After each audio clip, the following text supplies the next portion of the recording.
Your Highness, Your Highness. The voice buzzed in my ears, like a fly circling overhead just before the morning alarm. Damn it! I raised my hand to swat it away. In an instant, a flood of memories surged into my mind. A prince named Qin Hong, 18 years of life flashing by like a movie. The final scene froze on a single image, a conflict over a woman, a wine bottle smashing down hard on his head. And just like that, his life came to an abrupt end. I opened my eyes, my head foggy.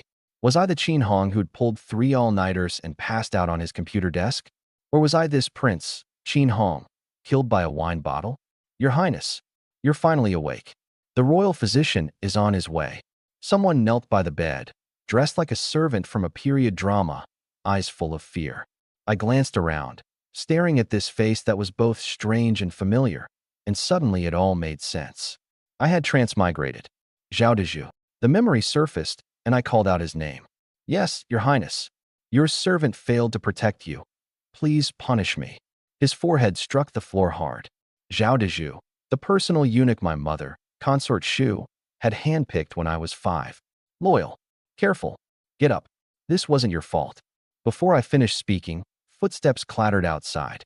An old eunuch led the royal physician in, bowing low. This servant greets the 5th prince. Li Fu, the chief eunuch of the palace, an old hand from before the emperor took the throne, powerful and well-connected. The physician stepped forward to examine the wound, cleaning it, applying medicine, wrapping it up, then pressing his fingers to my wrist. Aside from the head injury, the 5th prince suffers only from an unsettled spirit, nothing serious. I'll prescribe a calming remedy to be taken before sleep. After the physician withdrew, Li Fu turned to speak.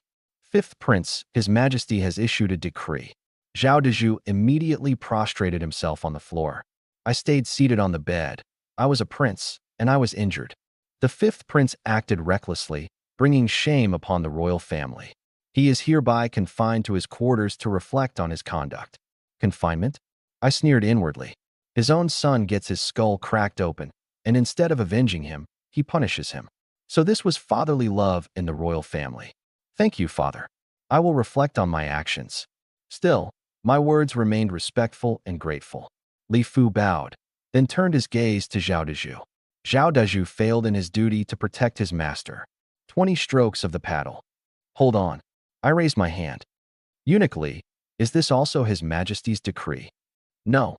This is the wish of Grand Steward Pang. Pang Wanquan, the emperor's favorite, in charge of every eunuch and palace maid in the palace. Since it's not father's wish, then forget it. Go back and tell Pang Wanquan. The people around this prince are managed by this prince alone. Li Fu's expression. Qing was stunned. Pang Wanquan was someone the princes constantly scrambled to curry favor with. 1 or 2 words from him in the emperor's ear. But I wasn't thinking that far ahead. In this body's memories, Zhao Dezhu was my only trusted confidant. Fresh off the boat, if even my errand boy got beaten to death, wouldn't I be left completely alone? This servant will return to the palace and report. Li Fu bowed and withdrew. Inside the room, Zhao Dezhu crawled to the edge of the bed, his voice choked with tears. Master, it's this servant's incompetence. Enough, get up. A grown man sniveling like this. What does that look like? I waved my hand. Who would have thought that bastard would actually dare lay a hand on me? I already knew the whole story from the memories. Lu Qingzi, the youngest daughter of Grand Secretary Lu Yuan of the cabinet, was the most beautiful woman in the capital. I'd stopped her carriage to sweet-talk her a bit, only to be spotted by Xue Gui, who was dining at a nearby tavern. Words turned into a brawl, and in the chaos he grabbed a wine bottle and smashed open my head. And Xue Gui's great-aunt happened to be the reigning Empress Dowager. My so-called father, the emperor, had a birth mother who was merely a low-ranking concubine. She died giving birth to him. The childless empress, Xue, raised him, named him crown prince at 5, and put him on the throne at 30. The Xue family had done a great deal to make it happen, and ever since, their power had dominated the court. Xue Gui, the eldest legitimate son of the loyal duke's household, was the 3rd prince's cousin. After the thrill of being transmigrated came the confusion. Fight for the throne, or play it safe as an idle prince. I pressed my throbbing head and downed the calming tonic in one gulp. The bitterness cleared my mind a little. I lay down, closed my eyes, and drowsiness crept in. Well, I'm here now. I'll figure out the road as I go. The next morning, after changing my dressings and having breakfast, I wandered around the estate. The antique buildings were serene and elegant, flowers and trees lining the flagstone paths, rockeries scattered here and there. The maids and servants who saw me all hurried to bow and step aside. If master is bored, shall this servant call a girl to sing you a tune? Zhao Dezhu asked. Ordering room service this early in the morning. Isn't that a bit too much of a spoiled brat move? My eyes lit up, then I shook my head. Never mind, I'm still under house arrest. Let's not stir up more trouble. I thought it over. Move a couch out to the pavilion and bring a few history books. This prince is going to read and reflect. Zhao Dezhu was visibly dumbfounded. His Highness, who normally treated books like poison, suddenly wanted to read. And history books, the poison of all poisons, no less. In an era with no phones and no short videos, I couldn't think of any other way to pass the time. Besides, I needed to figure out exactly where and when I'd ended up.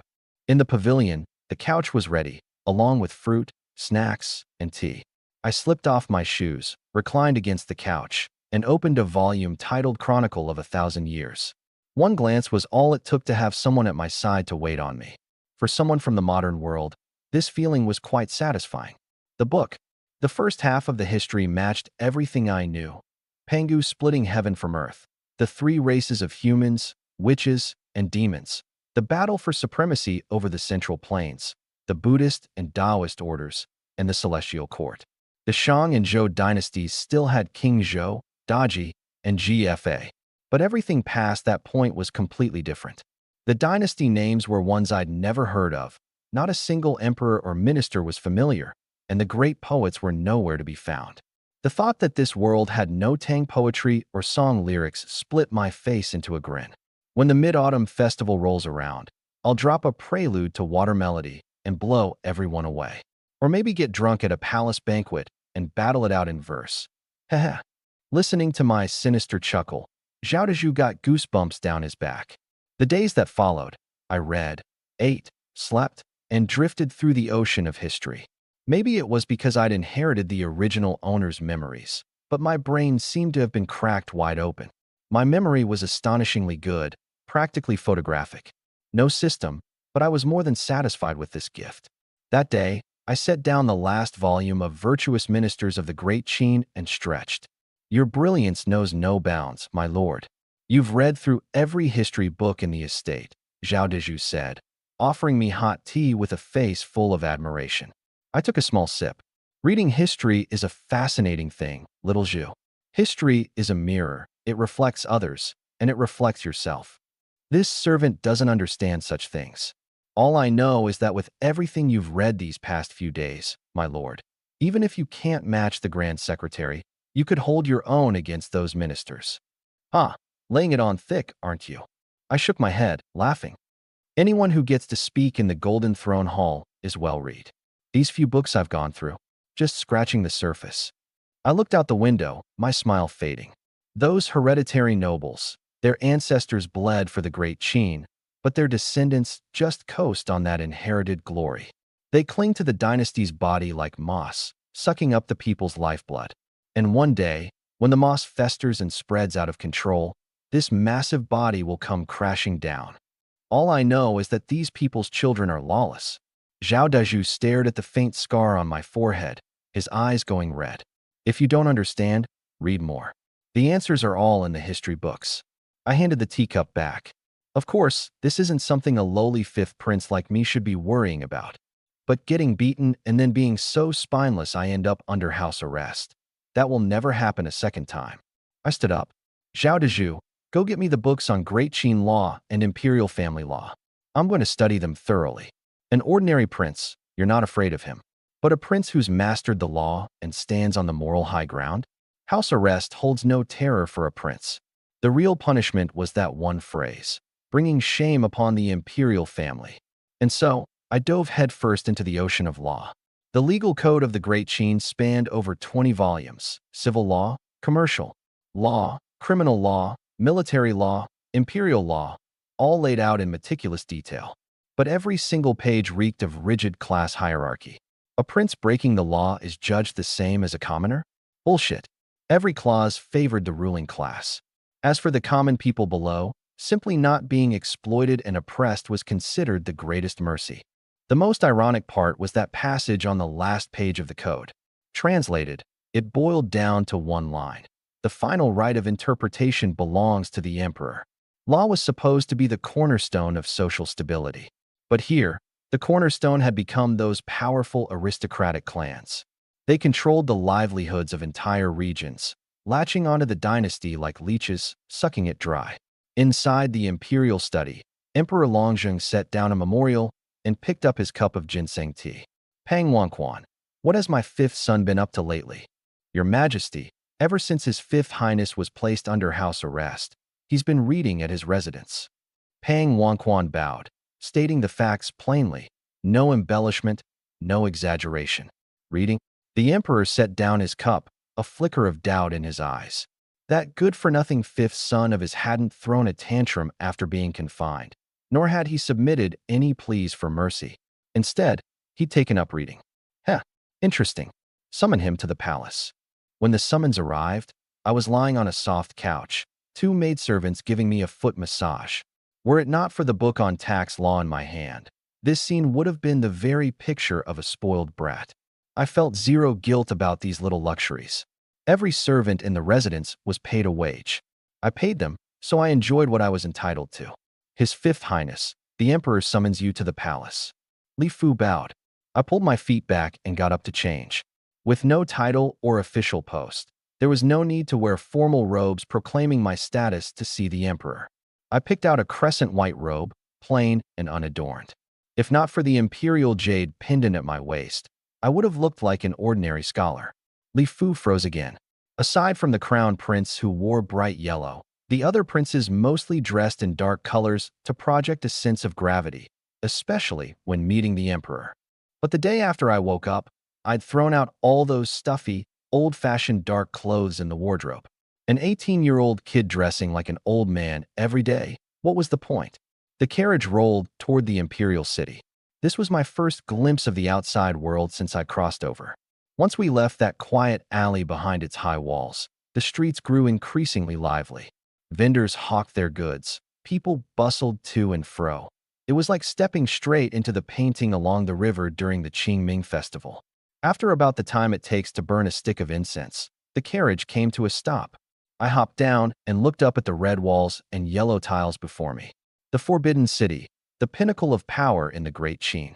Imperial guards patrolled the walls, and 10 armored soldiers stood flanking the palace gates, spears in hand, their armor gleaming. Zhao Daiju stayed by the carriage while I followed Li Fu through the deep palace gates. We skirted around the Hall of Supreme Harmony, past the cabinet offices, and finally arrived at the imperial study. Please wait a moment, Fifth Highness. This servant will go announce your arrival.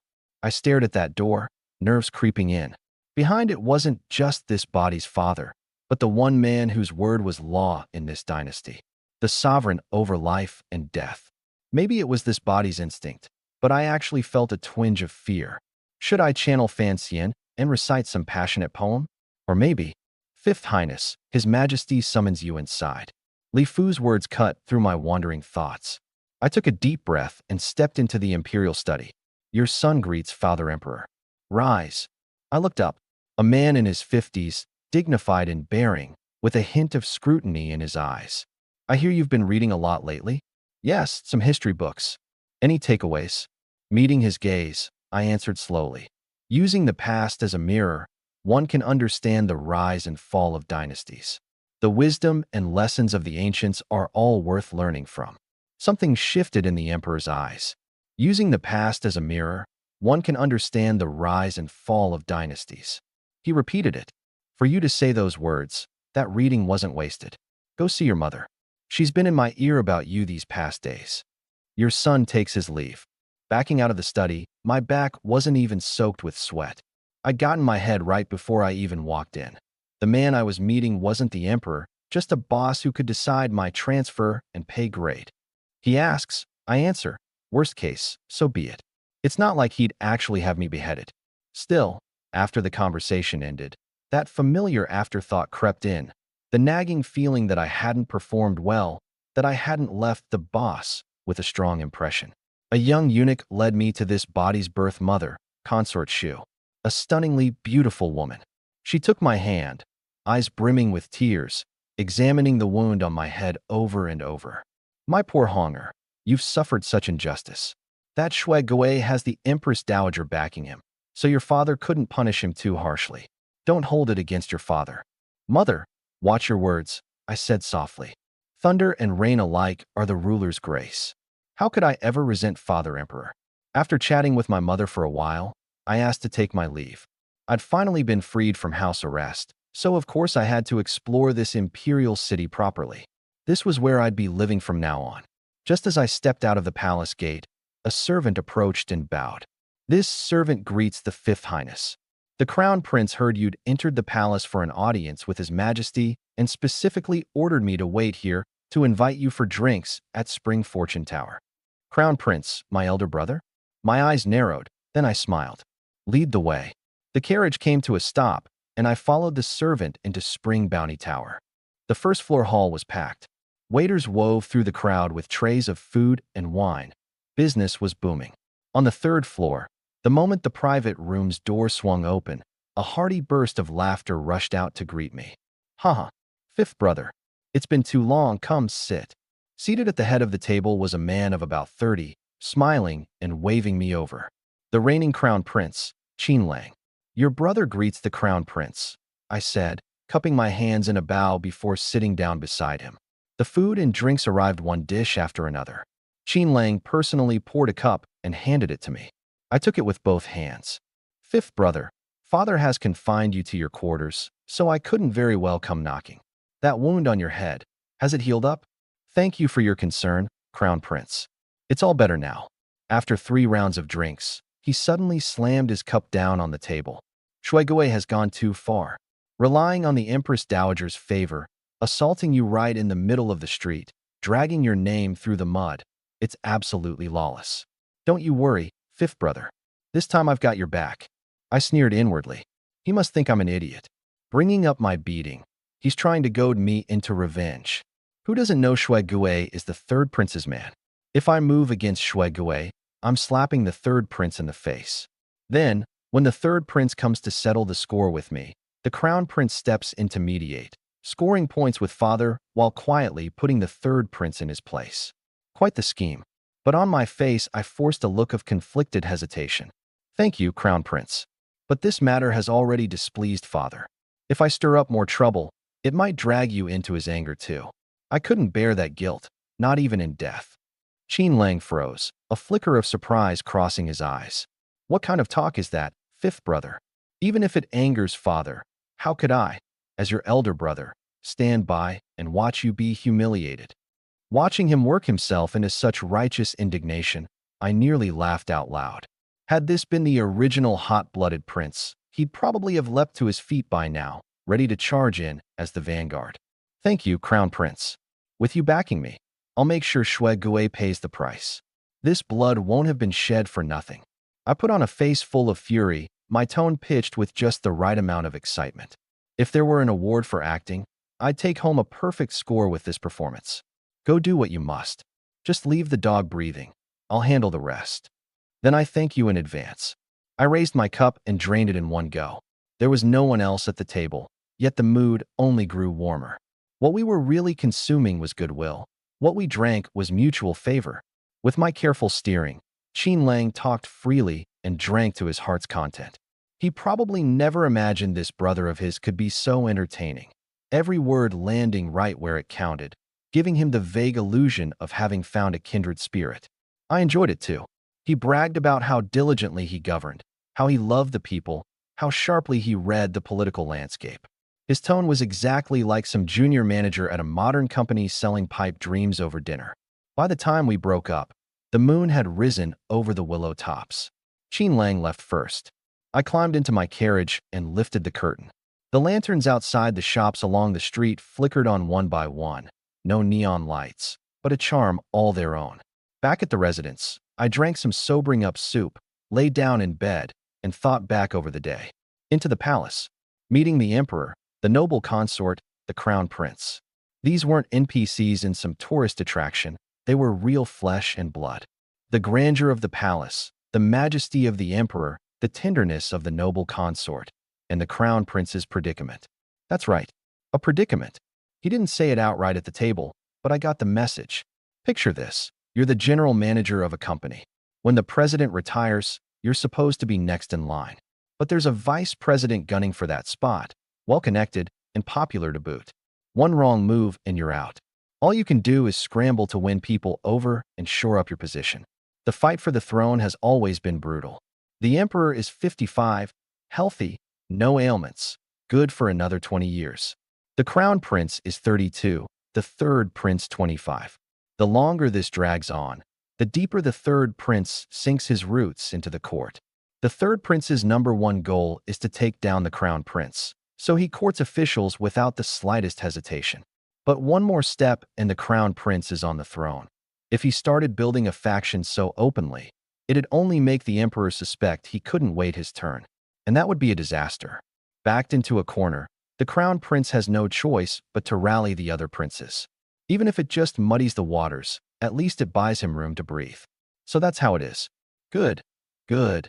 I thought to myself, relieved. I'm just a prince. Keep my head down, play it safe, and I've got a lifetime of luxury locked in. The more I thought about it, the more the good life started playing out in my head. Marry 3, maybe 5 wives first, keep a few tough, skilled bodyguards, ride horses and walk dogs all day, strut around like I own the place. Haha. I wiped the drool from the corner of my mouth and rolled over. Sleep, just sleep. Dreams have everything. Come morning, I ran a few laps around the estate on an empty stomach. If you want to marry 3 to 5 wives, you need a good body. Even if it's not for the good life ahead, do it for your pride. Imagine slapping someone across the face, and they're fine while you throw out your back. How humiliating. After breakfast, I called for Zhao Dezhu. Little Zhu, come walk the streets with your master. Would my lord like a carriage, a sedan chair, or a horse? None of those. We're walking. I changed into a jade-white robe, cinched it with a bright yellow sash, and hung a jade pendant at my waist. I tied my hair up halfway, with a small gold line the size of a fingernail dangling from each end of the hairband. I smoothed down the hair at my temples in front of the bronze mirror. TSK, TSK. Handsome. Left hand in a fist against my lower belly, right hand behind my back. I strode out the estate gate with measured steps. A few paces out, I felt like something was missing. I turned back. Little Zhu, fetch me a fan. And bring a sword too. Zhao Dezhu answered and hurried back inside, soon emerging with a tasseled sword and a folding fan. The fan felt a bit heavy in my hand, the ribs made of some material I couldn't place. One side opened to a landscape painting with 2 seals, the other bore 2 characters, Spring Breeze. I fanned my chest twice, then closed the fan and held it at my belly as I walked on. Zhao Dezhu followed close behind, cradling the sword. Oh, right, little Zhu. You bring any money? Yes, my lord, I've got some copper coins. Buy whatever you like, my lord. Just use the estate seal and settle it at the counting house. That'll do. The silver in the treasury, is it mine or my grandfather's? It belongs to the vice minister, my lord. I stopped in my tracks and turned around, my heart sinking. Then, how much money do I have? You have none, my lord. Day to day, her ladyship gives you an allowance for pocket money. Seeing my expression turn sour, Zhao Dezhu hurried to add. But in another 2 months, once you turn 18 and open your own household, you'll receive a monthly stipend of 100 taels. And if you land a position at court, you'll draw a salary on top of that. My heart sank, little by little. Great. Broke. And here I am putting on airs like some big shot. 100 taels? After food, clothing, the servants' wages, and social obligations, how many copper coins would even be left? The sky was falling. 4, 5, 6, 7 wives, and a retinue of kung fu masters. They were all drifting further and further out of reach. I trudged down the street, too dispirited to even bother waving my fan. Money, money, make money. A modern man transported to ancient times, and a prince to boot. How hard could it be to earn a little coin? But where to start? My mind raced. Glass. Soap. I knew how to make both. A few tries and I'd get it right. But what about startup capital? Ask mother. The noble consort for it? A few hundred taels, sure, but how would I even bring up thousands, tens of thousands? I couldn't even explain what it was for. Sigh. I let out a heavy breath. Everyone else who transmigrated had smooth sailing. Why did I hit a wall at every turn? I wanted to go listen to some music, but with empty pockets, I didn't even have the confidence to walk down the street. Well, if it isn't His Highness, the fifth prince. What wind blew you out onto the streets? A snide, mocking voice drilled into my ears. I looked up. A group of people blocked my path. Fan Wenkai, the youngest son of the Minister of Justice, with a few Imperial Academy scholars trailing behind him. Already on edge about money, the sneer on his face made my temper flare up in an instant. Move it. A good dog doesn't block the road. My face darkened. Huh. Big talk from the fifth prince. This road doesn't belong to your family. If you can walk it, why can't we? Fan Wenkai glanced back at his cronies. Exactly. The fifth prince is being far too overbearing. Perhaps your highness should be more humble. Wouldn't want to disgrace the royal family again. Insolence. You, Zhao Deju, seething, started forward. I raised a hand to stop him. My anger dropped away in an instant as my thoughts spun. I'd just been released from house arrest, barely out on the street for a moment, and I run straight into Fan Wenkai? Too much of a coincidence. He was one of the third prince's lackeys, too. For him to charge up to me right now, I didn't believe there was no arrangement behind it. The third prince must have found out about my meeting with the crown prince last night. I was about to open my own household, enter the court, seek a position. If I sided with the crown prince, I'd be a threat to him. So he wanted to suppress me as hard as he could, while I was still just a prince with no power to my name. Too bad. This Qin Hong was not that Qin Hong. If he thought he could pull the same trick as Shui Gui, he was dreaming. And what's more, maybe I could turn this whole affair into something useful. My startup capital might just come from this young master Fan. Once I'd worked it out, the way I looked at Fan Wenkai practically glowed, like I was staring at a gold ingot, warm and affectionate. You're good. Very good. I stepped forward and tapped his shoulder twice with my folding fan. Xiaozhu, let's go. I turned and walked off. Farewell, fifth prince. Watch your step, your highness. A wave of mocking farewells followed me out, like generals who'd just won a battle. A cold smile tugged at the corner of my mouth. Master, they're too insolent. Zhao Deju's face flushed red, his knuckles white around his sword hilt, just waiting for my command to draw and spill blood. Insolent. Good, let them be insolent. If they weren't, where would I ever get my fortune? I gave him a meaningful glance. Xiaozhu, remember this. No matter the circumstances, a man must always know exactly who he is. I honestly couldn't fathom it. A handful of commoners. Where did they find the nerve to openly defy a prince? Fan Wenkai was leaning on his father the minister, but what about those scholars from the Imperial Academy? It was as if defying imperial authority was the only way they could show off their so-called scholarly backbone. Zhao Deju wore a worried expression, unable to understand why his master kept alternating between laughter and sighs, muttering about fortunes. He probably figured the wound on my head hadn't fully healed. Master, where are we headed now? The capital prefecture. Master, the capital prefecture is that way. Watching me walk in the opposite direction, Zhao Daju's worry only deepened. At the gate of the capital prefecture office, two bailiffs stood with swords at their sides. The moment they spotted the bright yellow sash at my waist, they hurried over. My lord, what business brings you to the prefecture office? My master wishes to see the prefect. Zhao Deju stepped forward. I flicked open my folding fan and strolled inside, fanning myself. Anyone who worked at the capital prefecture had a sharp eye. Even without an introduction, that bright yellow sash meant royalty. Impersonating royalty in the capital was a death wish. One bailiff led the way while the other dashed inside to announce us. You're saying a member of the royal family wishes to see me? Prefect Lu Xiaohua set down his documents. Yes, sir. I don't recognize him, but he's wearing a bright yellow sash. By his age, he looks to be the fifth prince. Come, let's take a look. I had just lifted my teacup in the reception room off the back hall when Lu Xiaohua walked in. This official greets Your Highness the fifth prince. He recognized me at a glance and rushed to pay his respects. Please, there's no need. The capital prefect was a third-rank official. As a prince who hadn't even established his own household yet, I couldn't afford to put on airs. After a few pleasantries, I got straight to the point. Prefect Liu, this prince has come to file a complaint. I came in a hurry and haven't drafted the petition yet, so I'll trouble you to have a clerk write it up for me. Liu Xiaohua froze. A reigning prince coming to the capital prefecture to file a lawsuit. It was unheard of. What kind of trouble could a prince possibly not handle on his own, that he'd have to bring it to a government office? He suddenly recalled the scandal that had been the talk of the town lately. The fifth prince gets a beating. His stomach tightened. Could the prince be here to file charges against Shuigui? He asked cautiously. May I ask whom your highness wishes to accuse? Fan Wenkai. Fan Wenkai. Relieved it wasn't Shuigui, Liu Xiaohua let out a quiet breath, then racked his brain trying to place the name. Yes, the youngest son of Minister Fan of the Ministry of Justice. Worried he might not know, I helpfully filled in the background. Puffed. Liu Xiaohua, having just relaxed, sprayed out a mouthful of tea.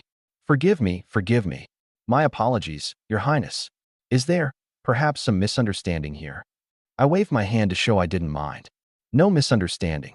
Just now, out on the street, Fan Wenkai and a few of his classmates blocked my path. According to Article 16 of the Great Qin Legal Code, Royal Section, anyone who obstructs the passage of the royal family is subject to caning. Obstructing the emperor's carriage, 100 strokes. Obstructing the crown prince or a prince, 30 strokes. With that, I took a sip of tea. Liu Xiaohua smiled bitterly. As the prefect, he knew the code by heart. But this Article 16, no one had ever invoked it to file a complaint. Who would dare block the emperor's carriage? And as for princes and the crown prince, chances were even they didn't know the clause existed. Now that I'd dredged it up, he was caught in a bind. If it were an ordinary commoner, he could just haul them in, give them a beating, and settle the prince's temper. But Fan Wencai's father was the Minister of Justice. What's the matter? Is Lord Liu afraid I'm making a false accusation? I said, unhurried. Plenty of people in the shops along the street saw it happen. Send someone to ask, and you'll have your answer. I wouldn't dare. How could I ever doubt Your Highness? I merely fear there may be some misunderstanding. I gave him a long, hard look and set down my teacup. Fair enough. Coming to file charges without even bringing a written complaint, that was indeed improper of me. Here's what I'll do. I'll return to my residence, have a legal scribe draw up a proper complaint, and come back tomorrow to beat the petition drum and file it officially. I rose to leave. Your Highness, please wait. The moment Liu Xiaohua heard petition drum, he panicked. A prince beating the drum to accuse a minister's son. Once word of that got out, no one would come out looking good. There's no need to go to such trouble. I'll send someone to the Fan residence right away and summon Fan Wenkai for questioning. That won't be necessary. Let's do this by the book. I'll go back and write up my complaint. I only hope that tomorrow, Lord Liu will enforce the law fairly and impartially. You're a busy man. No need to see me out. I walked out of the capital prefecture with Zhao Dezhu in tow. Liu Xiaohua watched my retreating figure, his brow furrowed. Then he turned and gave an order. Prepare my palanquin. I'm making a trip to the Ministry of Justice. At the Ministry of Justice, Fan Li was reviewing official documents when he received word that the prefect requested an audience. Show Lord Liu in and bring tea. Liu Xiaohua entered and cupped his hands in greeting. This humble official pays his respects to the minister. What brings you my way today, Xiaohua? Have a seat. The attendant who had served the tea withdrew, and the room. Only the two of them remained in the room. Forgive my intrusion, my lord. I've come regarding your son, Fan Wenkai. Wenkai? That good for nothing. Whose son has he crossed this time? The capital was full of powerful families, and no shortage of their sons. While the fathers stood on opposing sides in court, their children formed their own cliques in private. Squabbles happened now and then, but everyone knew to hold back. No one wanted to make trouble for their fathers. Even when a dispute escalated to the point of involving the authorities, the capital magistrate would simply send someone to smooth things over. If the other party's rank was lower than Liu Xiaohua's, he'd send a constable to impose a fine of 10 or 20 taels. If higher, he'd go in person, saving face and earning goodwill in one stroke. For years, this very tact was what had kept him thriving in the magistrate's seat. So when Liu Xiaohua mentioned Fan Wenkai, Fan Li thought nothing of it, assuming his son had simply gotten into another spat. That worthless boy struts around because his mother spoils him rotten. So who did he offend this time? Though his words were scolding, his tone stayed light. He knew his own son. The boy wasn't capable of causing any real disaster. Today, His Highness the Fifth Prince came to the capital magistrate in person to file a complaint against your son. He cited Article 16 of the Great Qin Legal Code, Royal Provisions. The Fifth Prince, Article 16. The moment he heard the royal family was involved, Fan Li's expression slowly darkened. Yes, I've already sent men to investigate on the streets. Your son did indeed block His Highness's path in broad daylight. Liu Xiaohua laid out the whole affair in detail. Every word Fan Wenkai had spoken, every expression he'd worn. Could there have been some misunderstanding? I offered the same suggestion, my lord, but His Highness wouldn't hear of it. He said he'll bring his written complaint tomorrow and strike the petition drum at the capital magistrate. Strike the petition drum? Fan Li's face went taut. This had become a serious matter. Minister, you'd best ask your son how exactly he offended His Highness, so you can cool the prince's temper. Otherwise, when His Highness arrives tomorrow with his complaint in hand, Liu Xiaohua left the rest unsaid, but his meaning was clear enough. On any ordinary day, they were all on friendly terms, but the moment a prince was involved, he wouldn't dare cut any corners. I understand. Thank you, Xiaohua, for the warning. Fan Li understood that Liu Xiaohua's coming to give him a heads up was itself a favor. If Fan Li couldn't manage the fifth prince himself, Liu would never offend a prince over something this trivial. Then I'll take my leave, my lord. Liu Xiaohua left the Ministry of Justice and returned to his office. Just as Fan Li had guessed, the visit was a courtesy. If Fan Li failed to handle the prince by tomorrow, Liu would simply go by the book, and no one could fault him for it. After seeing Liu Xiaohua out, Fan Li's expression turned grim. Find Fan Wenkai on the streets and have him return home at once. Cancel every engagement I have tonight. Once the orders were given, he had no heart left for work. Nothing involving the royal family was ever small. Even if this fifth prince came from a lowly maternal line and held no real voice in court, a prince was still a prince. It was true that the Minister of Justice held great power and prestige, but in the halls of court, no one had ever managed to hold absolute sway. Between open assaults and hidden daggers, his political rivals, surrounded on all sides, Fan Li narrowed his eyes. What exactly was hidden behind all this? Had the emperor grown displeased with him? Or was someone trying to use another's hand to do their killing? The question weighed on his mind right up until the end of his shift. As for me, leaving the capital magistrate's office, I was in such a good mood I felt like whistling. I'd been fretting over startup funds, and now a fat, juicy sucker had come knocking right at my door. Heaven itself was helping me out. Master, why didn't you let Lord Liu arrest Fan Wenkai and give him 30 strokes of the paddle to blow off some steam? Zhao Dezhu asked, utterly baffled. I just smiled and said nothing. A dignified imperial prince shaking down a minister for money. It wasn't exactly something you'd want getting around. By the way, the minister's household is wealthy, right? Wealthy. Minister Fan's family is a prominent clan back in Jinzhou. Their businesses cover half the province. I hear they send caravans of silver to the capital every month, cartload after cartload rolling into the estate. Cartload after cartload was probably an exaggeration. But rich, they were genuinely rich. I shook my head and laughed. Good. Rich is good. Let's head back. We'll just wait for the good minister to deliver our money. In the study, Fan Wenkai stood with his hands at his sides, his heart uneasy. On the street today, did you get into a confrontation with the fifth prince? Your son only exchanged a few words with him. A few words? You blocked his path and then told him the road didn't belong to his family. He was the one who cursed at me first, said a good dog knows to stay out of the way. And it's true, the road isn't his family's. Why should I have to yield? Bam! Fan Li slammed his palm down on the desk.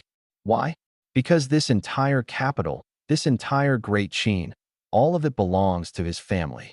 You're a commoner with no rank and no office. What gives you the right to block a prince's passage? His finger trembled. Tell me, who put you up to this?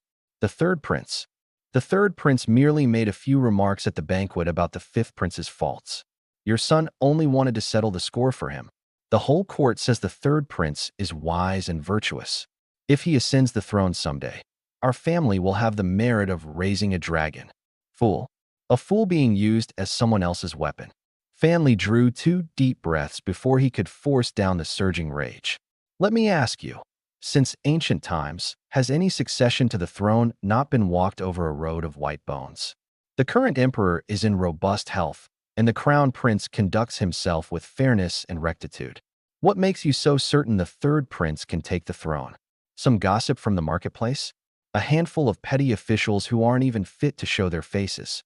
He spoke each word slowly and deliberately. Have you ever seen a single one of the 5 ministers or a single grand secretary of the cabinet standing behind the third prince? He has the Empress Dowager's favor and the Shui family's support, but those are nothing more than maternal relatives. The more the third prince leans on his mother's kin, the further he drifts from the throne. He may look like the sun at high noon right now, but in truth he's just a whetstone the emperor is preparing to sharpen the crown prince's blade. Fan Wencai's face went pale. Fanli gazed out the window, his eyes deep and unreadable. Some moves were made in the shadows. Not even a man's own son could be told. A man must first know your place and your weight. When you carry enough weight, you'll naturally get pulled into those matters, maybe even become the one moving the pieces. But Fan Wencai? He's got a long way to go. Prepare the carriage. I'm going to the fifth prince's residence to apologize and make amends. When the steward's announcement came through, I nearly laughed out loud. Minister of Personnel Lord Fan and his son request an audience. Here they come. I straightened my robes and strolled leisurely into the front hall. Fanli greets the fifth prince. Fan Wencai greets the fifth prince. No need for formalities, Lord Fan. Please, have a seat. Bring our finest tea. Smiling, I guided Fanli to his seat, without so much as glancing at Fan Wencai the entire time. The kid's face turned beet red, and all he could do was stand sullenly behind his father. Fanli took a sip of tea and began with pleasantries. He asked after my health, my studies, even how I'd been eating. I answered each question with a beaming smile. He didn't bring up the real business, and I certainly wasn't going to steer things toward Fan Wencai on my own. In moments like this, whoever speaks first loses. Fan Li's brow furrowed slightly. He oversaw the promotions of every official in the court, had read countless men. Usually a few exchanges were all it took to size someone up. But this fifth prince before him? All smiles, airtight, slick as a seasoned bureaucrat. Nothing like the useless, brainless prince from the rumors. They might as well have been 2 different people. Finally, he set down his teacup. I hear my son offended your highness in the street today. I'm mortified. It's all due to my lax discipline at home. Wencai, apologize at once. Fan Wencai stepped forward, cupped his hands, and bowed, his face full of reluctance. I gave much offense today. I beg your highness's forgiveness. I lifted my teacup, hiding the cold smile at the corner of my mouth. Lax discipline. Much offense. He thought 2 little phrases would put this whole thing to rest. Dream on. I had no intention of building some reputation as a magnanimous, people-loving prince. Lord Fan, you have your hands full every day, assisting His Majesty in governing this vast realm. Your service is beyond measure. A little laxity in raising your son is entirely understandable. Then I shifted my tone and let out a sigh. It's just, I've only recently been released from house arrest. Today's incident touches on the imperial family's dignity. If word reaches my father's ears and he issues another order of confinement, whatever shall I do? Those days were truly unbearable. Fan Li's heart skipped a beat. Before coming, he'd done the math. The fifth prince was about to open his own household and take up a post. Most likely he wanted to leverage this into a good position, to have family fight for him in court. But he never imagined what this prince actually wanted was money. If anything, he felt relieved. He laughed heartily. That your highness would share His Majesty's burdens. What commendable filial devotion. Here's what I'll do. The moment I return home, I'll have my steward send over a banknote.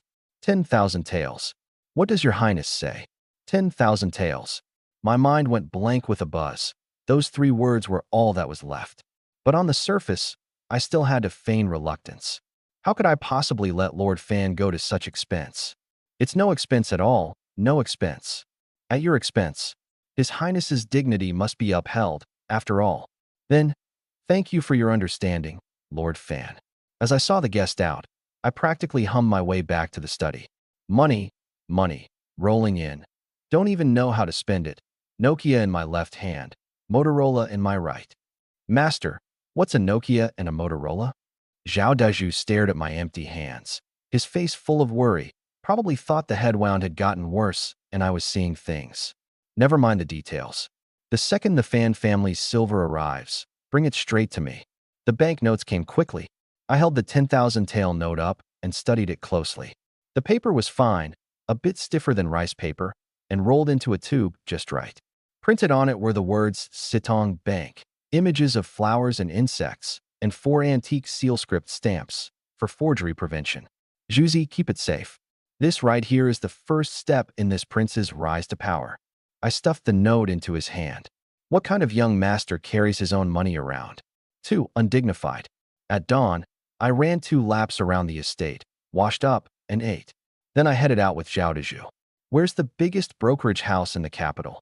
Master, the Dehuai brokerage in the West District is the most famous. They handle servants, horses and carriages, estates and shops. All of it. The nobility of the capital love going there. Their reputation is guaranteed. Let's go. Dehuai brokerage. The carriage rolled along slowly, and I lifted the curtain to look out at the streets. Where I lived would be, in modern capital terms, roughly beyond the 3rd ring road. The first ring was the Imperial Palace. The second housed the nobles, ministers, and the 6 government bureaus. Ordinary folk had long since been pushed bit by bit out to the outer city. The powerful bought up land, built mansions, and seized shops, gnawing away at the common people's last means of survival. Some things never change, past or present. Master, we've arrived. The moment I stepped down, a broker came hurrying over to greet me. This way, young master. Is there something you're looking for? I want to open a restaurant. Do you have any? We do. Every style you could want. Please, come upstairs. In a private room on the 2nd floor, the tea had just been served when a broker who introduced himself as Zhang Quan came in carrying blueprints. Forgive me for asking, but what is the young master's surname? Insolence. You're just picking out a shop. Since when do you need to know my master's name? Zhao Daju snapped at once. Yes, I spoke out of turn. I smiled but said nothing. This restaurant was the first business venture I'd been planning for a long time. Of the basic necessities, clothing, food, shelter, and transportation, food ranked second. Low cost, fast returns. Nothing could suit me better. What kind of shop is the young master looking for? 1. The location has to be good. 2. The place has to be big. I didn't buy into that good wine needs no bush nonsense. What luck! Zhang Quan's eyes lit up. Just yesterday, a restaurant was consigned to our house. Tables and chairs all included.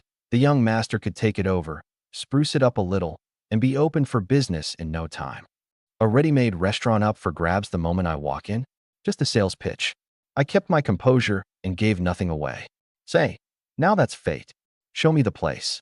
We got there in the time it takes to drink a cup of tea. A 2-story wooden building. Because it sat right at the crossroads, it had been built in a fan shape, fronting 2 streets, a prime location. The sign had already been taken down, and a few servants were loading things onto a cart. A plump shopkeeper, namely, came out to greet us. It's a bit of a mess inside. Forgive me, young master. The main hall was spacious, 25 tables on the ground floor, with a staircase in the center leading up to 14 private rooms on the 2nd. I also took a look at the back kitchen and the courtyard. In my head, I already had a plan for how to renovate the place. I was satisfied. You run a tight ship, shopkeeperly, name your price. The deed and everything inside, 7,000 taels. 7,000. I frowned. Whether that was high or low, I honestly couldn't say. But going by location alone, it was reasonable enough. I shot Zhang Quan a glance. A broker's real skill lies in playing both sides during a negotiation. He caught on immediately and cupped his hands. For a spot like this, 7,000 isn't steep. But shopkeeperly, the price may be set by your master, but surely you've got a little room to work with yourself. 1 sentence, both sides nudged. Lee mulled it over. Then what would the young master offer? In the past, the household staff handled all this. This time, I wanted to do something myself, to show the family what I'm capable of. I tossed it out with a smile. For good luck, double sixes, all's well. 6,000 taels. I hadn't stated who I was, but the meaning was plain enough. I come from somewhere important, so don't try to cheat me, or you'll regret it. A pained look crossed Lee's face. His master was waiting on the silver to smooth things over, and the floor price was exactly 6,000. That figure squeezed him right down to the bone. There wasn't a single copper of extra profit left in it for him. Seeing him hesitate, I stood and made for the door. If it's too much trouble for you, shopkeeper Lee, we'll go look at the next place. Zhang Quan, lead the way. Young master, wait. Zhang Quan threw out an arm to stop me, then turned to plead. Shopkeeper Lee, a deal this size, dragging on 10 days or half a month is nothing unusual. And every day you're stuck in the capital costs you. Room, board, all of it. The young master serious. 6,000. Take it. Lee gritted his teeth. Fine. As the young master says, double sixes, all's well. 6,000 taels. Excellent. Zhang Quan clapped his hands, beside himself with joy. The commission on this one deal was 60 taels, half a year's earnings for him. Our group headed out, straight for the capital prefecture office to transfer the deed. The capital prefecture handled all affairs great and small in the city, with dozens of ward offices under its authority, officials, clerks, and support staff numbering well over 1,000. Zhang Quan led us to a ward office in the Western District to handle the property transfer. It should have been simple. The government witnesses, both parties present, fees paid, banknotes and deed exchanged, signatures and seals affixed, commission paid, done. But wouldn't you know it, something went wrong. I sneered inwardly. Was it because I was the protagonist that everything I did had to hit a snag? Brother Wong, both sides are in a hurry here. Cut us a little slack. Once you're off duty. Drinks are on me. Zhang Quan clasped his hands and bowed, his face full of eager flattery. Zhang, it's not that I won't help you. The petty clerk patted his shoulder. The new head clerk started yesterday and laid down new rules first thing. For property transfers, the buyer has to provide proof of where their money comes from and a clean criminal record. The seller has to provide proof of where the payment's going and proof of deed ownership. You've got none of that, so my hands are tied, brother. Go get everything ready and come back. No rush, take your time. From start to finish, he didn't so much as glance at me. My jaw nearly dropped. Who was the brainless idiot who came up with these shameless demands? I'd seen videos like this in my past life and always figured they were just jokes. Never thought I'd run into it myself in this feudal society. Good thing my status was different now. Who was I? The fifth son of the Longjing Emperor, one of the masters of this entire realm. I stepped forward and patted Zhang Quan, who was still trying to smooth things over. That's enough. Quit wasting your breath on him. Go wait in the back. I turned. Zaya Zuzi, head to the capital prefecture. Tell Lord Liu to send someone with real authority to handle this. There's a whole pile of things to get through afterward. Yes, master. Zhao Dezhu accepted the order, then turned and drove the carriage straight for the capital prefecture. Come on, let's go have some tea. Small temple, big demons, figures the pettiest ones cause the most trouble. Zhang Quan and Manager Li exchanged glances, then had no choice but to follow. Only then did Clerk Wang take notice of me. Seeing my clothes and bearing, it was obvious I was a young lord, and an arrogant one at that, actually sending a servant to fetch Lord Liu. Which Lord Liu? He shuddered, then turned and hurried back into the garrison office. Honestly, this wasn't a hard problem to solve. It's easy to face the king of hell, but the little demons are the real pain. A little silver would have greased the wheels. Zhang Quan had meant to just cover it out of his own pocket, but I cut him off before he could. In the tea house, Zhang Quan handed me a cup of tea with both hands. My deepest apologies, young lord. The brokerage had already squared things away with all the garrison offices. It's just that this one recently swapped in a new head clerk, and we haven't gotten the connection sorted out yet. No matter. It's not your fault. I waved it off. But inwardly I thought, this was exactly the treatment befitting my protagonist's aura. If nothing ever went smoothly, how could I even call myself the protagonist? At the capital prefecture, Zhao Dezhu had already arrived at the front of the government office. I'm a servant in the household of His Highness the Fifth Prince, sent on orders to request an audience with Lord Liu. Kindly announce me. He clasped his hands in a bow, always keeping a low profile, terrified of causing me any trouble. The moment the gate guard heard he belonged to the Fifth Prince, he rushed to report it. Liu Xiaohua, who was in the middle of his work, rubbed his brow. This Fifth Prince, could he be here to file a complaint against Fan Wenkai? Bring him in. This servant, Zhao Dezhu, pays his respects to Lord Lu. Rise. What business has the fifth prince sent you for? As the dignified prefect of the capital and a third-rank official, he stood on little ceremony with a mere eunuch from a prince's household. My lord, my master was completing a shop transfer today when the garrison office gave him grief over it. He specifically ordered this servant to ask you to send someone to handle the matter. Lu Xiaohua was taken aback. That's it. That's all you needed. He was confused. A matter this trivial could have been handled by any steward on the fifth prince's staff. Why bring it all the way to him? But how could he know what I was thinking? When there's a problem with a garrison office, who else would I go to but the department in charge? Back when I had no power or standing, I got jerked around endlessly, begging and groveling, passed from one desk to the next. But now I'm a prince. When there's a problem, of course I go straight to the man in charge. Fastest way to get it done. Yes, my lord. That's the only matter, Zhao Dezhu said, just wanting this over with. Which garrison office? West side. Number 51. Someone fetch advisor Xiao now. Big matter or small, if the fifth prince sent someone, Lu Xiaohua had to handle it. Though naturally, he wouldn't deal with it himself. Advisor Xiao was dispatched to accompany Zhao Dezhu back. On the way, he learned it was just a simple property transfer and relaxed. Then he heard it was Garrison Office 51, and his stomach clenched right back up. The new clerk there, Xiao Zixing, happened to be his distant nephew from back home. The boy had passed the county exam but failed the prefectural one twice, then came to the capital to seek him out. Xiao Fong had taken his money and, using his connections as the prefect's advisor, secured the position for him. Before the boy started, he'd warned him again and again. The capital is crawling with important people. Never, ever offend anyone. And now, barely into the job, the fool had run straight into the fifth prince.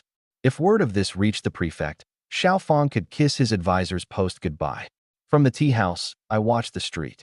When I saw Zhao Dezhu drive the carriage back, there was a man who looked like an advisor riding alongside. He's back. Let's go. I set down my teacup. Master, this is Advisor Xiao, sent by Lord Lu. This humble servant, Xiao Fong, greets you, young master. He bowed hastily. Zhao Dezhu had already briefed him on the way. Address me only as young master. Reveal nothing about my identity. You've heard about the situation? Can you fix it? My tone was cold. I can. If the young master will wait just a moment, I'll have it settled at once. Go then. Inside the garrison office, Xiao Zixing was still sipping his tea with a smug little smirk. He'd emptied the family coffers to buy this position. Naturally, he intended to make it back. Lord Lu, my foot. Just some puffed-up nobody. If he caved to a Lord Lu today and a Lord Zhao tomorrow, how was he supposed to run his little racket? Xiao Fong burst into the office. The sight of his nephew leisurely drinking tea nearly made him spit blood. Uncle, what are you doing here? You worthless idiot. Xiao Fong delivered a stinging slap across his face. How many times did I warn you? Never offend an important person, and you let it go in one ear and out the other. Xiao Zixing clutched his cheek, dumbfounded. Uncle, why are you hitting me? Hitting you? I want to kill you. Get out there and see the young master. Settle this immediately. Pray he lets it go. Otherwise, we're both getting kicked out of the capital. He turned to leave, then stopped short. And out there, don't call me uncle. Be respectful, do you hear me? Only then did Xiao Zixing understand. He'd truly crossed someone powerful. Someone important enough that even the prefect's own advisor, even Grandpa's uncle, was scared stiff. If a chancellor's gatekeeper ranks as a 7th-grade official, imagine the clout of someone standing beside a 3rd-rank minister. This young lord was clearly no ordinary figure. His face gray as ash, he trailed behind Xiao Fong into the front hall. My lord, this is the clerk of our garrison office. Whatever you need, just say the word. This humble official greets my lord. Xiao Zixing hastily bent at the waist. Skip the formalities. Get to work. Zhao Dezhu, go on over, put the shop under his name. Yes, this humble official will arrange it at once. Zhao Dezhu and the others went off to register the paperwork.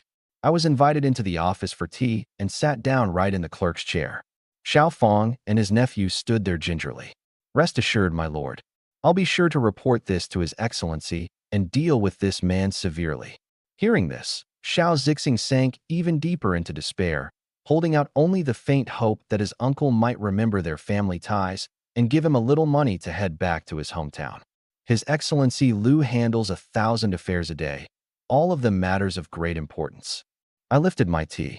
But great matters are made up of exactly these little ones. The uncle and nephew both froze. This time you happened to run into me, and since I carry a bit of status, the matter got settled quickly. But what about an ordinary commoner? Wouldn't they be left out in the cold? A garrison office is supposed to serve the people, not make life hard for them. Xiao Feng nodded along again and again, inwardly stunned that this fifth prince, long known as a good-for-nothing, could actually say something like this. How you run your affairs is none of my business. Just remember one thing. I set down the teacup. Great Qin has its laws. I didn't know what I could change, having come to this strange world of Great Qin. Maybe nothing at all. But borrowing the weight of a prince's title to say a few words, that much I could still do. In no time, the transfer was complete. Zhao Dezhu handed me the deed. I gave it a flick and tucked it into my sleeve. This was my first piece of property. No, the deed bore Zhao Dezhu's name. It was his property. Since ancient times, families living off government salaries don't compete with the common folk for profit. Those who hold office and draw a stipend shouldn't be snatching gains from the people. Yet those who reap the greatest profits are often the very ones tied to salaried officials.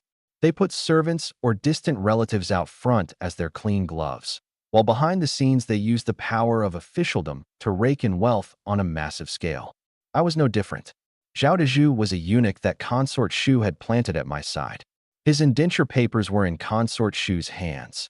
His whole life depended on keeping me alive, and he would never betray me. The ideal clean glove.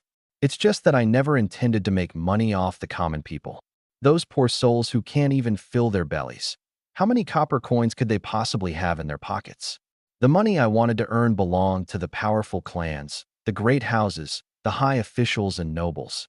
In my eyes, they were no common people at all. They were parasites, vermin feeding off the backs of the people. Outside the garrison office, Xiao Feng respectfully saw me off, then turned and pulled several banknotes from his sleeve, stuffing them into his nephew's hands. You can't stay in the capital any longer. Here's your money back. Half. Go work as a clerk in an outlying county. Xiao Zixing took the letter with a long face. Uncle, who exactly is that young man? The matter's settled. Do I really have to leave? Humph. I told you long ago the capital runs deep and swarms with powerful people, but you wouldn't listen. Barely into your post, and you stir up a mess this big. Sending you away is for your own good. If you want to keep your head, keep your mouth shut and stop digging into who that young man is. The garrison is bound to face a major shakeup next. County Magistrate Song Pu and I are on decent terms. Take my letter and go to him.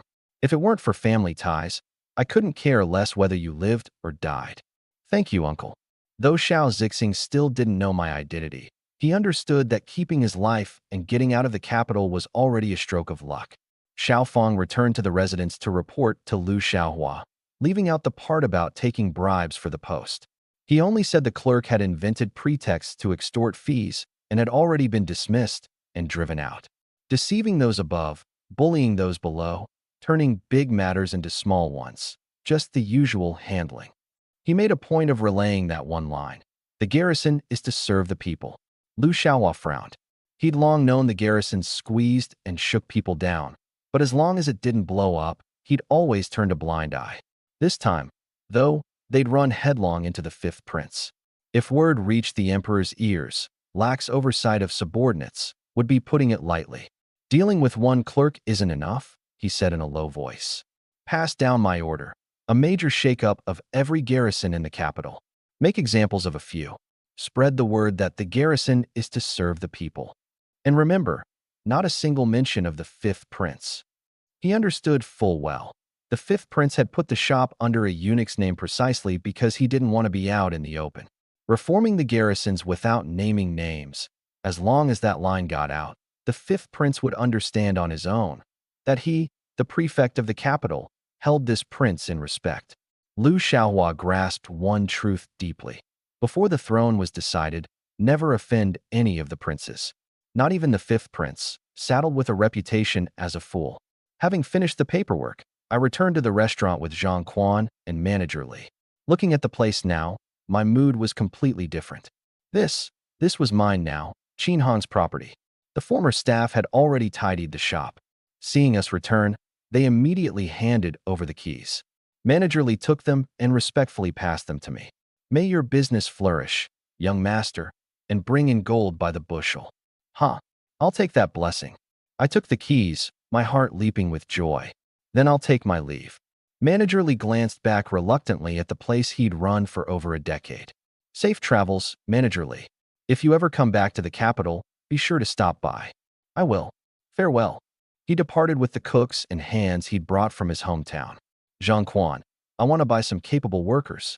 Can you arrange it? I can. Just give the word, young master. At the garrison, he'd seen with his own eyes how one word from me summoned the prefect's counselor, and that counselor treated me with the utmost deference. A man of rank, yes, but no ordinary man of rank. 1. A steward who can read, write, and do sums. 2 cooks, and a dozen or so hands. They need to be healthy and easy on the eyes. Don't try to fob me off with a bunch of rejects. Rest assured, young master. I'll pick them out carefully. I'll come by this afternoon to make my choices. I waved him off and took Xiao Dezhu with me to order a custom signboard. I'd long since settled on a name for the restaurant, Dingxiang Pavilion. I'd considered asking some renowned scholar to write the calligraphy, but on second thought, keeping a low profile seemed wiser. With enough coin, a signboard shop could even get a court official to do the lettering. But as a prince, once I'd earned some merit, calling on a great scholar, an official, even requesting the emperor's own brush, wouldn't be out of the question. I paid 50 taels, asking only for neat handwriting, to be delivered in 3 days. Back at the brokerage, Zhang Quan had just finished selecting the people. Young master, they're all chosen. Would you like to take a look? He led me into a private room and served tea. Send them all in. I took a sip. Zhang Quan stepped out and soon returned, leading in a middle-aged man. The way I saw it, buying people at a brokerage was no different from hiring workers at a labor market. You work for me, I pay you wages. The only difference was, the employment contract had become a deed of servitude. In modern times, you could sign a contract and quit whenever you wanted. But in this feudal world, as long as the deed of servitude was in my hands, my people's very lives were no longer their own. There was no need to worry about betrayal. Zhang Quan brought in a middle-aged man with an honest face, graying hair, and clean clothes. Young master, this is Zhou Fu, 30 years old. He once served as steward in the household of a county magistrate in Datong Prefecture. Later, the magistrate was beheaded for corruption, his whole family was exiled, and the servants were sold off. This Zhou Fu was passed along until he ended up in the capital. Our proprietor saw he could read, write, and do sums, so he took him into our brokerage. This humble one, Zhou Fu, greets the young master. Zhou Fu hurriedly bowed. A steward from a magistrate's household. Though he had no restaurant experience, with a bit of training he'd do just fine. Keep him. Zhang Quan brought in 2 more. Young master, the older one is called Jiang Tao, 40 years old. The young one is Lei Ming, 18. Both have worked in restaurant kitchens. Worked in kitchens? Not actual cooks. I frowned. Young master, these days anyone with real skills doesn't sell themselves into service. These 2 are already the best I could find after searching high and low. Zhang Quan gave a wry smile. Fair enough. The dishes I planned to serve were unlike anything else anyway. Whether they were seasoned cooks or not hardly mattered. Keep them. Finally, Zhang Quan led in 15 half-grown boys, and the cramped little room was suddenly packed to bursting. They were all children of 11 or 12, and every pair of eyes brimmed with longing. I let out a quiet sigh. Keep them all. Xiao Zhuzi, go handle the paperwork. Thank you, young master. Amid the scattered words of gratitude, the children bowed as best they could. Once the paperwork was settled, I climbed into the carriage and brought the whole group back to the restaurant. In the center of the main hall, I called my first all-hands meeting. My family name is Qin, as in the Great Qin Dynasty. This fellow beside me is Xiao Dezhu. You'll call him Brother Zhao. Our restaurant is called Dingxiang Tower, and we aim to be the finest in the capital. As long as you work hard and follow orders, I'll treat you well. But if anyone slacks off, don't blame me for turning cold. Now, wages. Ordinary staff get 30 coppers a month, floor supervisors 50, and managers and chefs 150. Zhou Fu will serve as manager for now. Jiang Tao and Lei Ming will be the chefs. As for the two supervisors, I'll pick the two most capable among the 15 of you. A low murmur rippled through the crowd. Quiet. Listen to the young master. Zhou Fu barked, and everyone fell silent at once. With wages coming in, they could send money home. Their families wouldn't have to sell off little brothers and sisters anymore. Hope kindled in their eyes. I was pleased with Zhou Fu's response and went on. Happy with the pay? Let me tell you, the biggest perk isn't money, it's freedom. Right now, I hold all your indenture papers. Work hard, and after 5 years, I'll return them to you. I'll register you as proper citizens and make you free men and women. The moment the words left my mouth, the whole place erupted. Even Zhou Fu flushed red with excitement. As household servants, if the master never released their papers, then even their children would be born into servitude generation after generation. Now that there was a chance to break free, who could hold themselves back? Young master, do you truly mean it? Zhou Fu's voice trembled. My word is as solid as the great cauldron itself, the very Ding in Dingxiang Tower. Thank you, young master, for your boundless kindness. I'll serve you with my very life. Zhou Fu dropped to his knees with a thud and knocked his forehead hard against the floor. The others fell to their knees in unison, crying out their thanks. Up, all of you. You look like you're about to start a rebellion. The restaurant's just getting started. I'll pass the rules along to Manager Zhou. There's lodging out back. Manager Zhou will sort out the arrangements. Xiao Zhuzi, go buy some bedding. Manager Zhou, send someone to pick up steamed buns and cold cuts. We'll make do for today. Jiang Tao, Lei Ming, come with me to the kitchen. Everybody, get moving. I didn't concern myself with how Zhou Fu handled the assignments. It was a little test. If he couldn't manage even this, I'd have to find a new manager. In the back kitchen, the pots and pans had long since been cleared out, leaving only 2 empty stoves. The dishes at our Dingxiang Tower are different from every other place in the capital, and so are our cooking methods. Just do exactly as I say. These stoves won't do. We'll have to rebuild them. Listen carefully. Jiang Tao and Lei Ming tore down the old stoves, hauled water, and mixed mud, listening to my instructions as they worked. Before long, a new stove stood ready, much taller than the usual kind, letting a cook stir-fry standing upright with ease. Build another one just like it right beside this. Put the chopping block within easy reach, set up the prep rack, and keep everything clean. It matters. Get to it. If you need anything, find Manager Zhou. With that, I left the kitchen, gave Zhou Fu a few more instructions, then took Xiao Dezhu back home. After dinner, I soaked in the bathtub and let out a contented sigh. Starting a business is so damn hard. Won't somebody help me out? The days that followed had me running around like a startup founder on overdrive. I ordered custom uniforms, had kitchenware forged, picked out meat and vegetable suppliers, remodeled the restaurant's interior, worked out the menu with Jiang Tao and Lei Ming, and squeezed in time to teach Zhou Fu the new bookkeeping method. The day the woks arrived, I stepped up to the stove myself to demonstrate stir-frying. In this era, food was pretty much just steamed, boiled, braised in sauce, or smoked. Stir-frying was my trump card. I couldn't remember all 8 great culinary traditions, but I knew the signature dishes cold. Even better, I didn't fear being copied. Chinese cuisine has thousands of dishes. You copy one, I roll out something new. I'd always stay one step ahead.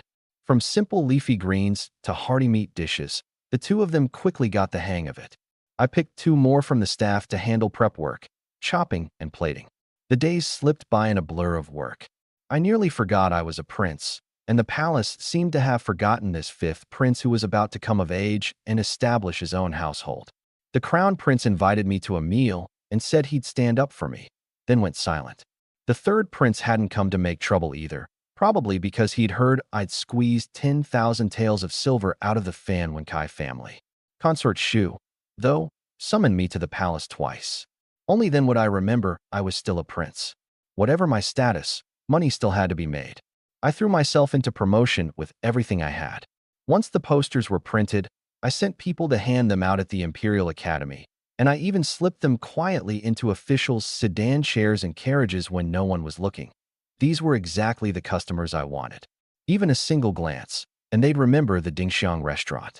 I also had several large wooden boards made, pasted the posters on them, and set them up along the roads officials had to take on their way to work. To keep the city guards from tearing them down, I personally had a word with Liu Xiaohua. This kind of advertising was a first for the capital.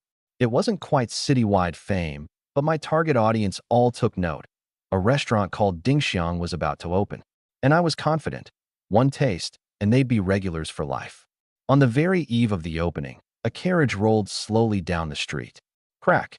A pair of soft, fair little hands crushed a walnut. Miss, gently please.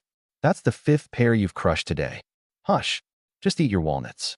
The young lady shoved the crushed walnut at her maid, sighed, and took 2 more from the box to fiddle with. Huh? What's this? Why are there so many words on it? The maid picked up a piece of paper from the trash basket by the door. Let me see. The young lady looked up, and her expression froze instantly. Dingxiang Grand Restaurant, grand opening. A brand new dining experience, setting the standard for cuisine in the capital. A standard modern marketing slogan, packed with exaggerated flourishes, in that familiar poster format. The walnut in her hand cracked with a snap. Miss, I really can't eat any more walnuts. The girl ignored her, snatched up the poster, and started snickering. Miss, please don't scare me. The maid's voice cracked with tears. It's fine, don't be afraid. She folded the poster carefully and tucked it into her robe, then picked up the plate of walnuts again to fiddle with. Closing her eyes, she leaned back against the carriage wall, a mysterious smile spreading across her face. 2 more days. Let's see just who you really are. The carriage stopped in front of a grand estate, the plaque above the gate bearing 2 large characters, Lu Residence. The home of Lu Yuan, first-rank Grand Secretary of the Cabinet. The one stepping down was none other than Lu Qingzi, the young lady of the Lu household. Born when Lu Yuan was 40, she was 16 this year, doted on beyond measure, and known throughout the capital as its foremost talent and greatest beauty. Yet a month ago, while riding out in her carriage, she was stopped in the street by the 5th prince. Watching Shui Gui crack the prince's head open, she fainted dead away on the spot. When she woke back at the residence, this normally frail young lady suddenly possessed monstrous strength. Fortunately, only her personal maid, Baitao, knew. To cover it up, Lu Qingzi pretended she'd developed an obsession with eating walnuts, secretly playing with them day after day to get a feel for her own strength. Every walnut she crushed went to Baitao, who'd eaten so many she might as well change her name to Walnut. But the Lu Qingzi who had awakened was no longer that frail girl from before. She came from another world. Baitao, go book a private room at that Dingxiang restaurant, and while you're at it, find out who the owner is. After Baitao left, Lu Qingzi sat at her vanity, gazing at her own reflection in the bronze mirror, her eyes distant. 2 more days. Who exactly are you? A man or a woman? Did you come from that place too? The heart that had been on edge for over a month finally seemed to have found its shore. The night before the grand opening, I gathered all the staff in the front hall and looked out at everyone in matching uniforms. Tomorrow, Dingxiang Restaurant officially opens for business. From the planning to the renovations, we owe it all to every one of you. From here on out, we run an honest operation, we put customers first, and we build our reputation to the absolute highest level. Once I finished, I let everyone go rest, keeping only Zhou Fu behind. Old Zhou, we open tomorrow. Feeling confident? Don't you worry, young master. With dishes like ours, every customer who walks in is a customer who stays. These past few days he'd been sampling Jiang Tao and Lei Ming's cooking daily, and every bite was a whole new experience. He was brimming with confidence. Keeping customers isn't what worries me. But once you open your doors for business, you run into every kind of demon and monster out there. Every famous restaurant in the capital has connections behind it, big and small. I've never told you all who I really am, so that when the day comes and you run into something you can't handle, you'll have something to fall back on. Here's the English translation. Now I'll tell you, don't spread this around, and don't you dare use my name to pull any illegal stunts. I'm surnamed Qin. Qin as in the Great Qin Dynasty. With that, I turned on my heel and strode out the door. Zhou Fu just stood there, dumbfounded. He'd known the young master's surname was Qin all along. Zhao Dezhu let out a sigh and leaned in, lowering his voice. The young master is His Highness the 5th Prince, Qin Hong. Remember, keep it quiet. Then he hurried after me and helped me into the carriage. Zhou Fu dropped to his knees with a thud. The fifth prince. Your Highness. Qin, as in the great Qin dynasty. A magpie on a branch stared with curious eyes at the human below, making strange movements. I just finished my morning run and was stretching to cool down. Taking advantage of the early sunlight, I headed into the bathhouse to freshen up. Even though I'd accepted my identity as a prince and enjoyed all the perks that came with it, having someone wait on me while I washed up still felt awkward. For everyday little things, I'd rather do them myself. After a hearty breakfast, I settled onto the cushioned couch in the pavilion and flipped through Travels in the Capital, which I hadn't finished the day before. The author was a scholar named Li Qiu, who wrote about everything he'd seen on his journey to the capital for the imperial exams, along with the local customs and culture. Thanks to this book, I'd gotten a pretty good handle on the capital, though there was no telling whether the author was still around, given the book had been out for 10 years now. I didn't want to waste my photographic memory, so I read whenever I had a spare moment. History, law, miscellaneous writings, you name it. Zhao Dezhu, waiting on me nearby, stood ramrod straight, but his hands wouldn't stay still, one moment rubbing his nose, the next scratching his thigh. Little Zhu, if you're itchy, go take a bath. Don't act like you're crawling with maggots, I said without looking up. Master, Dingxiang House opens today, and you still have the leisure to read. He rushed forward. He'd been running around after me for days, hadn't slept well for 2 nights straight, and with the opening right around the corner, he was even more anxious than I was. Everything that needs doing has been done. The rest is up to Jiang Tao and Lei Ming, whether they can make a name for our place. Besides, the auspicious hour hasn't arrived yet, so what's the rush? Talk about the eunuch being more worried than the emperor. I kept my tone light, but deep down I felt a faint unease, not about the business, but about how smoothly everything had gone. Aside from a minor hiccup with the property transfer, the rest had gone unervingly well. The more things went my way, the more nervous I got, afraid that all this smooth sailing was building up to some major trouble. All right, it's about time. Let's go. I set down the book. Zhao Dezhu, who'd been watching the pages grow thinner one by one, immediately ran off to prepare the carriage. When we arrived at the restaurant, Zhou Fu came out to greet us, his manner far more respectful than before. Young master, is everything ready? I looked up. The staff all looked sharp and energetic, and they bowed in unison when they saw me. All set. I went over the menu again at the morning meeting. Everyone knows the dish names, presentations, and prices like the back of their hand. There's no way a customer could catch. The last sentence was cut off, so I translated it as far as it goes. Let me know if you'd like me to adjust the tone or style. Ask. Literacy is extremely low these days, so I could only rely on the crudest method, rote memorization. I had my staff commit every dish name, presentation, and flavor to memory, so they could rattle them off the moment a customer asked.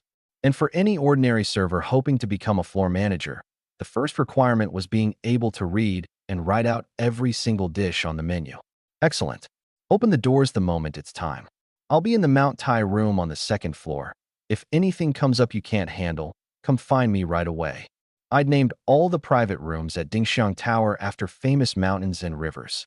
Classy. I pushed open the window, and the bustling street spread out below me. At the entrance, Zhou Fu had already gathered the staff to light the firecrackers. Amid the crackling and popping, Zhou Fu clasped his hands and offered greetings to the crowd of onlookers, while the festive troupe we'd hired banged their drums and gongs, making a lively spectacle. Wave after wave of customers surged into Dingxiang Tower and were shown to their seats, with larger parties escorted up to the private rooms on the 2nd floor. In the back kitchen, Jiang Tao and Lei Ming were getting busy too. Lu Qingxi slipped in with the crowd, Bai Tao at her side. The servers assumed she was some customer's family member, until Bai Tao spoke up. We reserved a private room 2 days ago. Take us there. That rare reservation had already sparked plenty of private gossip among the staff. Now that the guests had actually arrived, they were immediately escorted to the West Lake room on the 2nd floor. What can I get for you two ladies? Here's the menu. Our specialty is stir-fried dishes, innovative recipes with unique flavors. The server introduced dutifully. Lu Qingxi picked up the menu and scanned the familiar names on it. Shredded pork and garlic sauce, kung pao chicken, red braised pork. She grew more certain than ever. The owner of this Dingxiang Tower had to be just like her, someone from the modern world. "Give me a Coke," she said, setting down the menu. "A Coke? I'm sorry, miss, but we don't serve that here." The server had all 18 dishes memorized perfectly. "It's not on the menu, but your boss will definitely know what it is. Go tell him. He'll understand what I want." Following the customer-first principle, the server backed out of the room and hurried off to find Zhou Fu in the front hall. It was their opening day, and not a single employee had any real experience. Even with thorough training, plenty of unexpected situations kept cropping up. Zhou Fu was busy watching over the front hall, tracking table numbers, and calling out orders, making sure nothing went wrong. No mix-ups, no dishes sent to the wrong table. Manager Zhou, the guest in the Westlake room upstairs, ordered a Coke. "It's not on our menu, and she says the boss will know what it is." A Coke? Zhou Fu was certain no such thing existed on the menu. Yet the customer had ordered it anyway, and insisted on notifying the boss. What kind of customer is this? His first thought was that a competitor had come to test them.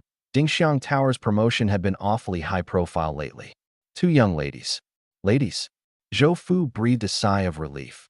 What competitor would send two young women? Two women coming out to dine alone was already unusual, and on top of that, they'd ordered something that wasn't even on the menu. These two, whether it had anything to do with the young master, he couldn't quite tell. Given the young master's status, there were too many things beyond his reach.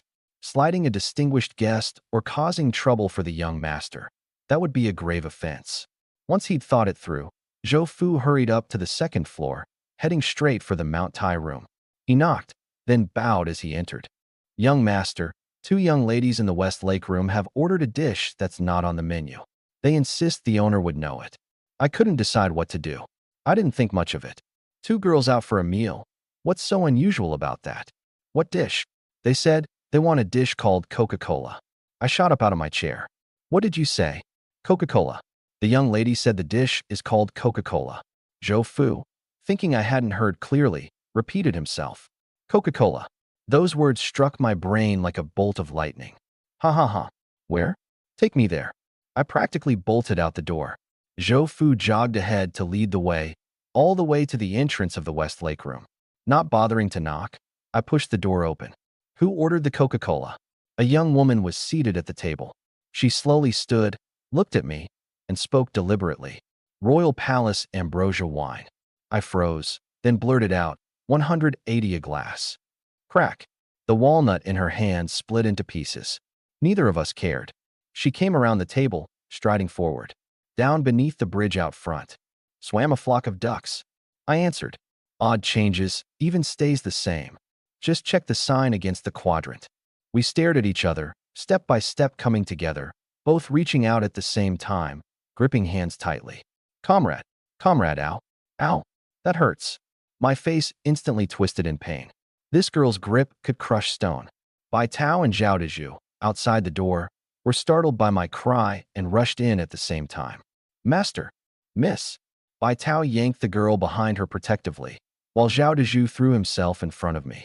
The two glared at each other. "It's fine. Bai Tao, step outside." "I'm fine too." "Zhuzi, out you go. No one comes in without my say-so." I rubbed my hand. The two reluctantly backed out, taking up positions on either side of the door like a pair of temple guardians. "That grip of yours.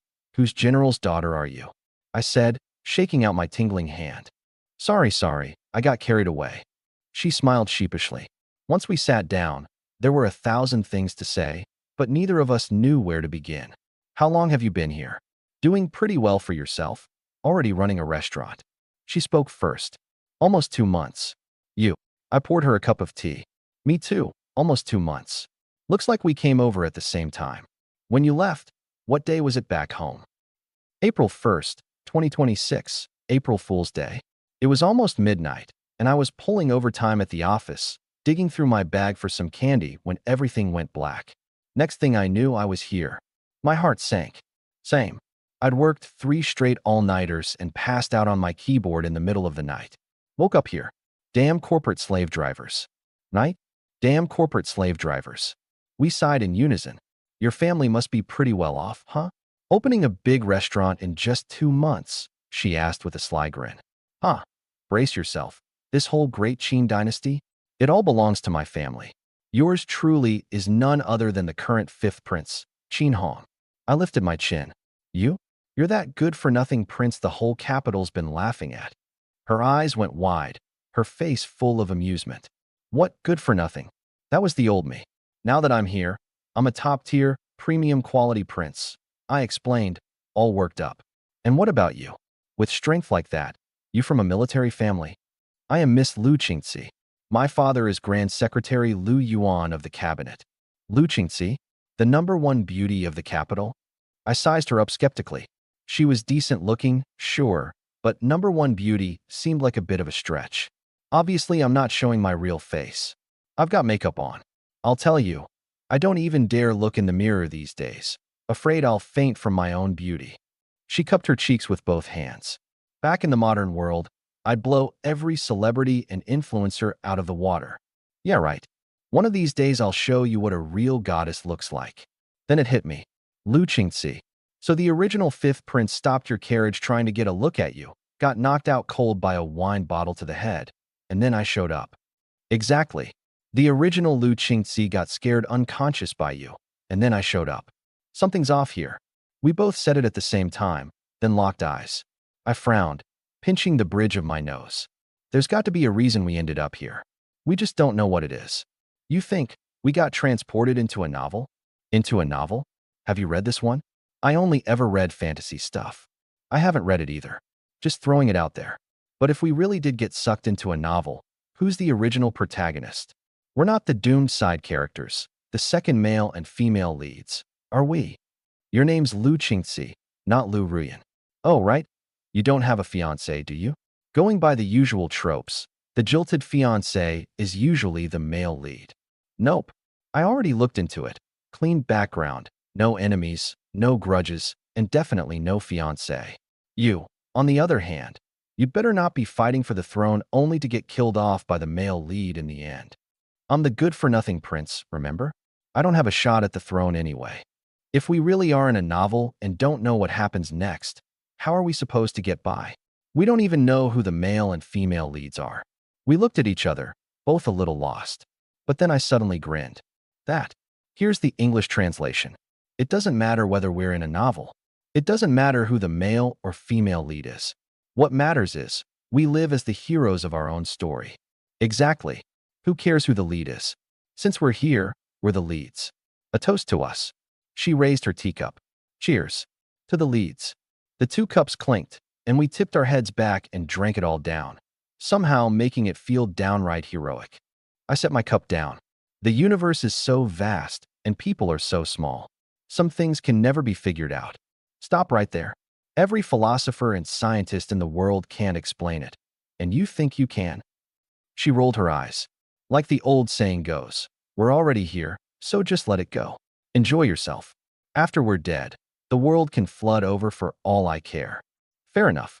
Instead of wondering how we got here, we should think about how to live. Of course it's easy for you. You're a prince. But a woman like me? This feudal society is way too hard on women. Something occurred to her, and her face filled with resentment. Noble young ladies in ancient times weren't allowed to step outside their gates, trapped all day in a little courtyard, with rules for how to walk, sit, and even lie down. To avoid slipping up, she said she'd practically turned into an Oscar-worthy actress. Count your blessings. At least you're a wealthy young lady with servants. If you'd landed as a maid, could you have handled it? Ugh, life is hard. She rested her chin on the table. Don't sigh. From now on, if you run into trouble, just come to me. Whatever else, I'm still a prince. I can help, at least a little. You said it, not me. We're from the same place. You can't just leave me hanging. She looked at me pitifully. Don't worry. When one countryman meets another, if I don't help you, who will? Then start by getting me some stir-fried dishes. I've been dying for them lately. Being a young lady means I can't even cook for myself. Easy. Zhao Dezhu. Zhao Dezhu pushed the door open, with Baitao close behind. Seeing that the young lady and I weren't sitting too close, she quietly breathed a sigh of relief. Have the kitchen bring out everything on the menu. Yes, my lord. My lady. Baitao's face was full of worry. This is my personal maid, Baitao. Baitao, this is the fifth prince you're always going on about. What? He's the fifth prince. Baitao rushed over, yanked the young lady up, and shielded her behind herself. Oh, come on. It's fine, relax. Lu Qingxi pried her off in exasperation and sat back down. What's wrong with this maid of yours? Does she think I'm going to eat someone? It's because you scared her last time when you stopped our carriage. Bai Tao, the fifth prince and I are acquaintances. Don't overreact like this when you see him from now on. Acquaintances? Bai Tao's face was full of suspicion. She'd been by the young lady's side since childhood. How had she never known about this connection? Don't get hung up on the details. Go fetch a couple of walnuts from the carriage. I feel restless without something in my hands. Bai Tao. He scratched his head and went out, still puzzling over it the whole way. What does she need walnuts for? Did getting transported here scramble her brain? You're the one who scrambled. I don't know how it happened, but ever since I got here I've had incredible strength. I keep breaking things without meaning to. Rolling walnuts around is supposed to work the grip. She spread open her fair-skinned palm. I can't figure it out. Skinny arms, skinny legs like these. Where's all this power coming from? A cheat code. That's a cheat code. The perk of being transported to another world. I grabbed her hand and turned it over and over, examining it, even lifting it toward my mouth like I might bite it to test it. What are you doing? Are you part dog? First time we meet and you're grabbing a girl's hand, groping and biting it, trying to get fresh with me? She yanked her hand back in fright and tucked it into her sleeve. I stared at that retreating hand, my face full of disappointment. What about you? What's your cheat code? My memory's gotten really good. Pretty much photographic. I said it with a bit of a deflated tone. I'd been proud of it at first, but after seeing her monster strength, my little gift suddenly lost its shine. Like being thrilled about picking up $10, then turning around and seeing someone else scoop up 100. Photographic memory is great too. She patted my shoulder. Then how about we swap? How would we swap? She said it without a care. Trading brute strength for a photographic memory. She was totally fine with that. What would a delicate girl want with all that power anyway? A sharp mind was the proper accessory for a fairy. Have you ever played Adventurer's Game 2? There's this thing in it where two people hug and their abilities switch. My tone was urgent. Swap just by hugging? That easy? You're not just trying to cop a feel, are you? She crossed her arms over her chest. Where's your mind going? We're comrades. This is a revolutionary embrace. Come on, one hug. I put on my most righteous face. Fine, just one hug. She stood up hesitantly and shuffled a step forward. I reached out, grabbed her arm, and pulled her into my chest. A wisp of fragrance drifted into my nose, and a soft warmth pressed against my chest. Instinctively, I tightened my arms. Her little face flushed bright red. Knock, knock, knock. Master, we're ready to serve the food. The knocking at the door snapped us out of it. She shoved me away, turned back to her seat, and smoothed her hair to cover her blushing face. The push sent me stumbling back 3 steps, and I rubbed my chest with a wry smile. The swap hadn't worked. Come in. Bai Tao came in first and handed the walnuts to the young lady. 2 waiters set 4 dishes on the table and withdrew. Give them a try. A couple of them are missing some seasoning, so the flavor's a little off, but the ingredients are absolutely all natural. I pushed the dishes toward her. She didn't stand on ceremony. She picked up her chopsticks and dug in. This Yuxiang shredded pork really hits the spot. The braised eggplant's pretty good too. This stir-fried bok choy is a little lacking though. It's overcooked. She kept up her commentary between bites and pulled Bai Tao down too. Here's the English translation. To eat together. I didn't touch my chopsticks, just sat there watching her. Each time a new dish came out, I'd set it in front of her and clear away the old one. Ugh, she let out a loud, satisfied burp and put down her chopsticks, looking utterly content. That's the best meal I've had in ages. Come by anytime. I'll keep a private room reserved for you. Just ask for the manager when you arrive. You think it's easy for me to get out? She rolled her eyes. Simple. Send this girl to pick it up, and she'll bring it back to you. It won't taste quite as good as fresh out of the kitchen, but it's still decent. I pointed at Bai Tao. Huh. So it's DoorDash, huh? I'll have to get Bai Tao a delivery uniform when we get back. Bai Tao had no idea what DoorDash was. All she knew was that she'd landed a sweet new job, picking up delicious food. And at the thought of getting to eat meals like this, she didn't have a single complaint. All right, we've met, we've eaten, and it's getting late. She braced herself against the table and stood up. Oh, hey. By the code of the martial world, shouldn't the next step be that we? I stood up too, teasing her. Code of the martial world, my foot. This lady is heading home. I've been out too long already. If I get caught, I'll never be allowed out again. She shot me a look and headed for the door. I meant nothing by it, of course. Running into someone from my homeland. I just couldn't help letting my guard down. And she didn't take it seriously either. Two strangers transported into the same world. There's a natural closeness, like old friends who've known each other for decades. No matter our stations or how wide the gap between us, I count you as a friend. If you ever need anything, come find me. Even if I'm not at the restaurant, the manager will let me know right away. You, take care of yourself.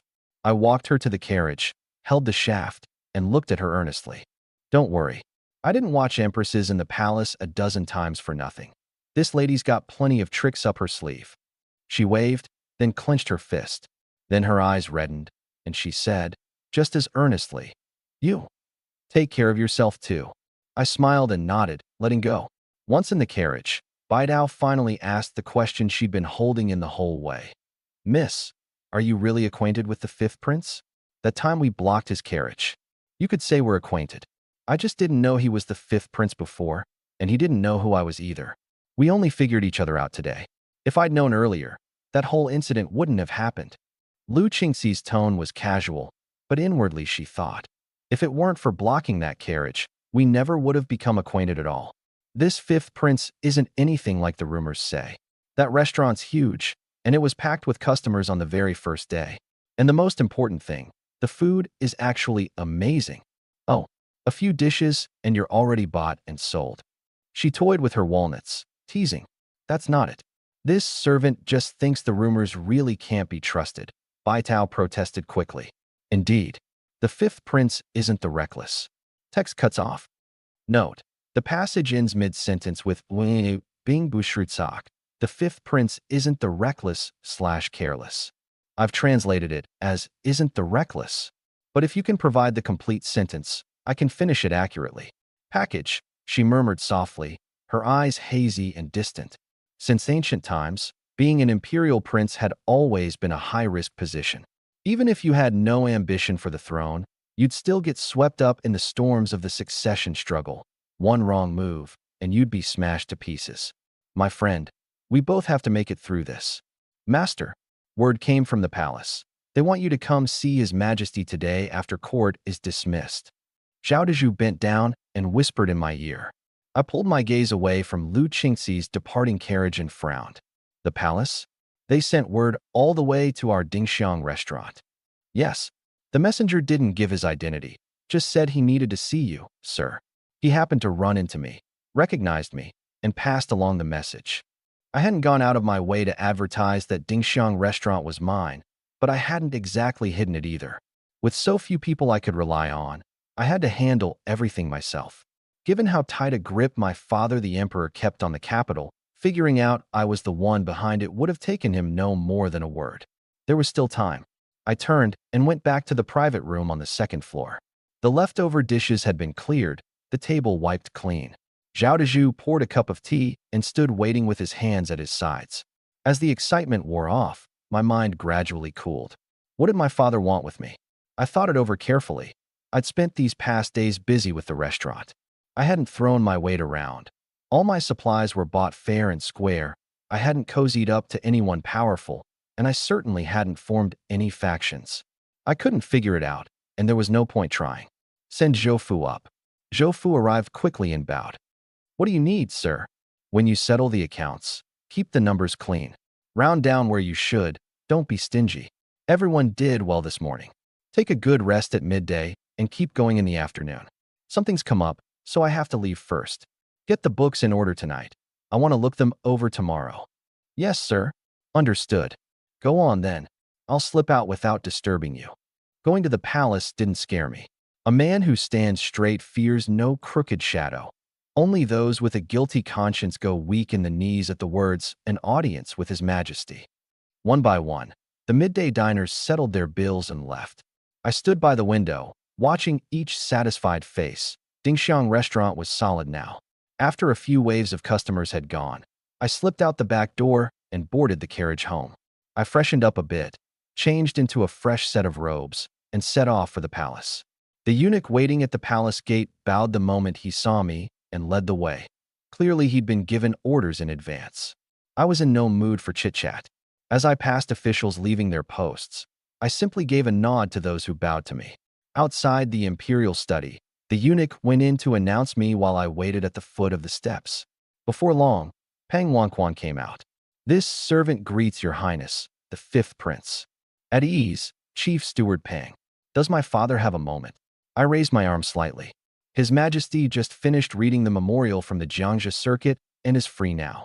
He's ordered this servant to show your highness in. I stepped into the imperial study. This was the second time I'd set foot in here, and I still felt a bit nervous, though not as cautious as the first time. Your son greets. Here's my English translation with a natural American flavor. Greetings, father. No need for formalities. What have you been up to lately? My father's voice came from behind the imperial desk. Words already reached him at the restaurant, and he's still asking? I lowered my head and pursed my lips, then looked up. Father, I've opened a new restaurant called the Dingxiang House. It just had its grand opening today. Ridiculous. My father's face turned livid as he braced both hands against the desk. A prince, dabbling in trade? Competing with common merchants for profit? Where's your sense of propriety? I prepared my argument in advance. Please calm your anger, father. While studying, I happened upon a new method of cooking. After trying it, I found it excellent, so I wish to share it widely and add a bit of luster to the culinary traditions of the Qing. Never mind whether it turns a profit. Tie it to culture first. So now you're doing a good deed? My father was so angry he nearly laughed. I'm young and don't understand the great affairs of court, but I hold the Qing in my heart. The common people eat such monotonous fare. Having discovered a new method, it's only right that I spread it and bring benefit to all. In principle, I had to claim the moral high ground. You're young. My father slammed the desk and sneered. In a few days you'll be establishing your own household. A prince engaged in commerce, and still no sign of remorse. Instead, you claim it benefits the people? Where is your sense of propriety? I hadn't fooled him. I'd only made things worse. My knees went weak, and I dropped to the floor with a thud. Please calm your anger, father. I know I've done wrong. And what exactly is your wrong? The cold voice bore down on me. Cold sweat broke out on my back as my mind raced. Those who eat the state's salary must not compete with the people for profit. There was no getting around that hard truth. The culture and common people cards wouldn't move him, so it was time to play a different one. My expression shifted, instantly transforming into one of pure grievance, my voice trembling. Father, I know I was wrong, and I've brought shame upon the royal family again. I'm a dullard. I've read a few books, but compared to my brothers, I fall so far short. The crown prince is benevolent and filial, always thinking of the state.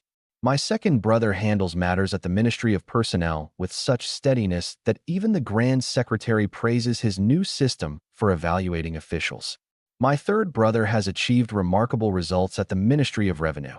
The taxes from the Shaanxi circuit keep climbing. Even my fourth brother, only a year older than me, can ease your burdens at court. Only I. At this point, I lowered my head and rubbed my eyes hard, forcing out 2 tears. Say only half, and let him fill in the rest. The grand appeals to duty and the people won't sway you, so I'll play the family card. Let's see how you handle that. Watching me wipe away my tears, my father's expression softened. A dragon sires 9 sons, each one different. This 5th son was hopeless at his studies and reckless in his conduct, yet he'd never caused any real disaster. Opening a restaurant couldn't be justified by protocol, but in the end it did the court no harm. He let out a sigh. Get up. From now on, leave the restaurant to your attendants to manage. Stay out of it yourself. Go to the inner palace and visit your mother. Have a meal with her. Yes, father. I choked back my emotions, rose, bowed, and made my exit.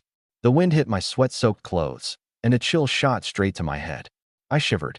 Master, Zhao Daiju, who'd been waiting outside, rushed over, his face full of concern. I'm fine.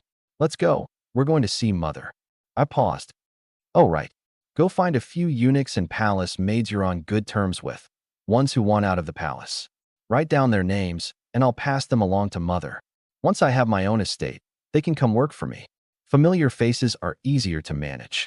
These past few days, My mind had been consumed with the restaurant. It wasn't until father brought it up that it hit me.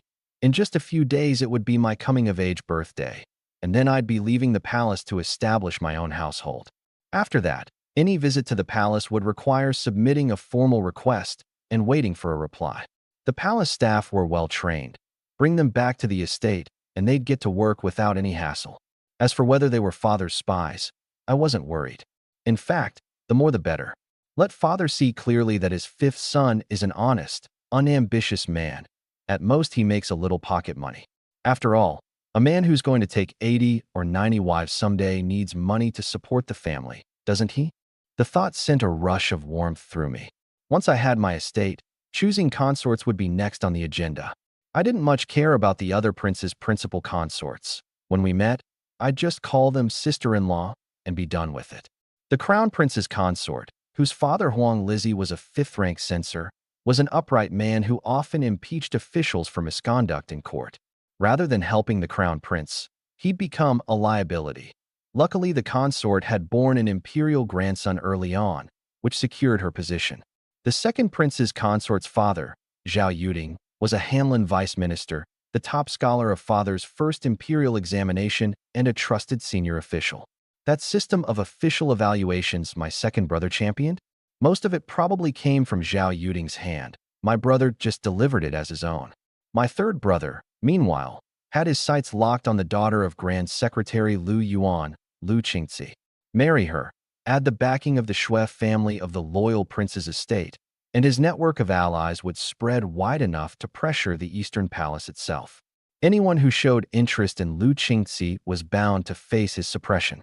As for my fourth brother, though not yet married, his match was already set, the daughter of Li Yuanxi, the provincial administration commissioner of Jiangnan. She'd already arrived in the capital, with the wedding 2 months out. Her dowry, they said, stretched for miles across over 100 carriages, and Li Yuanxi had even requested 3,000 garrison troops to escort it. As for me, I had only 3 requirements for a principal consort: beautiful, beautiful, and beautiful. When I reached Consort Shu's palace, I bowed low. Your son greets mother. Rise, rise, my dear Hong. Come sit. Mother beckoned, calling me to her side. What have you been busy with lately? She asked with concern. Nothing much. I read now and then. It's that servant Zhao Dezhu who can't sit still. He opened a restaurant, and I've been helping him think things through. The deed was in Zhao Dezhu's name. I'd merely offered a few suggestions. As for the money, well, that was his gift of loyalty to me. How could I refuse the man's kind heart? That wretched servant has no sense at all, troubling his master over his own private affairs. He deserves a beating. Mother's thinking was simple. I said Zhao Dezhu had opened it, so she truly believed it. The reason people used to call me a good-for-nothing had a lot to do with how my mother raised me. To put it kindly, she was innocent. To put it bluntly, she was a bit dim. Yet somehow this very woman managed to raise me in a palace that devoured people alive, and even rose to become an imperial consort. Dumb luck, I suppose, with heaven watching over her. I've already dealt with him, mother. There's no need for you to trouble yourself over such trivial matters. I won't concern myself with the trivial ones. What I'm worried about is you setting up your own residence. Your birthday is just a few days away. The Ministry of Works has already renovated the estate according to regulations. When you have time, go take a look and see what else it needs. Mother gazed at me tenderly. She knew full well that the throne, that lofty seat, was never meant for her son. All she wished was for me to live my own life safe and sound. I'll go tomorrow, mother. I'd also like to have Zhao Dezhu pick a few servants willing to leave the palace to work at my residence, if you'll permit it. That's fine. The palace staff know their manners. I'll rest easier knowing they're out there looking after you. Give me the names, and I'll notify the household department. Thank you, mother. I spent the night in the palace. After breakfast with mother the next morning, I handed her the list and left. Back to the residence to change, then on to the Dingxiang restaurant. It was still early, no customers yet. The staff cleaned while quizzing one another on the menu, discussing how to answer the questions patrons had raised the day before. Zhou Fu was behind the counter tallying the day's accounts. Hearing someone call out, "Young master," he looked up, saw me already standing before him, and hurried out to greet me. "Greetings, young master." "Yesterday's earnings," I began. Before I could finish, his face broke into a grin, his voice bursting with excitement. After the morning crowd spread the word, customers streamed in all afternoon. The main hall turned tables, and even the private rooms upstairs saw 2 full rounds. He turned and fetched the ledger, presenting it with both hands. Take a look, young master.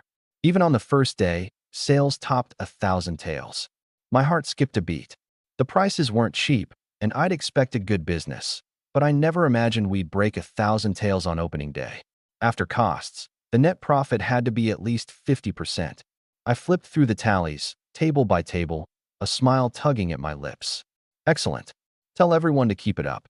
At month's end, on top of their wages, the bonuses will be generous. Jiang Tao and Lei Ming get double. And you'll take a commission of 0.1% of the month's net profit. I'm no stingy master.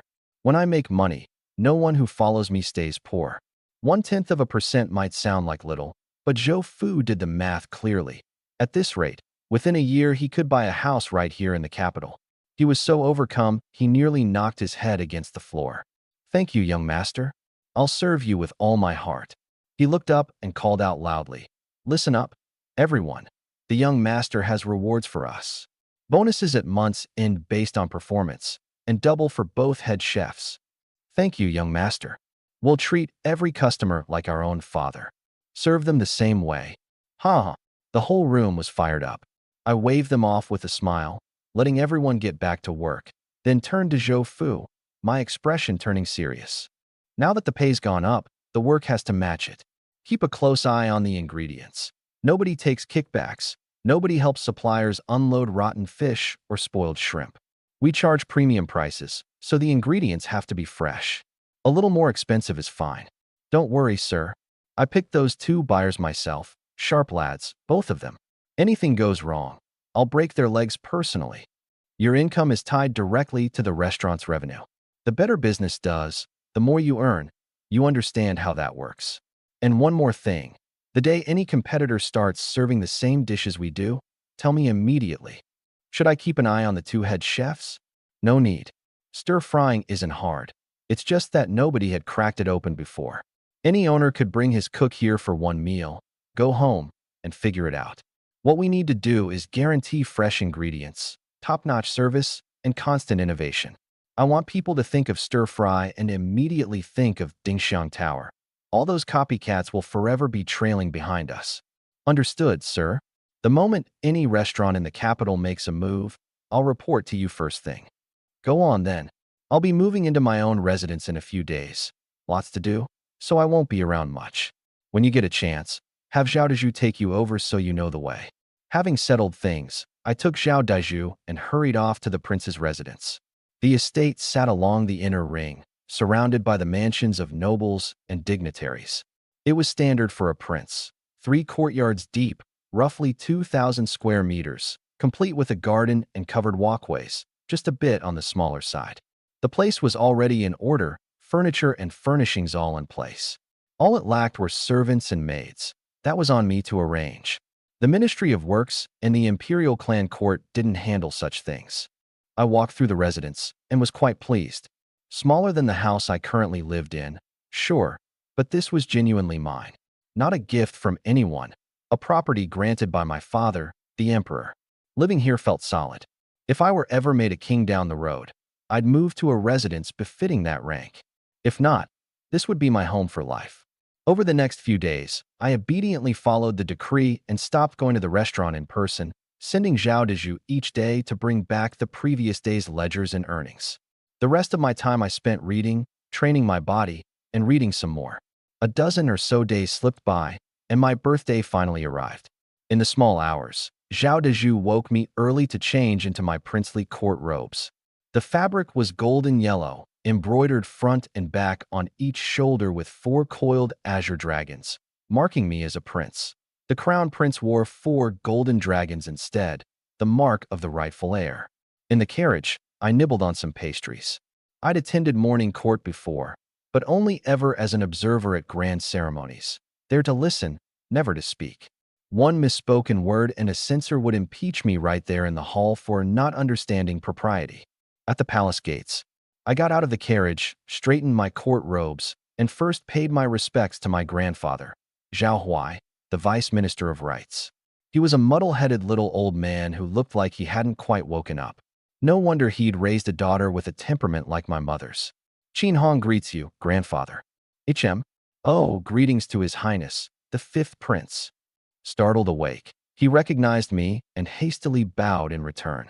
Before the palace gates, there were no grandfathers or grandsons, only sovereign and subject. Crack, crack, crack. 3 snaps of the whip cut through the officials' murmuring. The palace gates slowly swung open.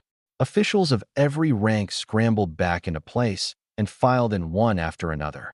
I found my own spot too, standing behind the several princes, exchanging greetings and pleasantries with my imperial brothers. It's the fifth brother's birthday today, and now you've got a residence of your own. It's high time you had a post at court as well. The crown prince, walking ahead, turned his head and smiled.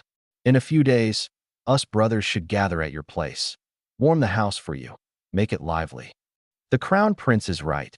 The second prince, Qinjia, chimed in cheerfully. It's been ages since we brothers got together. This is the perfect excuse. Speaking of which, that reminds me of something. The third prince, Qin Hao, shot me a mischievous glance. About that business where the fifth brother's head got cracked open, Shui Gui still hasn't apologized to your face. Perfect timing. I'll bring him along to your residence and have him make amends in person. No need for apologies. I said flatly. Once court lets out, I'll have someone put up a sign at my gate that reads, Shui Gui and dogs not permitted. Besides, this is a gathering for us brothers. Who does Shui Gui think he is to be included? The contempt in my words was completely undisguised. Qin Hao's expression darkened. When you beat a dog, you have to consider its master. By ranking Shui Gui alongside a dog, I was clearly slapping his face in public. Watch your words, fifth brother. The fourth prince, Qin Ming, gave Qin Hao a tug, his tone sounding like advice, but his words even more venomous. If you rank Shui Gui with dogs, then where does that leave the prince of Zhong's household? With a single sentence, he'd elevated the matter from Shui Gui's personal dignity to that of the entire prince of Zhong's estate. Qin Hao's face turned grim, and the look he gave me grew even more hostile. I calmly met his gaze, sneering inwardly. What a fine bunch of imperial brothers. Every word out of their mouths was about brotherly love and devotion. Yet the moment they turned around, they were digging pits for one another. Not a single harmless soul among them. We'd kept our voices very low, too soft for others to make out. All anyone could see was the third prince's ashen face, with no idea why. Just as I was about to add another jab, the procession entered the Golden Throne Hall. The princes fell silent at once, standing solemnly to await the emperor. His Majesty arrives. At the head eunuch's shout, the entire hall of civil and military officials bowed as one. Long live the emperor, 10,000 years, 10,000 times 10,000 years. Rise, my subjects. Emperor Longzheng sat upright upon the dragon throne. Thank you, your majesty.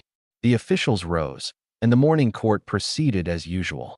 Officials submitted their reports, ministers offered their counsel, and the emperor deliberated and handed down rulings, settling what could be settled on the spot and leaving what couldn't for after court adjourned. The court resumed session. Those with opposing views couldn't avoid a war of words. The emperor simply watched from the side like a spectator, waiting until the arguing had run its course before making the final call. Soon, everything that could be resolved was resolved. That's when Huang Wanping, the Minister of Rights, stepped forward. Your Majesty, the fifth prince has come of age. By ceremonial protocol, he should move out of the palace, take part in state affairs, and assume an official position. Where is the fifth prince? Finally, my turn.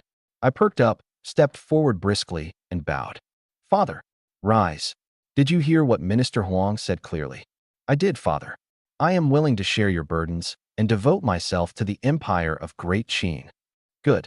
Since you have such intentions, have you given any thought to which department you'd like to serve in?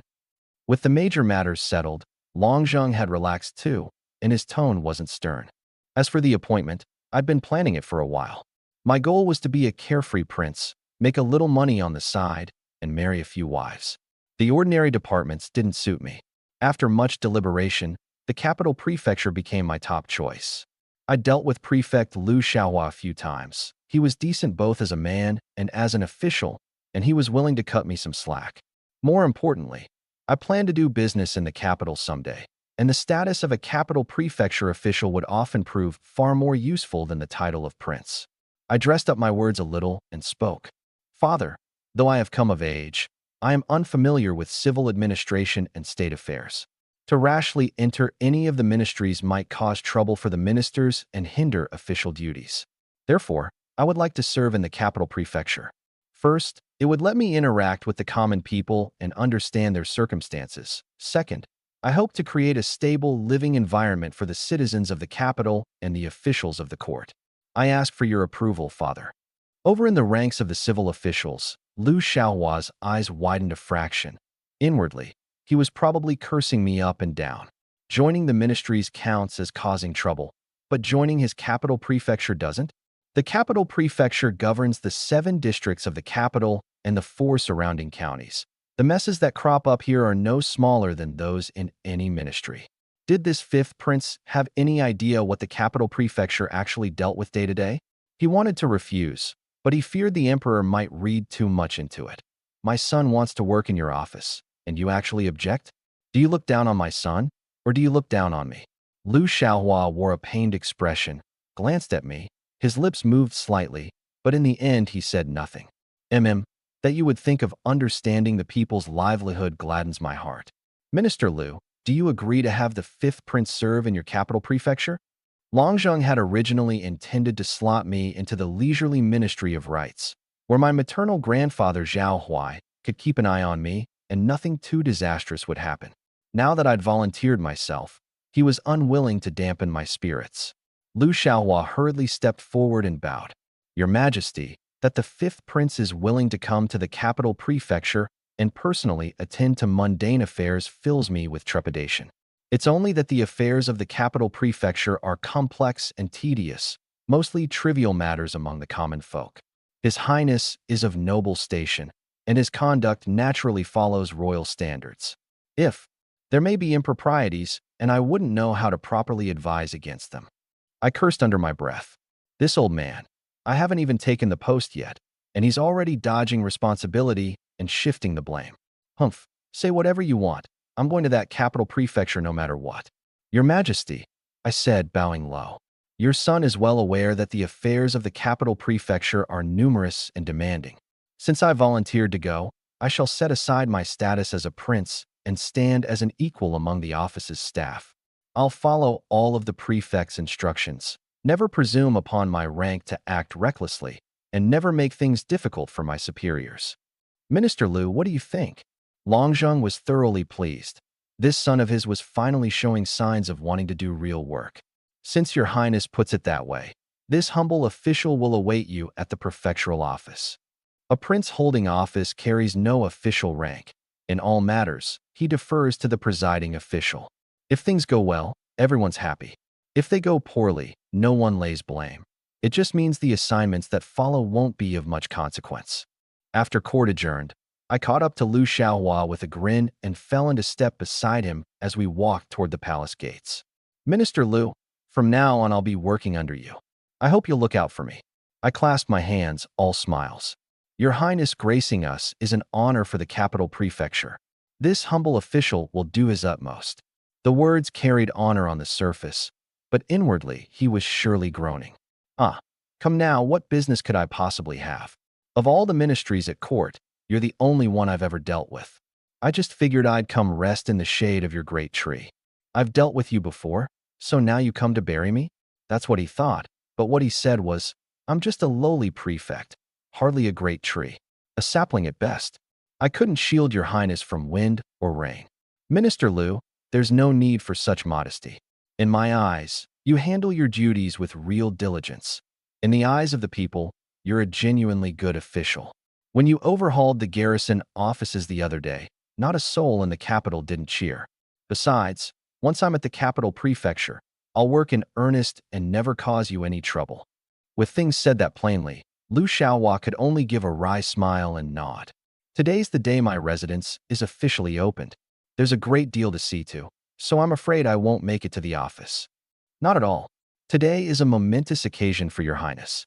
It's a shame official duties keep me too busy to offer my congratulations in person. I've prepared a modest gift and will have my steward deliver it to your residence."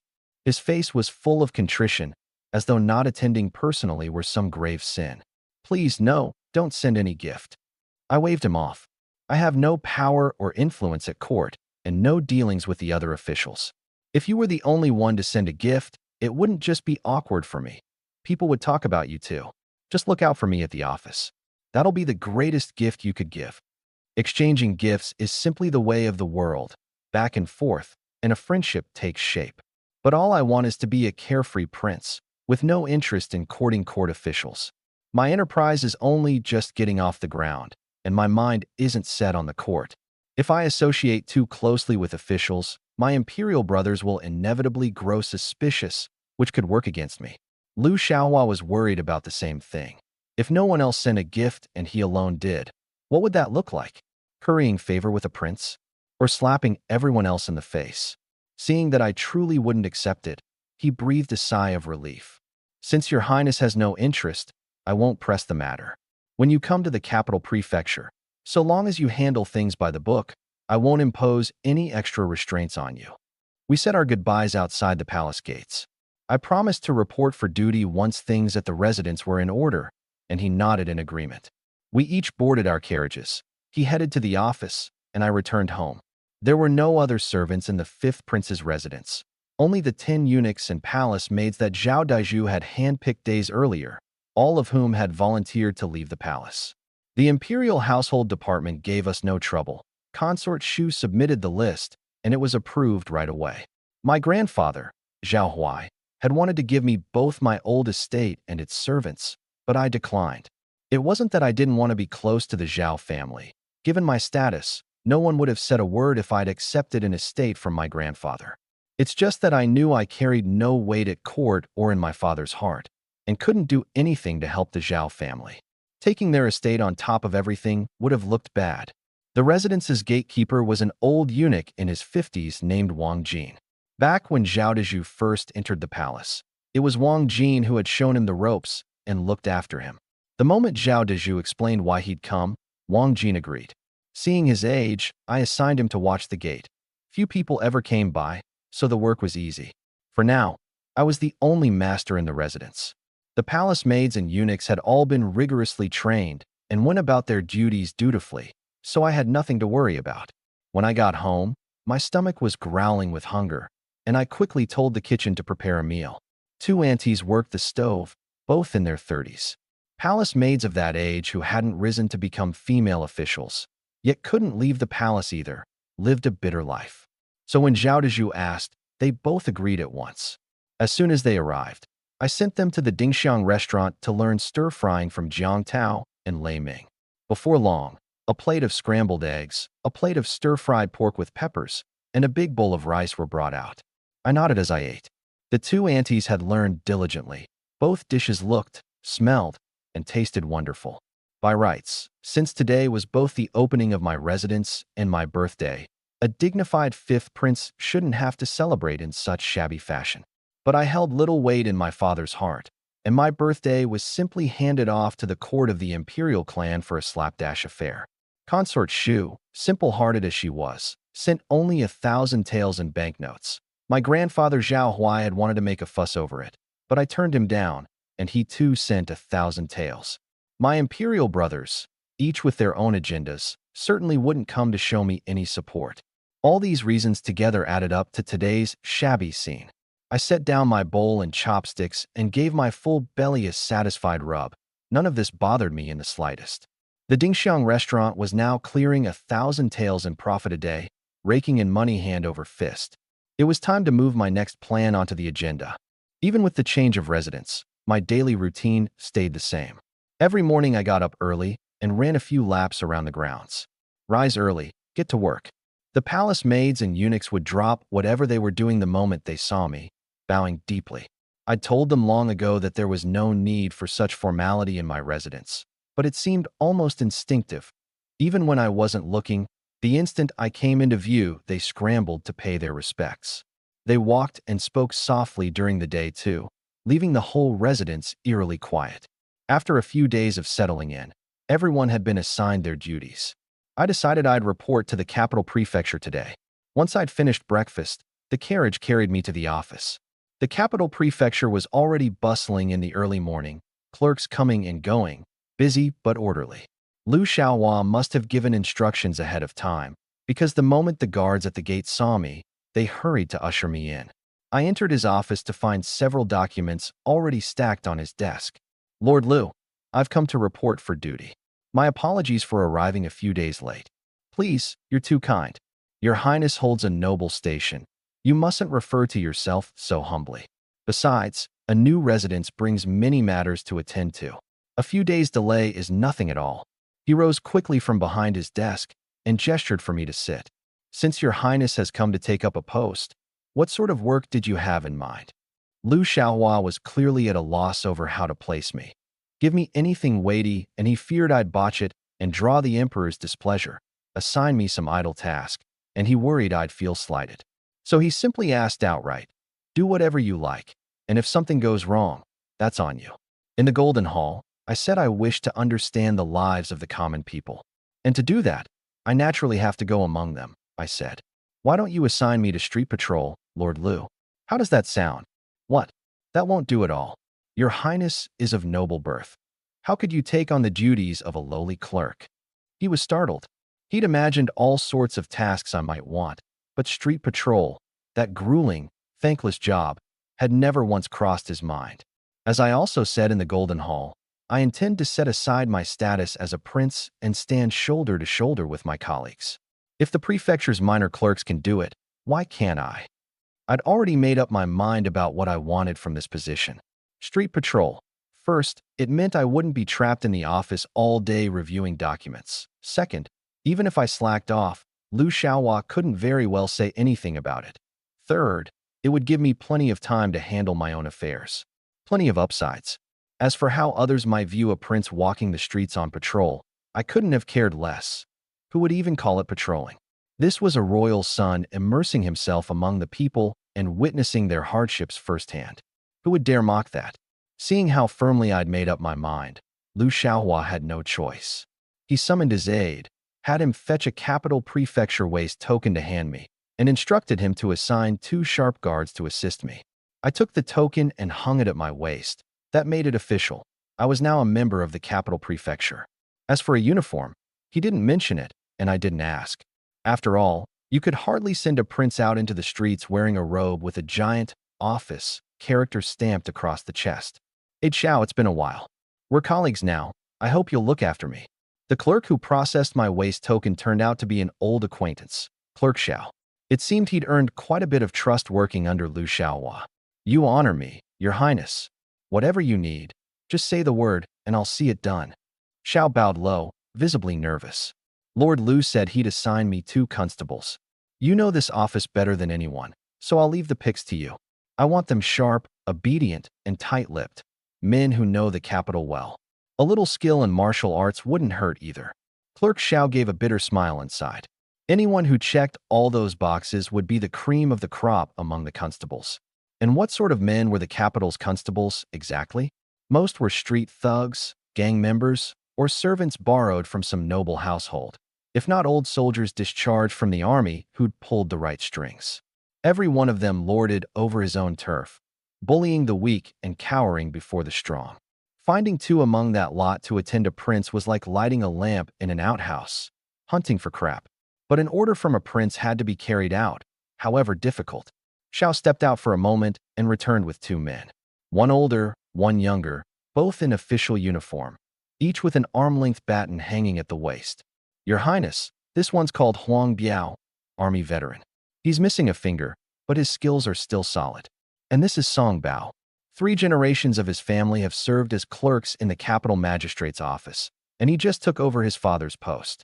Don't let his youth fool you. This boy's been running these streets with his father since he was a child. There isn't a corner of the capital he doesn't know.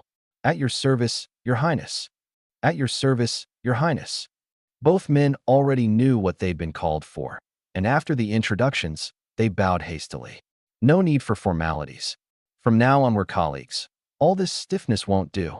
And drop the Your Highness. It's too distant. We'll mostly be patrolling the streets, and since I'm your captain, just call me Patrol Chief. Yes, sir. At your service, Patrol Chief. Song Bao, young and quick-witted, switched over at once. Privately, he marveled. This prince didn't put on any airs at all, nothing like the other nobles he'd met. A warm feeling toward him welled up naturally. Huang Biao respectfully echoed the title as well. Good. Starting today, our little patrol squad is officially formed. Let's move out. No need to keep interrupting Lord Lu's work. Watching me lead the two of them out the door in high spirits, Lu Xiaohua frowned with worry, wondering whether this fifth prince was going to land them all in trouble. Clerk Xiao seemed to read his mind and bowed. Rest easy, my lord. I chose these two after careful thought. Huang Biao is steady, skilled, and commands a bit of respect on the streets. Song Bao is a clever little fox, new to the post, sure, but he's already made the rounds of every garrison station under our jurisdiction and gotten friendly with them all.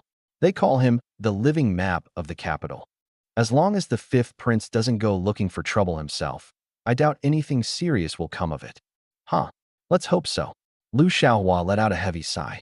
I led Huang Biao and Song Bao out of the capital magistrate's office and told Zhao Dezhu to bring the carriage. Sent him back to the residence, then met up with the others at the Dingxiang restaurant. The moment Zhao Dezhu left, I led the two of them toward the Dingxiang restaurant. Old Huang, tell me, how do you usually handle your rounds? Well, sir, us constables patrol by district. 2 men to a shift, or 3 to 5 in the busier areas. Huang Biao answered without hesitation. Mainly we keep order on the streets, deal with anything that pops up, and settle disputes.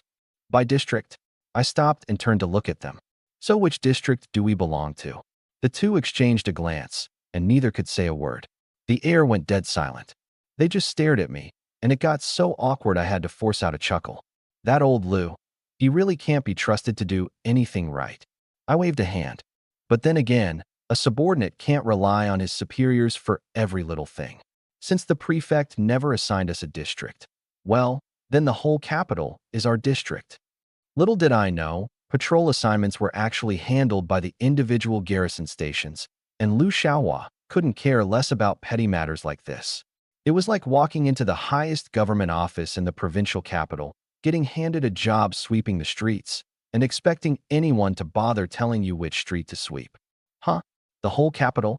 But Song Bao looked terrified, gesturing frantically in front of himself, lips trembling. My lord, do you have any idea how big this city is? I found out later that this kid had been running his father's district since he was 7, started covering his father's colleagues' turf at 10, didn't dare roam the whole capital until 15, and now at 18 had finally earned himself the nickname, the living map of the capital. The second he heard we had to patrol the entire city, his knees went weak. Huang Biao gave a pained smile too. Look at you two, scared stiff. You're overthinking it, I laughed. I never said we'd cover the whole thing in one day. Come on, let's grab a bite first and settle your nerves. On the way to the Dingxiang restaurant, Song Bao walked beside me. Which road fell under which garrison, how many constables patrolled each street, which gang was backing which establishment behind the scenes. He laid it all out, clear as day, without missing a beat. I nodded along as I listened, more and more impressed with this living map. Song Bao, with a talent like yours, being a constable is a waste. Sir, what waste? He grinned. My family's been constables for 3 generations. The whole neighborhood's jealous. My pa says if I work hard, he'll set me up with a wife after the new year. Then someday I'll have kids, and when they grow up, they'll take over for me. 3 generations, all for the sake of one thing, stability. I clapped him on the shoulder. That's good. Work hard. And when you get married, I'll give you a fat red envelope. Then I turned to Huang Biao. And you, old Huang? Are you a local? Got a family? And what happened to your finger? Song Bao snickered off to the side, probably thinking again about the matchmaker his mother had hired. Huang Biao spoke up. Constable, back when I was young, my family was poor, couldn't afford a wife. Then the draft came along, so I enlisted and got sent to the frontier. That way my family owed 1 less share of tax. He paused, learned a bit of fighting from an old soldier out there. Later, when the barbarians raided the border, I kept my life, but lost a finger and tore up the tendons in my hand. Couldn't grip a blade anymore. took my pay, pulled some strings with a company commander, and landed a job as a yamen runner here in the capital. As for family, never married. Right? Ninth Master never married. But he's got a sweetheart. Song Bao cut in eagerly. She runs a tofu shop over on Willow Leaf Street. Folks call her the Tofu Beauty. A young widow, and pretty as a picture. Shut your trap. Huang Biao kicked him square in the backside. Ninth Master. I had no interest in the sweetheart, but the title caught my curiosity. What's the story behind that? Song Bao rubbed his rear, utterly unbothered. Clearly he was used to it. That's what the street folk call Ninth Master out of respect. He lowered his voice. My old man says that back when Ninth Master had just become a runner, he ran smack into two gangs going at it. All by himself, he grabbed his staff and charged right in, cut them down left and right, laid out 20, 30 men flat on the ground. Then he marched straight to the gang's headquarters, gave both bosses a proper beating, and ordered them to keep their people in line and stop stirring up trouble on the streets. His eyes gleamed. After that, the name Ninth Master spread far and wide. And it's because of that very incident that Ninth Master stayed nothing but a street patrolman. Otherwise, with skills like his, he'd have joined the Six Panels Bureau long ago as a constable. Hell, even a chief constable. I gave Huang Biao another look, and my whole expression changed. Well, old Huang. Still waters run deep. No, my friends, just do me the honor. Huang Biao shook his head. His face showed neither longing for past glory nor bitterness about his present life, as if none of it mattered. With these two hands of mine, I couldn't be a chief constable anyway. Street patrol suits me just fine. The three of us walked on, laughing and joking. Along the way we passed several groups of patrolling runners, who all eyed us curiously. A fellow dressed up like some noble, yet with a capital prefecture runner's badge hanging at his waist. Song Bao spotted people he knew and wanted to greet them, but didn't dare, scratching his head and ears in frustration. Huang Biao, on the other hand, was easy about it. When someone called out, Ninth Master, he'd just nod in reply, never a word more. We soon arrived at the front of Dingxiang Restaurant, where Zhao Dezhu had been waiting and came out to meet us. Master, the private room upstairs is all set. Come rest your feet. It was the height of the dinner rush, and the place was packed. Zhou Fu caught sight of me and started to come out from behind the counter to greet me, but I waved him off. I led my party straight up to the second floor and stepped into the private. Here's the English translation. We took our seats. Just whip up a few simple dishes, a soup, and some rice or noodles, I said casually as I sat down. Right away, sir. The waiter bowed and withdrew. Song Bao thumbed through the menu with curiosity. He couldn't read much, only recognized the prices listed after each dish name. He clicked his tongue, secretly griping about how greedy the owner was. These few dishes cost as much as a whole month of his salary. I picked up my tea and took a sip. Xiao Song, ever heard of this place? He set the menu down. Sure have. It's been open less than a month. The dishes are all new and creative, and it's become quite the hot spot among the capital's elite. Nobody knows who's really behind it, though. Word on the street says the owner's got serious connections. Apparently, that recent shake-up at the Ward Guardhouse had something to do with this place. Can't say if it's true or not. Oh, even you don't know who's behind it. The place just opened. I haven't had a chance to dig around yet. He thumped his chest. But if you want to know, sir, I'll hit the streets after my shift and sniff something out for you. I'll have answers by tomorrow. Good. I'll be waiting then. My interest was piqued. Could this kid actually track down who owned the Dingxiang restaurant? And if he really did trace it back to its owner, me, well, then I'd have to start looking at him in a whole new light. After we'd eaten our fill, I led the group out of the Dingxiang restaurant and ran straight into Bai Tao, climbing into a carriage, food box in hand. I chuckled to myself. I'd been wondering how my fellow transplant was faring. No word from her in days, and it had been weighing on me a little. I left Zhao Dezhu behind, partly to keep an eye on the restaurant and make sure nothing went sideways, and partly to find out what Bai Tao's visit was all about. The three of us pressed on with our grand patrol. With no set destination, we just wandered wherever, stopping at a tea house whenever we got thirsty. It was the golden ninth month. The weather was turning cool, crisp, and pleasant. Maybe it was the novelty of finally having an official post, but I didn't feel tired in the slightest. As we walked, more and more people in long scholarly robes started appearing on the streets, folding fans in hand, book boys or servants trailing behind them. Why are there so many scholars around? What's up ahead? Some kind of school district? School district? Like an area for schools. Song Bao got in a quick bit of flattery first. That's such a simple yet spot-on way to put it, sir. I'm impressed. I gave a faint smile, but paid it no mind. To answer your question, sir, up ahead is the Wundian Ward. The Imperial Academy's right here.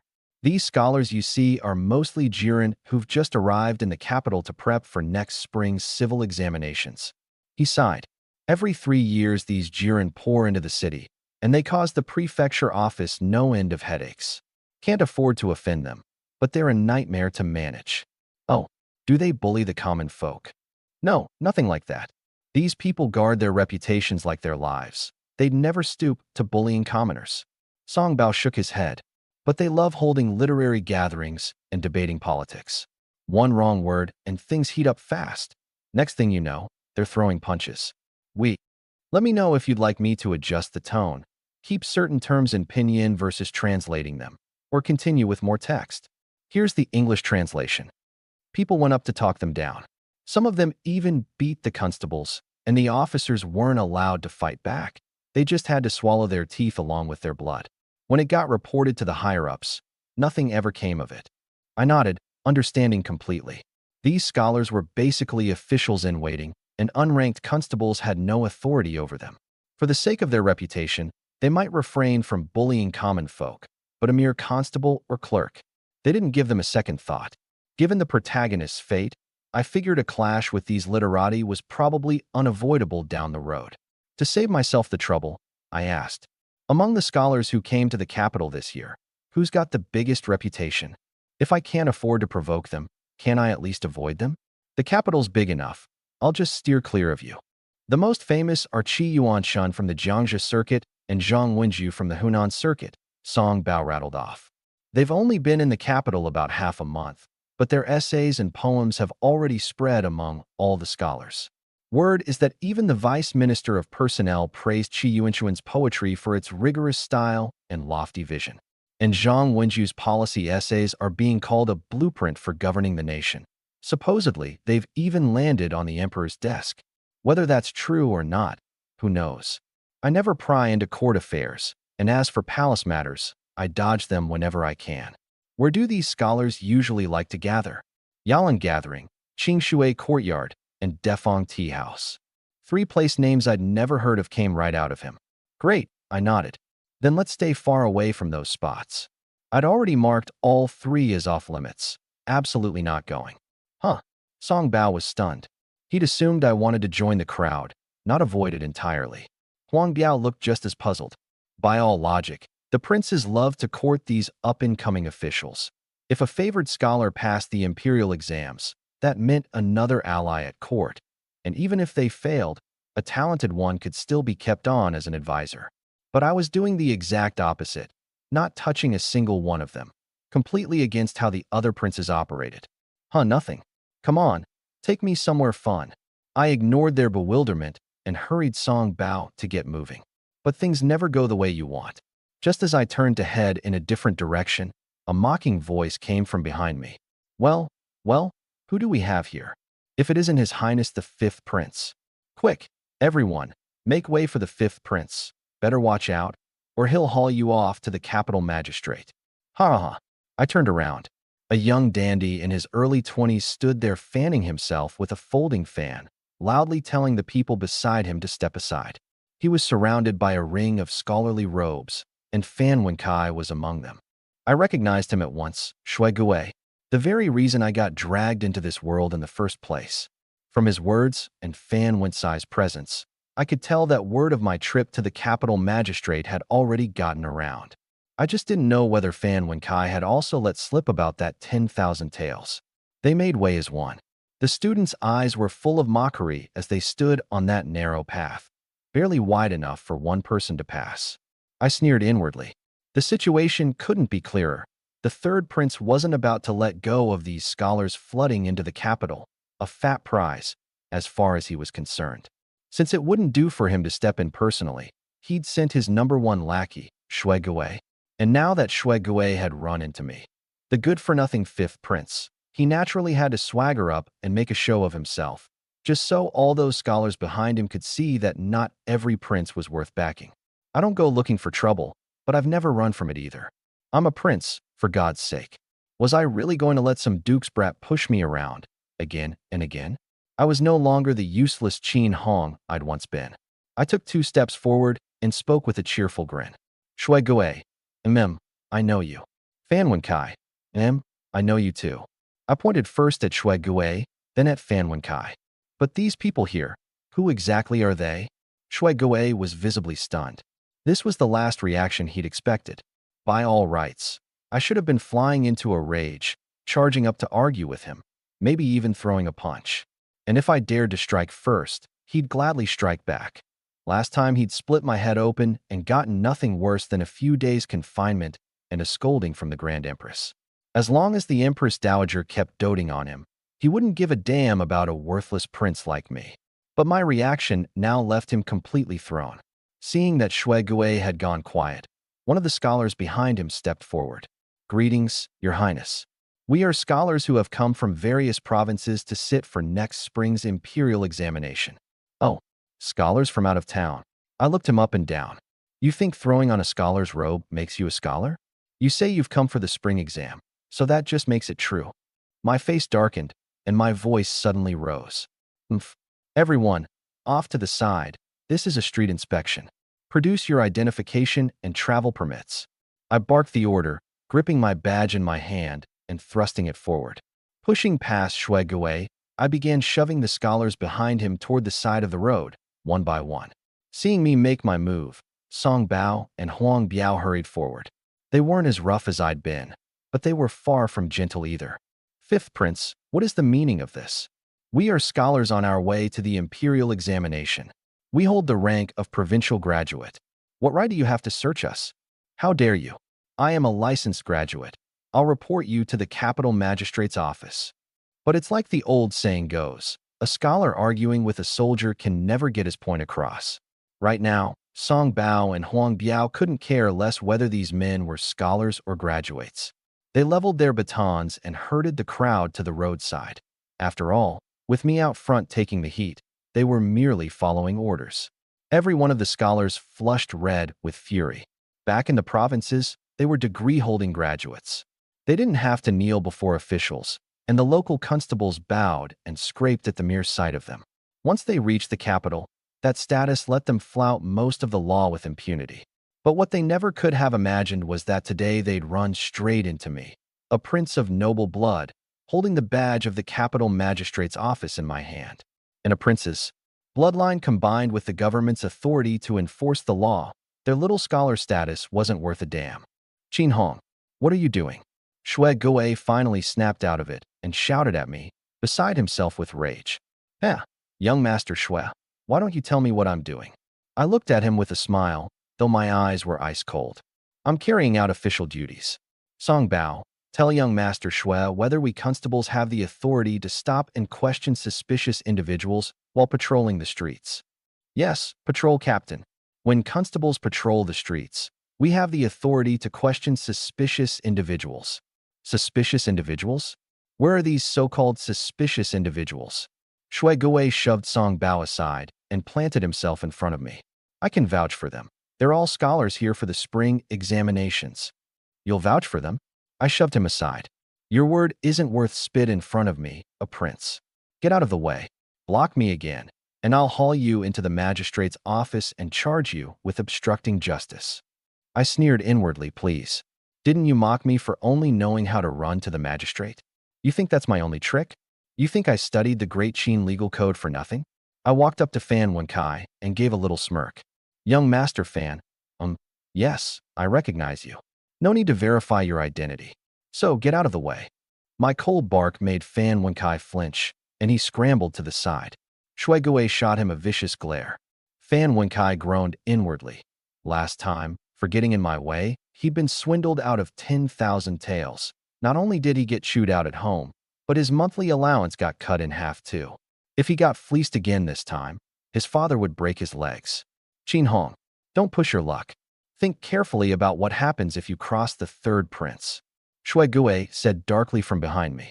He didn't dare step forward to block me again, because he understood that this time was different from before. Last time, it had just been two youngsters in a private squabble. Whether to punish us, and how severely, depended entirely on how much each of us mattered in our elder's eyes. And clearly, he was more favored than I was. So this time he wanted to pull the same trick and make me eat crow again. But he never expected that I wouldn't play by his rules at all. Instead, I'd taken a completely different route, using my status as a constable to my advantage. Constables held no official rank, but they represented the face of the government. I was acting with an official badge, legitimate and lawful. If he kept up his shameless meddling and obstruction, then this would no longer be a spat between two youngsters, but rather, Shui Gui showing contempt for the law of the land and acting with brazen impunity. The emperor might tolerate two youngsters horsing around, and might even refuse to favor his own son. But he would never tolerate someone who held the law and the imperial court in contempt. That Shui Gui could win the Empress Dowager's favor and run errands for the third prince meant he was no useless wastrel. He understood this principle well. Consequences? What consequences? I said, utterly indifferent. The nation has its laws, and every family has its rules. Even if this goes all the way up to my imperial father, I'm not afraid. Shui Gui, tell me, what consequences could I possibly face? He still thought I was the same old Qin Hong. Hot-headed, quick to anger, ready to throw a punch at the slightest provocation. Please, I don't play that low-level game anymore, buddy. I play mind games now. I let out a scornful laugh and turned to the scholars who'd been shoved to the roadside. Everybody line up. Those with identification papers, hand them over. Those without, you're coming back to the magistrate's office with me for questioning. I swept my gaze across their sullen faces. And let me tell you, don't even think about resisting. You can't handle the consequences. The scholars exchanged glances. Who carries travel permits when they step out the door? They weren't afraid of ordinary constables to begin with, and with Shui Gui backing them, they were even less so. But they'd run into a prince who happened to be working as a constable. And with those two identities stacked together, their status as licensed scholars suddenly counted for nothing. Seeing that no one could produce a travel permit, I gave a snort and herded the whole crowd toward the nearest garrison station like a bunch of livestock. As for the servants of Prince Zhong's estate trailing behind the scholars, they all carried the estate's identification tokens. Their status was legitimate, so I left them alone. I led the way up front, with a group of dejected scholars following behind, the whole procession moving off in grand fashion. Shui Gui's face was livid. He summoned his own constables, whispered a few instructions in their ears, then fell in behind me. He meant to keep an eye on me, worried I'd make things hard for these scholars, all of whom were hoping to use his connections to get acquainted with the third prince. As things stood now, it was Shui Gui's face on the line. If anything else went wrong, it would be the third prince's face at stake. Chief, are we really taking these scholars to the garrison? Song Bao was young after all, and with a crowd of licensed scholars trailing behind him, his nerves were getting the better of him. Of course. Xiao Bao, remember this. I didn't even turn my head. You're a constable. When you're carrying out official duties, you represent the court, you represent the law. What is there to be afraid of? Song Bao pursed his lips and grumbled inwardly. Sure, only a constable with a prince's status like yours gets to represent the court and the law while enforcing it. For small fry like us, that only counts when we're dealing with commoners. When we reached the garrison, I led everyone inside. The constable on duty spotted the huge throng of scholars and his knees went weak. He grabbed Huang Biao, stammering, Ninth Master, what's going on here? Our chief is carrying out official duties by the book, Huang Biao said calmly. Clear out the temporary holding cell and the interrogation room right away. A seasoned constable through and through, Huang Biao knew exactly what to do in a moment like this. Now that the people had been brought to the garrison, the rest was for me to handle.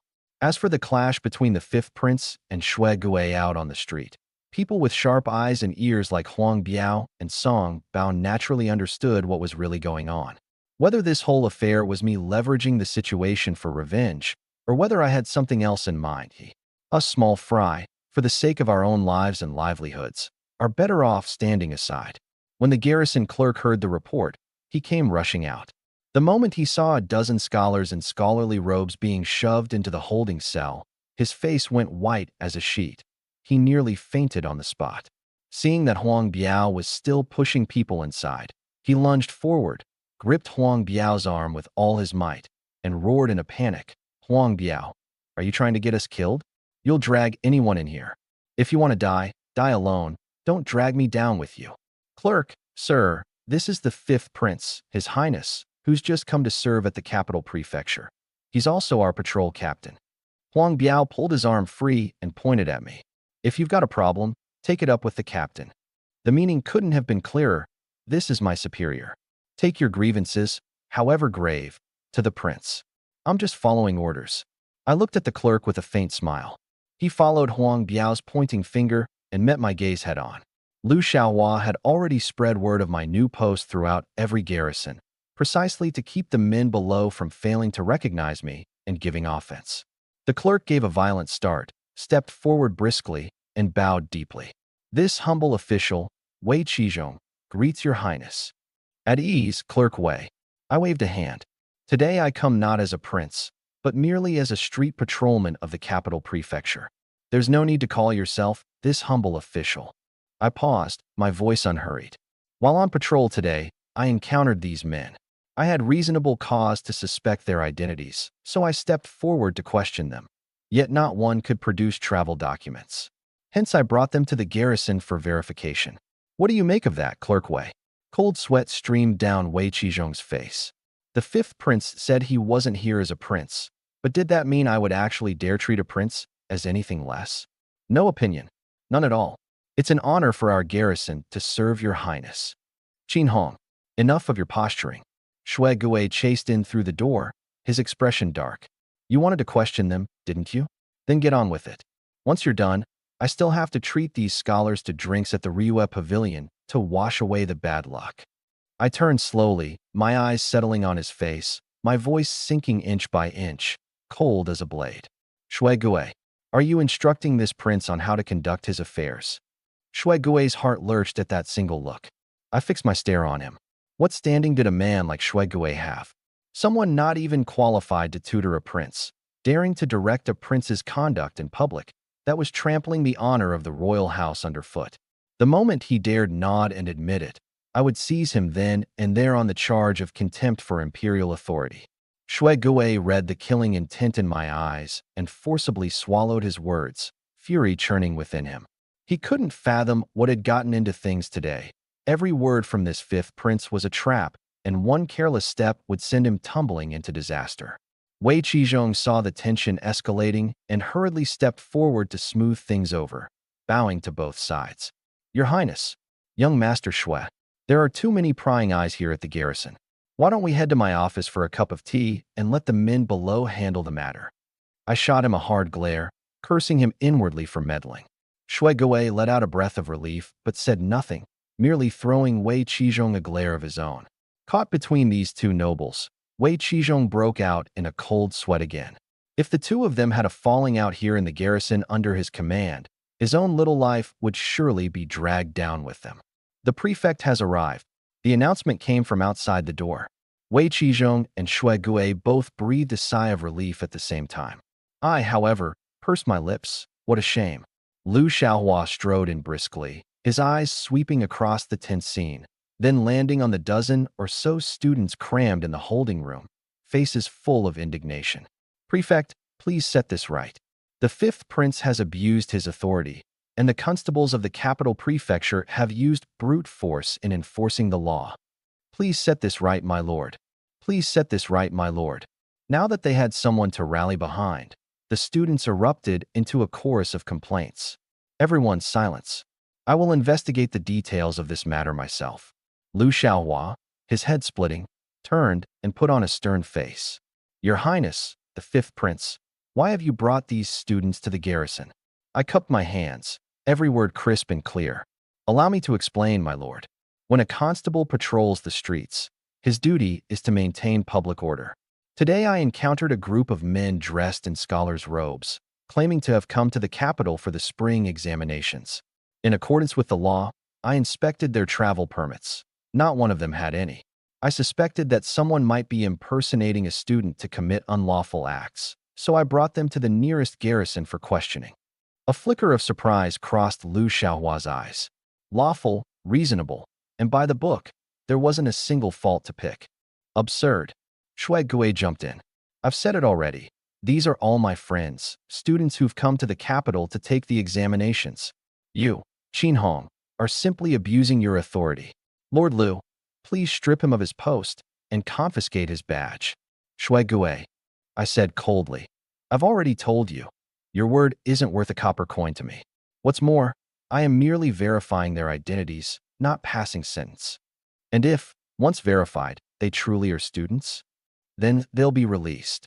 I raised my hand, cutting off the words he was about to spit out, and continued. Under the laws of Great Qin, any soldier or civilian traveling beyond 100 li must carry a travel permit.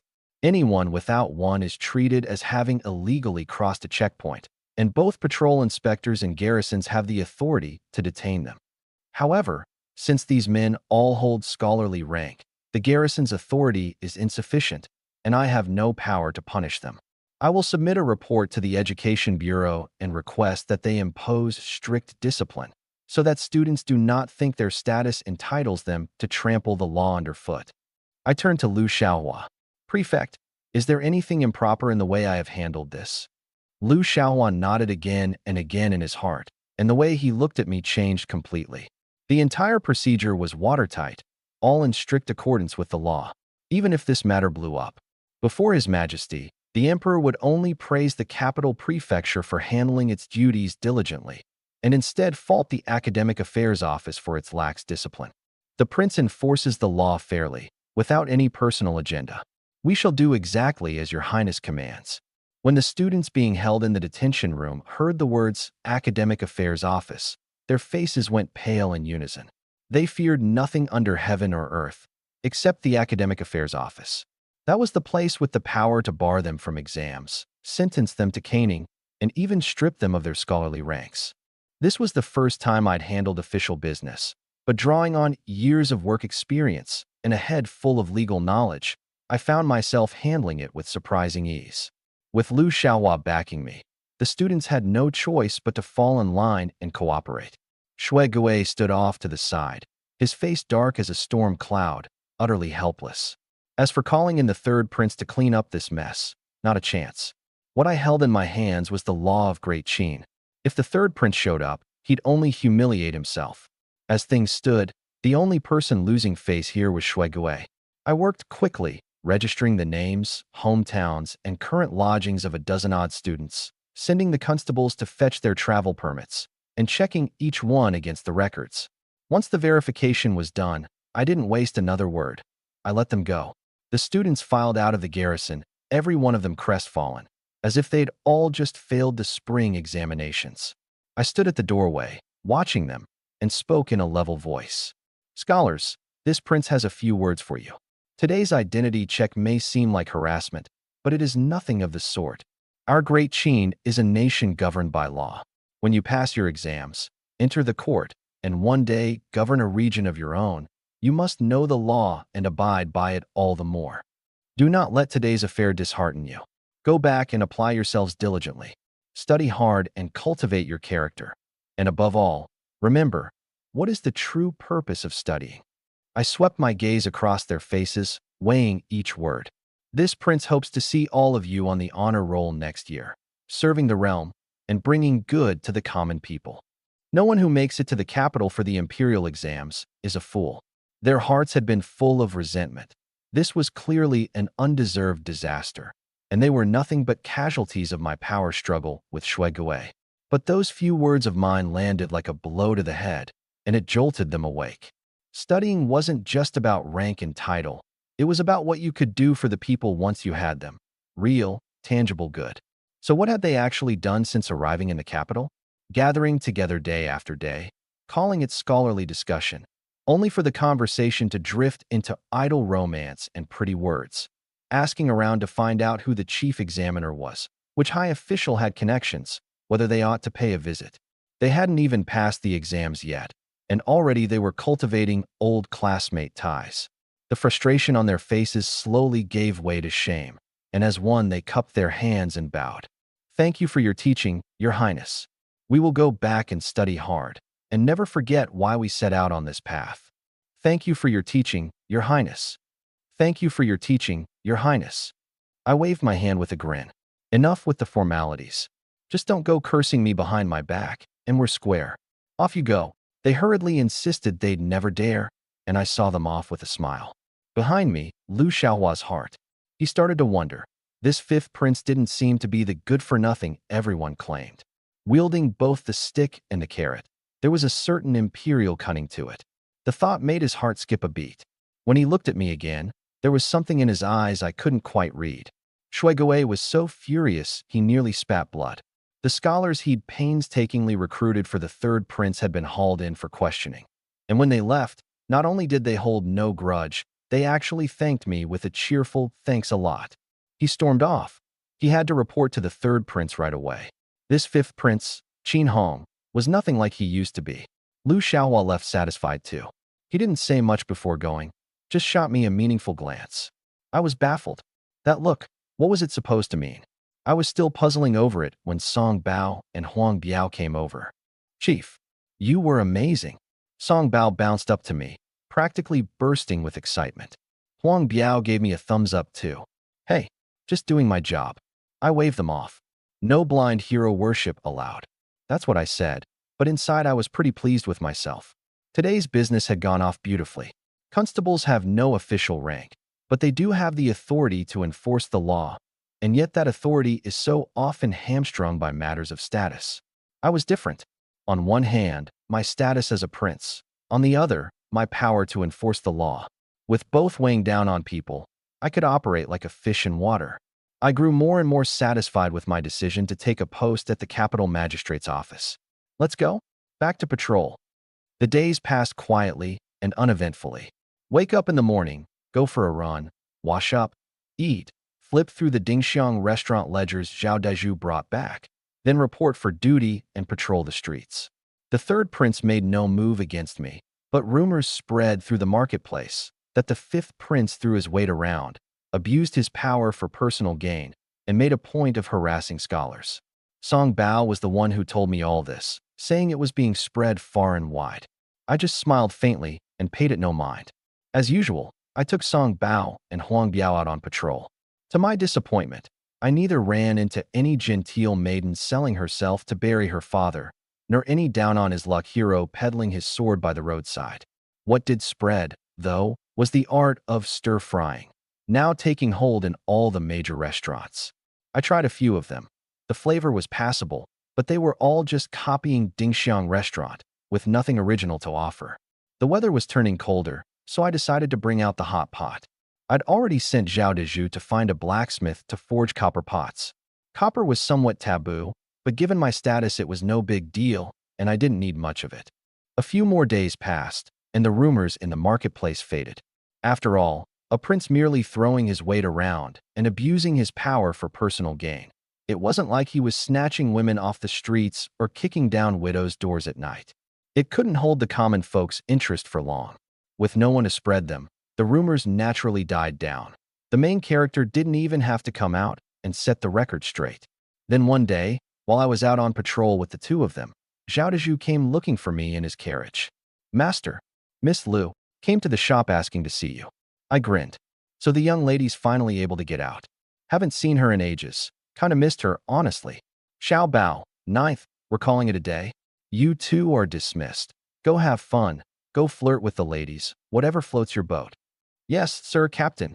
Song Bao was so happy he nearly did a backflip. Working under this captain was the good life. Even slacking off came as a direct order. Huang Biao cracked a grin too, cupped his hands, and took his leave. I climbed into the carriage and headed straight for Dingxiang Tower to meet my old hometown friend, Lu Qingzi. Once inside Dingxiang Tower, I nodded to the staff, waved off Zhou Fu to let him tend to his own business, and went straight up to the second floor. I pushed open the door to the private room and found Lu Qingzi pacing back and forth, the walnuts in her hand clacking away. Well, the young lady finally leaves the house, I said, walking over with a smile. She wore the same plain, ordinary makeup as last time. Honestly, I couldn't for the life of me see how she'd become known as the greatest beauty in the capital. Cut the chatter. I've got serious business with you. She stopped fiddling with the walnuts and pointed at Zhao Dezhu. Bai Tao, you and what's his name step outside first. Zhao Dezhu looked utterly baffled. He had a name. Thank you very much. It was Zhao Dezhu. Bai Tao tugged him out by the sleeve and gently pulled the door shut behind them. What's wrong? You in some kind of trouble? Seeing how grave she looked, I dropped the joking around. This time it's big trouble, and I need your help. Come sit. She pulled out a chair and sat down, then patted the empty seat beside her. I sat and looked at her furrowed brow. How do you want me to help? You need money. I'll give money. You need people. I'll give people. She didn't say a word, just stared at me dead on, until it made my skin crawl. Don't look at me like that. You're freaking me out. What's the trouble, really? I leaned back a little. You marry me. She said it slowly, one word at a time, her tone dead serious. I want to become your consort, your imperial princess. Thud crash. I went over backward, chair and all, hitting the floor. I scrambled to sit up, planting my hands behind me, a look of sheer terror on my face. What did you say? You want to marry me? No. Wait, you want me to marry you? I was so rattled I couldn't even get the word straight. Get up first. Look at the state of you. She was somewhere between annoyed and about to burst out laughing. I clambered up, righted the chair, and sat back down. Sister, what's going on? How did we jump straight to talking marriage? I leaned in closer, completely lost. You know how that scumbag third prince has been dying to marry me. He's even gone around declaring the position of primary consort is mine and mine alone. Every time my family tries to arrange a match for me, he sabotages it. Thanks to him, my marriage is still hanging in the air. A couple of days ago, out of nowhere, he had Prince Shui of the loyal prince's household come to our door to broker the match. My father couldn't refuse outright without disrespecting Prince Shui, so he only said we'd have to see what His Majesty thinks. Jean, you've got to help me. I'd rather die than marry that third prince. Actually, I'd rather marry you than him. Hearing this, I frowned. Looks like the third prince has run out of patience. He knows that with Prince Shui coming to your house in person, your father won't reject him to his face. He'll just kick the ball over to the emperor. Then he'll get the Empress Dowager to step in and plead his case. The emperor won't want to embarrass the Empress Dowager, so he'll most likely issue a decree granting the marriage. And when that happens, I looked at her. You'll have to marry him, whether you want to or not. Lu Qingxi panicked and grabbed my arm. So according to you, what am I supposed to do? Hurry up and think of something. Aren't you the one with the photographic memory and the sharp mind? Don't rush me. Let me think. I patted her hand and pulled my arm back. Imperial authority reigns supreme. As long as we could lock down Lu Qingxi's marriage before the decree came down, everything would sort itself out. But given Elder Lu's status, he'd never marry off his legitimate daughter casually. And any family of equal standing would be too scared of the third prince to get involved. I racked my brain and came up empty. All I had left was a last resort. Looks like you've only got one option left. Run away from the marriage. What? Run away? Crack. Lu Qingxi crushed the walnut in her hand and slammed it down on the table. You think all this time, and that's the lousy idea you came up with? I'm a noble young lady, raised in silk and luxury. Where exactly am I supposed to run off to? Become a mountain bandit? Live as an outlaw? Choke down husks and scraps? You get to live it up here in the capital. We both transmigrated here, so why should you get the good life and not me? I refuse. If you really can't think of anything, then do what I said, marry me. The way she slammed the table startled me. I was half afraid her dainty little hand would come down on me next, and I wasn't sure my body could take it any better than that walnut. Fine, you refuse, but why smack the table? Let me think of something else. I already thought it through. We're from the same hometown. If I marry you, you'd never hurt me. And you're a prince, so marrying you would only make my life better, not worse. Bottom line, it's all upside. All upside for you. What about me? I said, looking thoroughly unwilling. I'll have you know, I plan on marrying 7, 8, 9, 10 wives someday. So you'd better not set your sights on me. You? Marry that many. Lu Qingxi scoffed, her face full of disgust. You dog. I knew it. Not a single man is worth anything. How am I a dog? I argued, craning my neck. Back home, it's one husband, one wife, sure. But every rich and powerful man is secretly keeping 3 or 4 concubines on the side, aren't they?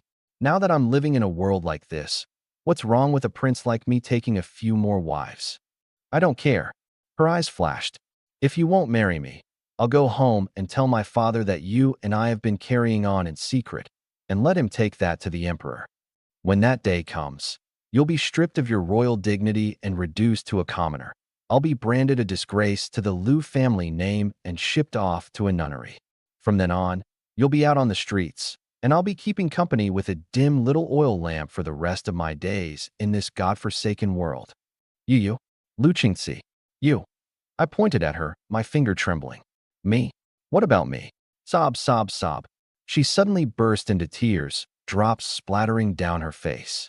Why is my life so miserable? A proud, independent modern woman, and I end up in a world where women have zero status. Every single step I take, I'm terrified one wrong move will cost me my life. And now that I'm in trouble, the only fellow countryman I've got couldn't care less whether I live or die. All he can think about is marrying 7, 8, 9, 10 wives. I might as well just die. Sob, sob, sob. At the words, fellow countryman, she shot me a resentful little glance. Her crying set my scalp tingling. Frustrated, I stood up. Fine, fine. Stop crying. I'll marry you. I'll marry you. Happy now? The instant I agreed to marry her, Lu Qingxi's tears stopped on the spot, and her sobbing vanished into thin air. She pulled out a handkerchief, gently dabbed away the tear tracks on her face, and spoke lightly. You said it yourself. A real man keeps his word. No backing out now. I was shaking with rage. I pointed at her. You were playing me the whole time. Oh, come on now, how was I playing you? She tucked the handkerchief back into her sleeve, picked up her teacup, and took a sip. Let me tell you, if you back out, I'll go home and tell my father the two of us have been carrying on in secret. As for what happens after that, well, that's not my problem. You figure it out. I slumped into my chair, not wanting to say another word. You'd better take the initiative on this. Go to my family to ask for my hand, or plead your case before the emperor, whatever works. Just make it quick. Enough. The look on your face, you'd think marrying me was some kind of catastrophe. She glared at me. Let me tell you, if I'm going to marry you, I have conditions. What? You have conditions? I sat bolt upright, my face full of disbelief. She let out a sigh. Ugh. Look, we're both time travelers here. Back where we come from. Whoever agreed to marriage without even knowing each other first? Back home, I'm still single, but plenty of guys were after me. I'm single too, I cut in eagerly. Shut up and let me finish. She rolled her eyes at me. I stayed single because I wanted to get my career stable first, build up some financial security, and then worry about romance. I've watched period dramas and read historical novels. I know that in a feudal society, it's totally normal for a man to have multiple wives and concubines. I never once expected to find a man here who'd marry me, and only me for a lifetime. The moment I got here, I'd already made up my mind. This life, I'm not getting married. People, when I'm a bit older, I'll start a little business, save up some money, build myself a house, and keep a few cats and dogs. Wouldn't that be nice? But sadly, things never go the way you want. As a woman, I don't even have the right to decide how I want to live my own life. She took my hand, her gaze clear and calm. So, fellow countrymen, you're the only one I can rely on. Only by hiding behind you can I truly be myself, live life on my own terms. Because I know you won't tie me down with all that feudal nonsense. And I won't hold you to modern laws or morals either. You want to take several wives? Take as many as you like. I won't stop you. Really? You really won't stop me? Won't judge me by modern standards. I grabbed her hand back, all my gloom instantly gone. Nope. Before I could fully celebrate, she quickly added, don't get too excited. Like I said, we barely know each other. This marriage is just a convenience. What I want is the position of head consort, not to actually be your wife. Oh, I got it immediately, drawing out the word. I see. You should have said so sooner. A marriage of convenience. You don't bother me, I don't bother you, and you keep the head consort spot while living your own life. Exactly. That's the idea. Deal. Our two hands clasped together firmly. My hand. My hand. Oh no, I'm so sorry, so sorry. I got carried away and couldn't control myself. I rubbed my hand, tears practically welling up in my eyes. Where she'd gripped it had gone cold and pale. The blood wasn't even flowing anymore. She smiled awkwardly, her face full of apology. Forget it, just be careful next time. I wiped my eyes. Business is settled, now let's eat. This whole thing's been on my mind for days. I haven't eaten a decent meal. In good spirits now, she called for the food to be served. The weather's getting cold. My Dingxiang restaurant is about to launch hot pot. Perfect timing, you can give me some pointers. Zhao Dezhu, little Zhu. The moment I opened my mouth, the door to the private room swung open, and Zhao Dezhu and Bai Tao rushed in, faces full of urgency. The two of them had been standing guard outside. Though they couldn't make out what was being said, they could still hear the commotion. But without their master's permission, neither dared barge in. Master, Miss, are you all right? Lu Qingxi waved her hand, signaling that all was fine. Bring up a serving of that hot pot I taught Lei Ming and Jiang Tao to make a couple days ago. A little bit of every kind of dish for dipping, and slice up plenty of extra lamb. Yes, master. Zhao Dezhu turned and headed for the kitchen. Not bad. Hot pot's coming out, and in a copper pot, no less. The moment Lu Qingxi heard hot pot, her mouth started watering, and she swallowed quietly several times. All the other restaurants in the capital are rolling out stir-fried dishes one after another. If my Dingxiang restaurant doesn't come up with something new, you're about to get outrun. Soon, the copper hot pot was brought out. Once the glowing charcoal was set in place, the spicy chili base went into the pot, boiling water was poured in, and the fiery red broth began to bubble and churn. Lamb slices thin as cicada wings, springy fish balls, all kinds of mushrooms. One dish after another filled the table. We didn't let Zhao Dezhu and Bai Tao wait on us. Once all the food arrived, we shooed them both out again. The hot pot was scorching and spicy, and the two of us were sweating buckets. An ice-cold beer right now would hit the spot, I said, setting down my chopsticks and letting out a satisfied burp. Between bites, Lu Qingxi gave a half-hearted then went right back to swishing food in the broth, like Elder Lu had been starving his own daughter back home. I shot her a look, took a sip of tea, and started telling her about everything I'd been through lately. When she heard I'd actually taken a post at the capital magistrate's office, as a street patrol constable, no less, the chopsticks she was dipping into the pot froze midair. Swallowing the lamb in her mouth, she asked, "What were you thinking? Instead of the 6 ministries, you go to the magistrate's office?" And as a constable, she kept eating after asking, but her eyes stayed fixed on me, waiting for an answer. You just don't get it. My brothers have all planted their people in the 6 ministries. If I went in, I couldn't accomplish anything.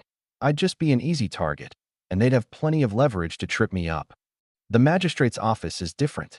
It oversees hundreds of garrison stations, thousands of constables, and its reach extends to the surrounding districts and counties. Most important of all, the magistrate's office has law enforcement authority. Law enforcement authority. Pair that with my status as a prince, and it's incredibly powerful. As I spoke, I told her the whole story of my run-in with Shuegue again. When she finished listening, she gave me a thumbs up and spat out 2 words, badass. All right, hurry up and eat, I said, giving her a disdainful glance, losing all interest in continuing. A long, drawn-out burp, and Lu Qingxi finally set down her chopsticks. All that was left on the table were the bare, empty plates and the broth still bubbling away. Lu Qingxi put down her chopsticks and pulled out a handkerchief to wipe the corner of her mouth. It's getting late, I should head back. Get on that thing we talked about. Don't actually let the 3rd prince's people beat you to it. If you screw it up, watch that dog head of yours. She shook her fist, looking fierce. If it weren't for the grease still smeared at the corner of her mouth, I might have actually been scared. Fine, finish up and get going, I said, waving her off in annoyance. Humph. She stood, gave my shoulder a pat. Kid, I'm counting on you. Go get him. On her way out, she spotted Bai Tao and Zhao Dezhu having hot pot together on an open patch in the back courtyard, their faces the picture of contentment. When they got called away, she kept glancing back, step after step, reluctant to leave.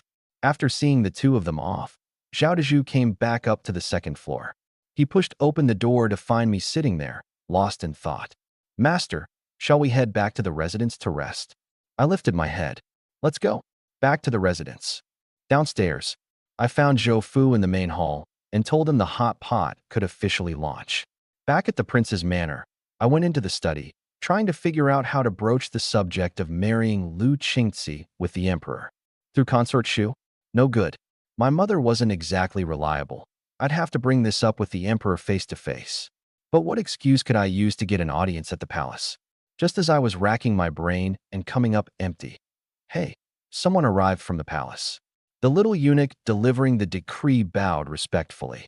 This servant greets His Highness, the fifth prince. That's enough. What brings you to my manor, little eunuch? Reporting to your highness, the emperor summons the fifth prince to the imperial study for an audience after court adjourns. All right, I understand. Zhao Dezhu, see the little eunuch out. The eunuch bowed and departed. Of course, I couldn't let him leave empty-handed. I slipped a nice tip right into his hand. I ordered the servants to heat some water. I needed a bath before heading to the palace. Meeting the emperor reeking of hot pot would be downright disgraceful. Once I'd washed off the hot pot smell, I sat in my study chair and thought it over. Had I done anything out of line recently? Thinking it over, the only big deal was taking those scholars into the garrison for an inspection a few days back. But that was already resolved. Even the street gossip had died down. Besides that, what else was there? Meeting the emperor now, I wasn't as nervous as the first time. Treating the emperor like a company chairman, I was just an ordinary employee. When the chairman calls in an employee, it's usually just to talk about work. Work. At that thought, my eyes lit up. Right, it was about work. When a regular family's kid goes off to a job, the elders still want to know, how's it going? How are you getting along with your coworkers? No matter how lofty the emperor was, he couldn't just ignore his son's first official post, could he? Having figured out the reason, I ran through all my recent work-related issues in my head, aiming to make a good impression on the boss. I changed into my prince's robes. When reporting to the boss, you naturally dress the part. I told Zhao Dezhu to prepare the carriage and off to the palace. When I got out at the palace gate, I arrived just as officials were leaving after their shift. I spotted Grand Scholar Lu Yuan at a glance. After a moment's thought, I walked over. After all, he might be my father-in-law someday. It'd be rude not to greet him. This official greets Scholar Lu. I bowed respectfully. Lu Yuan was quite surprised that I'd initiated the greeting and quickly returned it. Greetings, Your Highness, the fifth prince. How has your health been lately, Scholar Lu? Government affairs are demanding. Please take good care of yourself. The great Qin can't do without a pillar like you. I put on a look of concern, purely making small talk. Thank you for your concern, Your Highness. My health is passable. Lu Yuan's face was full of confusion. Why was the fifth prince suddenly so concerned about his health? That's good, that. That's fine. I won't keep you any longer, my lord. It's time you headed home. Watch yourself on the road and get some rest early. I stepped aside respectfully. Very well. I'll take my leave. Even after passing through the palace gates, Lu Yuan still couldn't figure out what this sudden show of courtesy was all about. He could only return home full of unanswered questions. Little did he know, it was simply his future son-in-law running into his father-in-law and steeling himself to say hello. I followed the guiding eunuch to wait for my summons outside the imperial study. Before long, Pang Wanquan came out. Your Highness, the fifth prince, His Majesty will see you now. All right. I nodded and stepped into the study. Your son greets you, father. I bowed. The nervousness from my first visit was gone now. No need for formalities. How's your work going at the capital magistrate's office? Longzheng set down a memorial, picked up his cup, and took a sip of ginseng tea before speaking mildly. I relaxed inside, just as I'd expected. The emperor had summoned me to ask about my work. Father, when I joined the capital magistrate's office, I chose to be a street patrol officer. If I want to understand how the common people live, then of course I have to go out among them. My patrol unit has 3 men, including me. These past days, we've walked every street, big and small, dozens of them. In my view, the people of the capital live in peace. The shops run their business steadily, and disturbances on the streets are rare. The clerks and officers at each garrison do their jobs conscientiously too. Going forward, I plan to cover every corner of the capital, keeping a close watch on public order and the people's livelihood, so the capital stays peaceful and stable for the long term. I finished with a calm expression. A work report like this was second nature to me. Good. The fact that you chose to be a street patrol officer and went out among the people shows you have the heart to do real work. I'm very pleased. Longjing nodded. I may be dull-witted, father, but I understand this much. For a tall building to stand firm, the foundation must be solid first. So I started from the bottom, keeping my feet on the ground, one step at a time. Good, feet on the ground. Fifth son, you've done well. Longjung was delighted. This fifth son of his, whom everyone had written off as a fool, was saying and doing things that truly made people see him in a new light. Looking at Longjing's gentle expression, I felt a little smug inside. I was just about to seize the moment while he was in a good mood and try to bring up the matter between me and Lu Qingxi. But unexpectedly, Longjung rose, came around the desk, and stopped in front of me. This Lu Xiaohua, there's nothing outstanding about his record, but he's diligent enough in his work. His only fault is that he's far too slippery as an official. The capital is crowded with the powerful and privileged, imperial clansmen, nobles, and court officials all tangled together, with no shortage of conflicts. Relatives of the royal family and the sons of high officials breaking the law and running wild. That's the norm here. I hope you can enforce the law fairly and impartially, without bending to personal ties. He looked at me, his eyes holding both relief and a measure of expectation. Was the capital in chaos? No, not really. But were the common people living well? That, too, was truly. It wasn't as good as I'd imagined. Those royal relatives and privileged sons of officials had long figured out Lu Xiaohua's temperament. As long as things didn't blow up or stir public outrage, a word from their elders and a little silver could smooth everything over. Was Lu Xiaohua corrupt?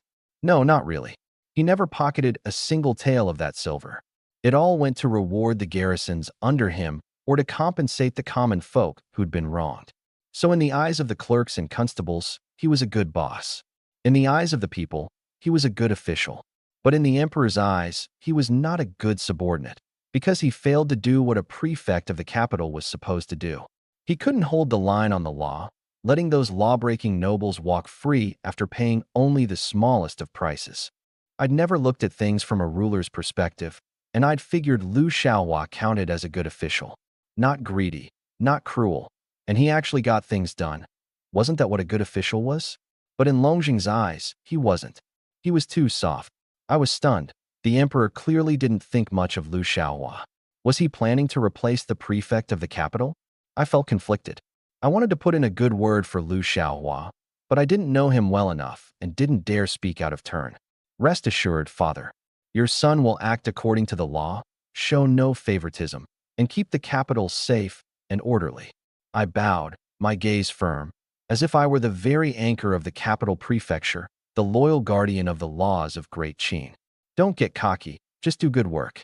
Longjung patted my shoulder, his eyes full of encouragement. Your son obeys. I felt a little thrill inside. See, as long as you know how to talk, you can slack off all you want and still win the boss's favor. You may go. Longjung turned and walked back behind the imperial desk. He'd just sat down when he noticed I was still standing there, my face all twisted up. What is it? Something else to report. He picked up his teacup. Well, father, the official business is done. Your son would like to bring up a personal matter. I hesitated, then decided to use this audience to bring up the situation with Lu Qingxi. The longer I waited, the more could go wrong. If the third prince made his move first, I'd really be letting down my fellow townsmen. A personal matter? What is it? Speak.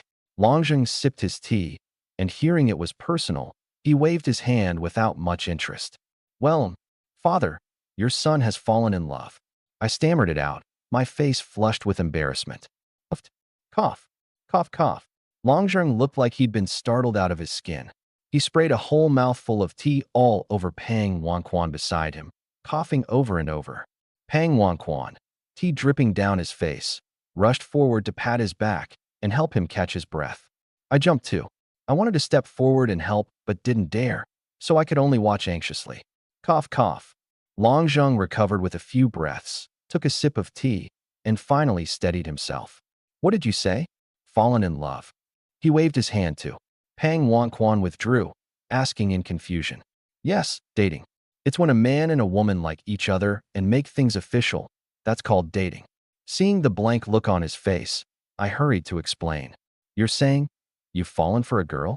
Longjing asked, sounding uncertain. Yes, father. I've fallen for a girl. But I swear I never used my position to force anything. She likes me too. When two people like each other, that's what dating means.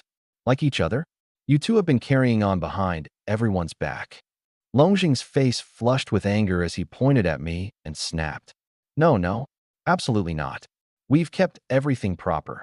We only confessed our feelings to each other. Nothing improper happened. I waved my hands frantically.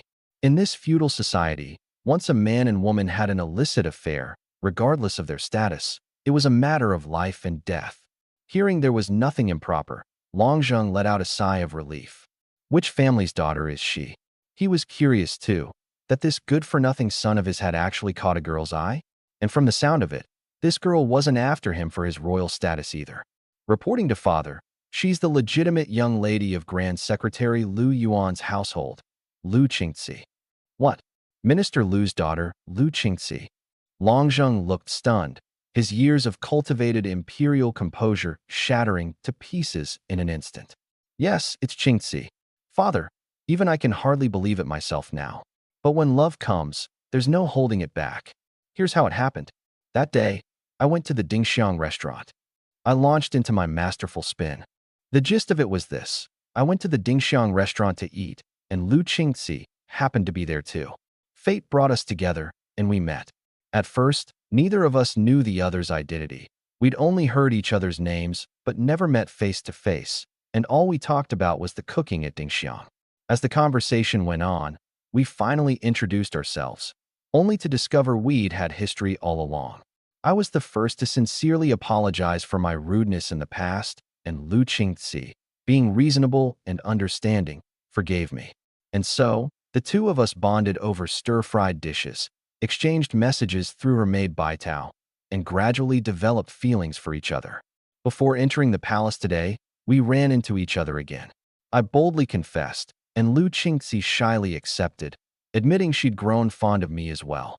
Anyway, that's how it all happened. My mouth was dry from talking. When I lifted my head, I realized both Longjung and Pang Wanquan were staring blankly, as if they'd just been told some fairy tale. I pressed my fist to my lips and gave a soft cough. Ahem. The sound wasn't loud, but Emperor Longjung and Pang Wanquan both jolted back to their senses as if struck by lightning. The way they looked at me shifted from bewilderment to shock, finally settling into pure, unadulterated confusion. Longjung picked up his teacup and drank, only to find it empty. There hadn't been any tea in it for a while. Pang Wanquan, quick with his hands, took the empty cup, replaced it with the warm tea that had been kept ready nearby, and gently set it down by the emperor's hand. Long. He was just taking a sip. Everything you said, is it true? He still wouldn't believe it. I knew what he was thinking. Lu Yuan's daughter, Lu Qingzi, the most beautiful woman in the capital, her reputation as a talented beauty known throughout the city. How could a woman like that fall for a good-for-nothing prince like me? What's more, the embroidered uniform guard had just reported it. Prince Zhong, Shui Yuanping, had personally visited the Lu residence to propose a match between Lu Qingzi and my third brother. Lu Yuan hadn't agreed, but he hadn't turned it down either. Just 2 days later, here I was, claiming that Lu Qingzi and I were lovers. What was the connection here? What scheme was at play? If I were him, I'd be suspicious too. Your Majesty, every word I've spoken is true. I beg you to grant your son this union with Qingzi. Of course, every word was true. Lu Qingzi and I had met at the Dingxiang restaurant. Sure, she'd approached me herself, claiming we were from the same hometown. But who knows what the two of us talked about in that private room? Her maid, Baitao, frequented the Dingxiang restaurant often. Sure, only to pick up free takeout. But who could prove she never smuggled a love letter along with it? Investigate. I wasn't afraid of any investigation. We simply fell in love, freely. So what if it didn't fit reason or propriety? When love comes, nothing can stop it. Do you know that Prince Zhong has already gone to the Lu residence to propose on behalf of your third brother? Longjung stared at me. Your son only heard about it from Qingzi today. These past 2 days she's been unable to eat, unable to sleep. She's grown so haggard over it. Seeing her like that breaks my heart. As I spoke, my eyes reddened, my acting worthy of an Oscar. Longjing frowned. I knew what he was thinking. Was Lu Qingxi's love for me genuine, or was she trying to turn the brothers against each other? And if it was the latter, what did she stand to gain? Enough. I understand now. I'll speak with Minister Lu about this matter later.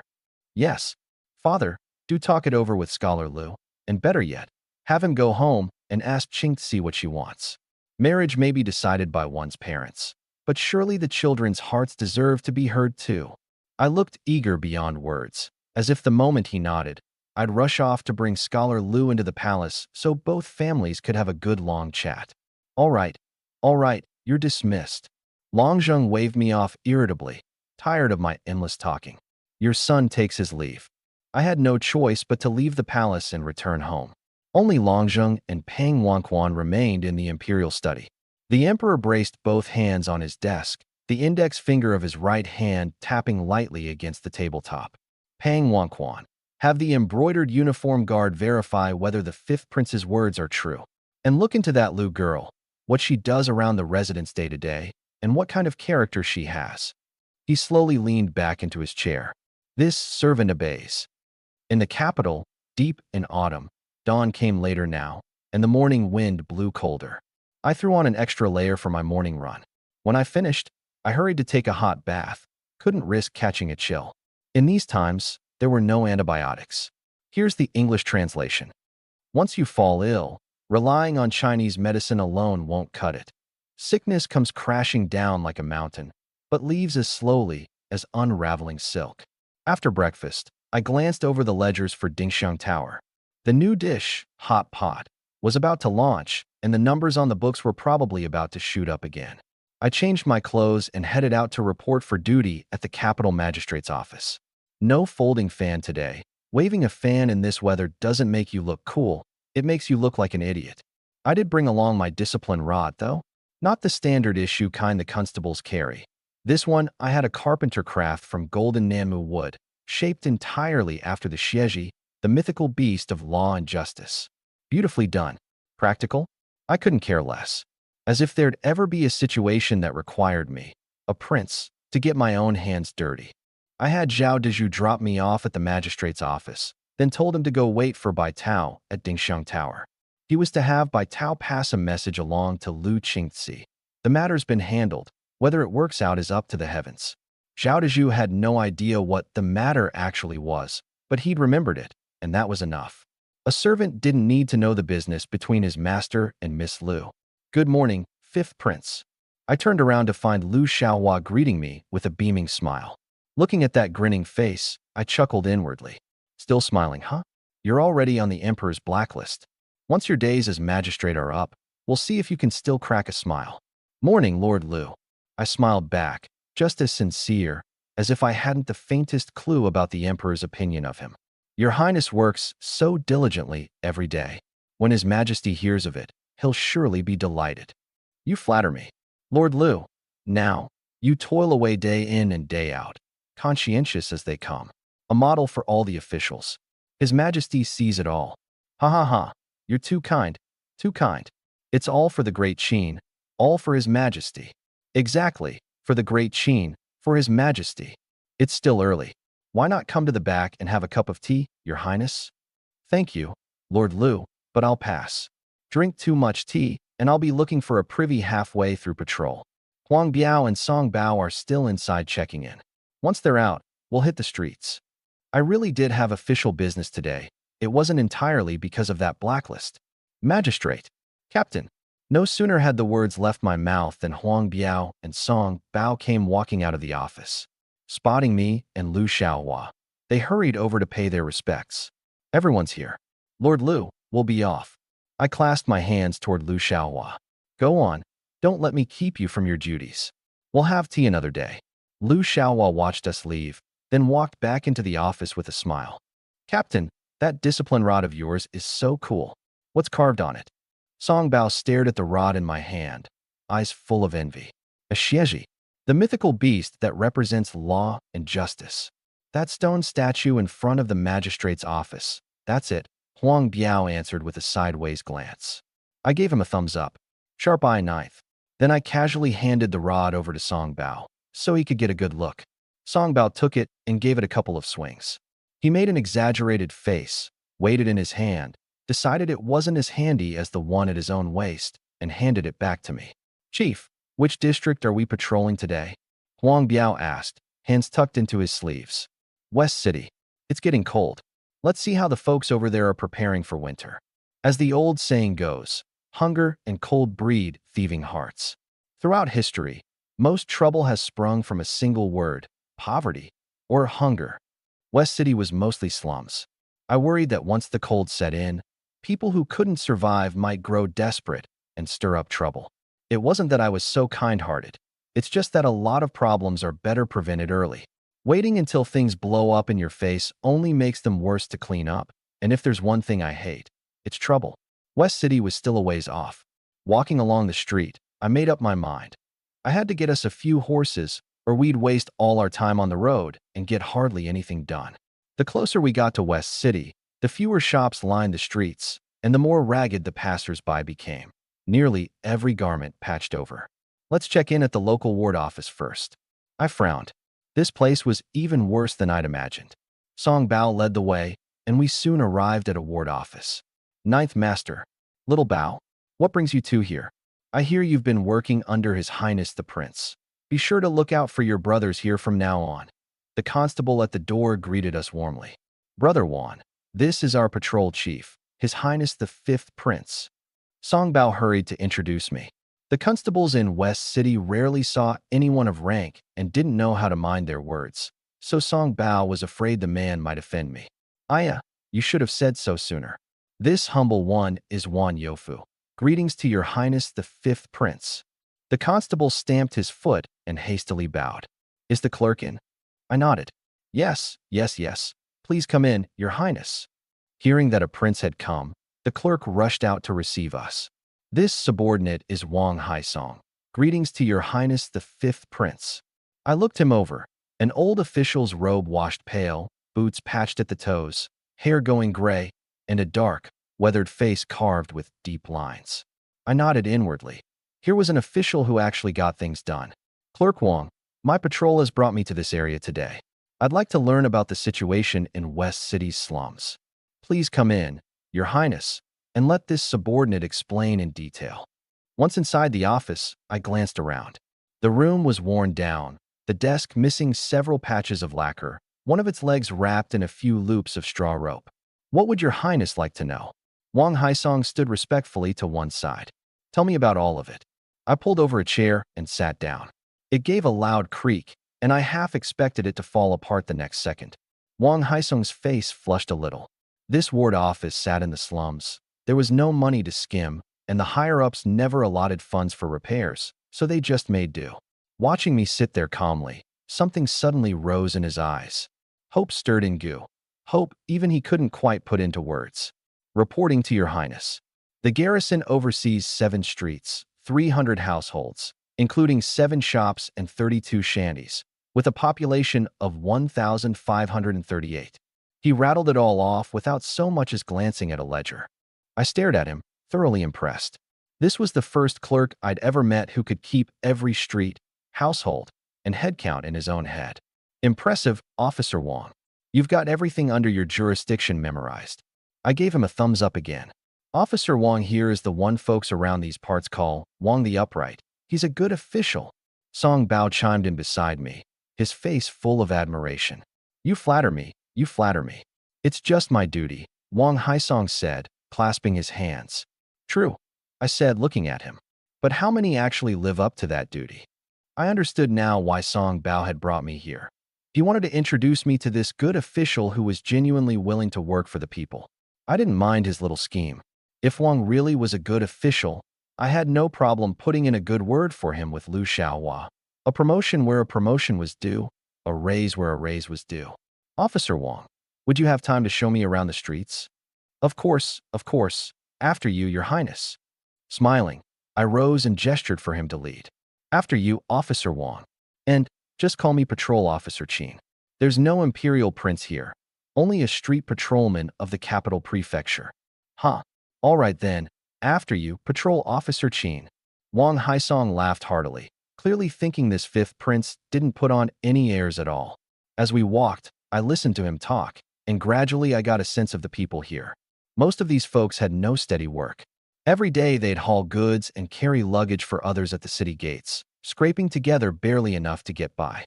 One rainstorm or snowfall, and their livelihood was gone. Officer Wang, it's getting colder by the day. When winter comes, how do these people survive? Some head out of the city to cut wood and make charcoal, some go break ice, and when it snows, some go out to clear the streets. The garrison gives the snow clearers a ration of grain for that. We came to a row of shanties. The households we'd passed earlier were run down, but at least they had doors and courtyards, something to keep out the wind and rain. But these shanties were packed one against the next, just a few boards nailed together to resemble a house. The seams weren't sealed. You could see right inside through the gaps of light. And these people, I pointed, will they make it through this winter? What else can they do? Go out and look for work. As long as there's work, they won't feel the cold. Wang Haisong's voice dropped low, thick with helplessness. I said nothing, my face blank. It wasn't his fault. A lowly clerk couldn't fix a problem like this. This was a problem for the people with real power at court, a problem for the master of this nation, a problem for this whole rotten world. As I turned to leave, I looked back at him. Magistrate Wang, you have to trust the imperial court. Things will get better. The people will live good lives someday. Wang Haisong didn't say a word. He just bowed deeply and stayed that way for a long, long time. Back at the manor, I locked myself in my study. What I'd seen today had shaken me to the core. For the first time, I asked myself seriously, now that I'd crossed over into this world, what was I actually here to do? Being a prince, making some money, taking a dozen wives, sure, that was the dream. But on the road to that dream, what could I actually do for those ordinary people? I hate trouble more than anything. And improving people's livelihoods just happens to be the most troublesome thing in the entire world. But every time I pictured those shacks with lights streaming through the gaps, every time I thought of those kids on the street, still in thin summer clothes as the weather turned cold, covered in patches, my heart clenched like someone had it in a fist, throbbing with pain. Everything I'd seen today made it impossible to just stand by and do nothing. I took a deep breath, grabbed a sheet of rice paper, and picked up my brush. Right in the center of the page, I wrote a single line. My hand was shaking with excitement, so the characters came out a little crooked. The first 5-year plan of the Great Qin. My eyes were bloodshot. I muttered to myself as I wrote, sometimes chewing on the tip of my brush and staring into space, sometimes bursting into wild laughter. Even Zhao Dezhu, who came to call me for dinner, got chased right back out. While I was skipping meals and losing sleep over this, elsewhere, Lu Yuan was returning home with a grave look on his face. My lord. Lady Lu took a cup of tea from a maid and handed it to him. Lu Yuan took it but didn't drink. He set it down on the table. What did Qingxi do today? Lady Lu blinked.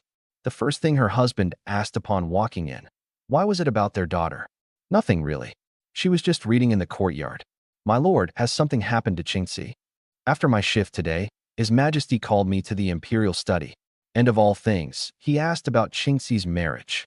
Lu Yuan's brow was tightly furrowed. Her marriage?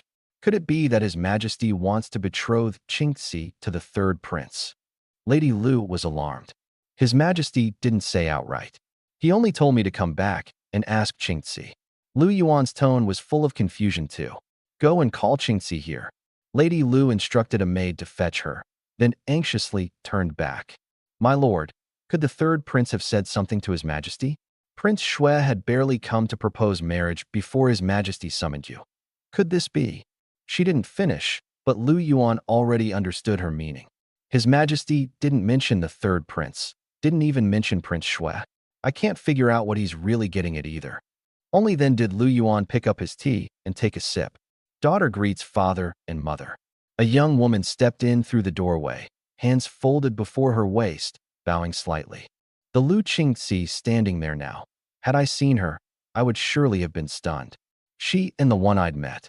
Here's the English translation. That woman, she was like a completely different person. Not a trace of makeup, yet she radiated a natural glow. Her skin was snow white, her brows delicately arched, and her round, almond-shaped eyes seemed to shimmer with light whenever she glanced around. Her long black hair was glossy as lacquer. One look could topple a city. A second could bring down a nation. Truly, she was the greatest beauty in the capital. No need for formalities. Come over here. Lady Lu beamed as she waved her daughter closer. Father, mother, you asked for me. Is something the matter? Lu Qingxi said, nestling in beside them. His Majesty summoned me today and asked about your marriage. He told me to come home and find out what you think. Lu Yuan looked at his daughter, a headache already forming. Lu Qingxi was the child of his old age, doted on from birth. He'd taught her to read himself. The girl was brilliant. She picked up everything at once, mastering poetry, prose, music, and song alike. Her literary talent outshone more than half the scholars at the Imperial Academy. At 12, a single verse about plum blossoms had stunned the entire capital, earning her the title of the capital's greatest talent. At 14, while offering incense with her mother, she'd become known as the capital's greatest beauty. Ever since, suitors had come knocking in an endless stream. But the third prince had barged into the picture, declaring that Lu Qingxi would marry no one but him. One by one, the other suitors were crushed by his influence, until, in the end, not a single one remained. The whole city was simply waiting for her to come of age and marry into the third prince's household. No one had asked what the Lu family wanted, much less what she herself wanted. But the reason a surprise is that no one sees it coming. She arrived, and so did he, which was exactly how today's scene came to be. His Majesty said, "He wanted father to ask my opinion?" Lu Qingxi's face stayed calm, but inside she was bursting with joy. Deep down, she gave me a thumbs up. Earlier that day, she'd sent Bai Dao to Dingxiang Tower to order food, and the moment she arrived, she ran straight into Zhao Dezhu, who passed along my message. The deed is done. The rest is up to fate. She never expected her father to ask about marriage the instant he got home. She had no idea what her fellow townsmen had said to the emperor, but as long as they were willing to ask her opinion, anything was possible. This is His Majesty's wish, and it's mine as well, Lu Yuan said, looking at her seriously. Do you truly want to marry the third prince? Of course not. Lu Qingxi blurted out. Then she lowered her head, fingers twisting together, her face flushing with embarrassment. I already have someone I like. What? What? Lu Yuan and Lady Lu were stunned at the same moment. Lady Lu grabbed her daughter and spun her around, forcing the girl to face her. Who? Who have you got your eye on? Whose son is he? How did you two meet? What's his character like? What does he look like? The questions came crashing down all at once. Oh, honestly, it's no stranger. It's the fifth prince, Qin Hong, Lu Qingxi said sheepishly. Who? At this, even Lu Yuan shot to his feet. The fifth prince, Qin Hong. She assumed the two of them hadn't heard. Qing, she said again. How could it be the fifth prince? Lu Yuan paced back and forth, muttering to himself, unable to believe it. Really the fifth prince? Not the third prince. Madame Lu thought she must have misheard. It's the fifth prince, Qin Hong. Her tone was firm. The couple exchanged a glance and sat down at the same time. How do you even know him? As I recall, you two have never met. Didn't he startle you so badly last time that you fainted? Lu Yuan's face was full of suspicion. Well, it's like this. She recounted the whole story. You could tell we were from the same place. The story Lu Qingxi spun was nearly identical to mine. 9 parts truth, 1 part lie. So that's what happened. Put that way, the fifth prince isn't the useless fool everyone makes him out to be. Madame Lu nodded, suddenly understanding. Clearly, she believed it. Of course, mother. Don't listen to those rumors out there. Qin Hong is truly remarkable. Seeing that her mother was convinced, Lu Qingxi let out half a breath of relief. The other half stayed lodged in her chest, hanging on her father. I see. Lu Yuan seemed to have figured something out. Yet those narrowed eyes still hadn't quite seen through it all. You're certain it's the fifth prince?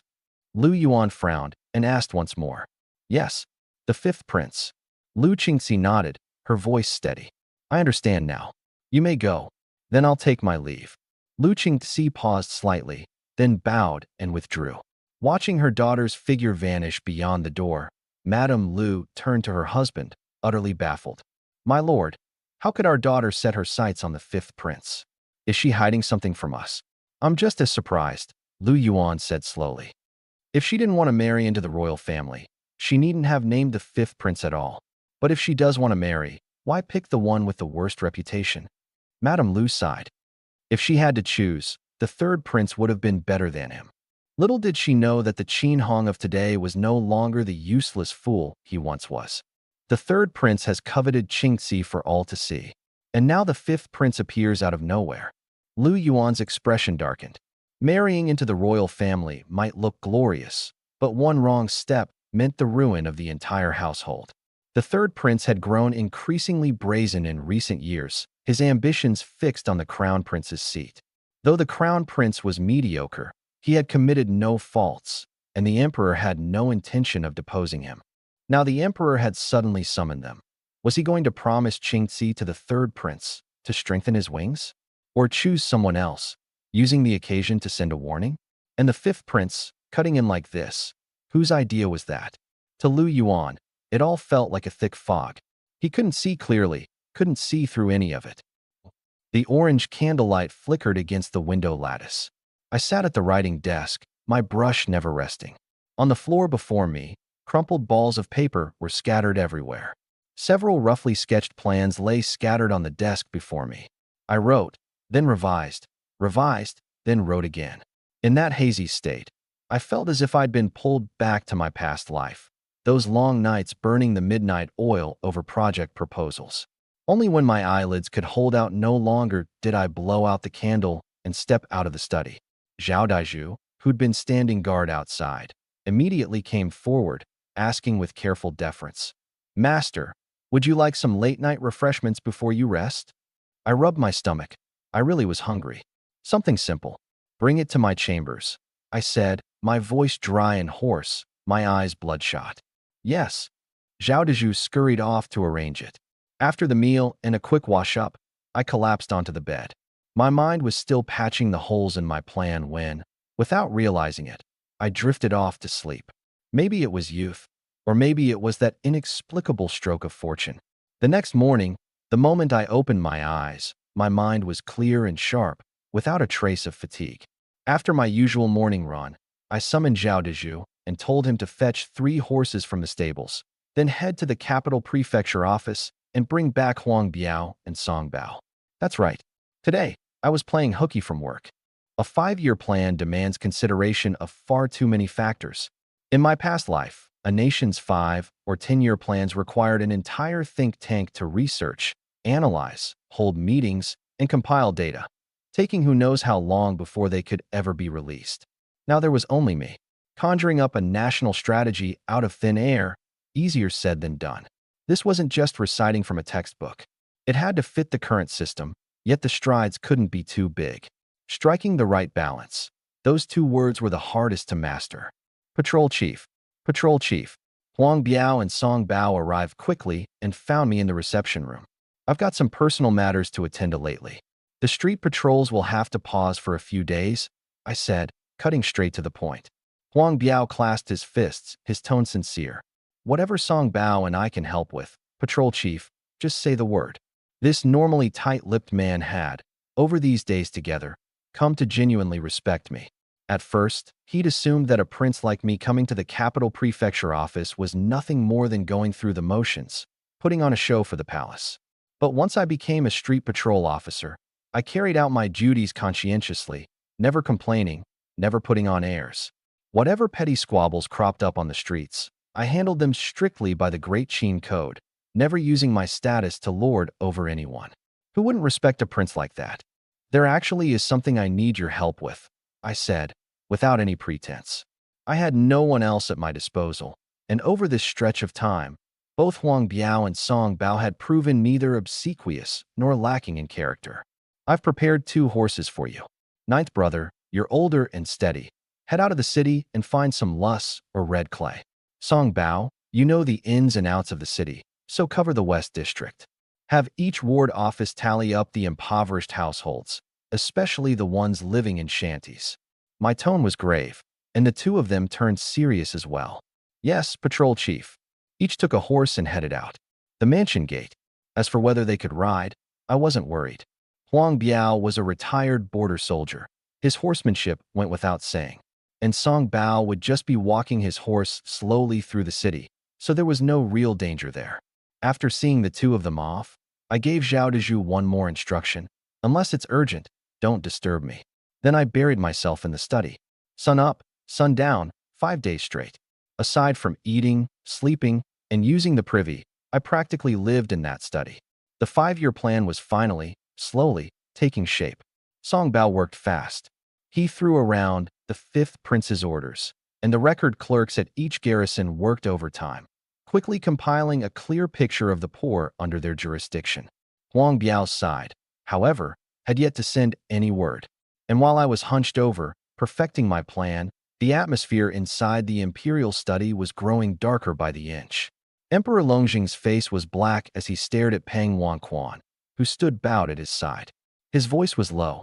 You're telling me the 5th one hasn't reported to the capital prefecture in 5 days? Your Majesty, according to the report the embroidered uniform guard submitted today, the 5th prince has indeed been absent for 5 days. Peng Wanquan kept his back bent, weighing every word. That worthless brat.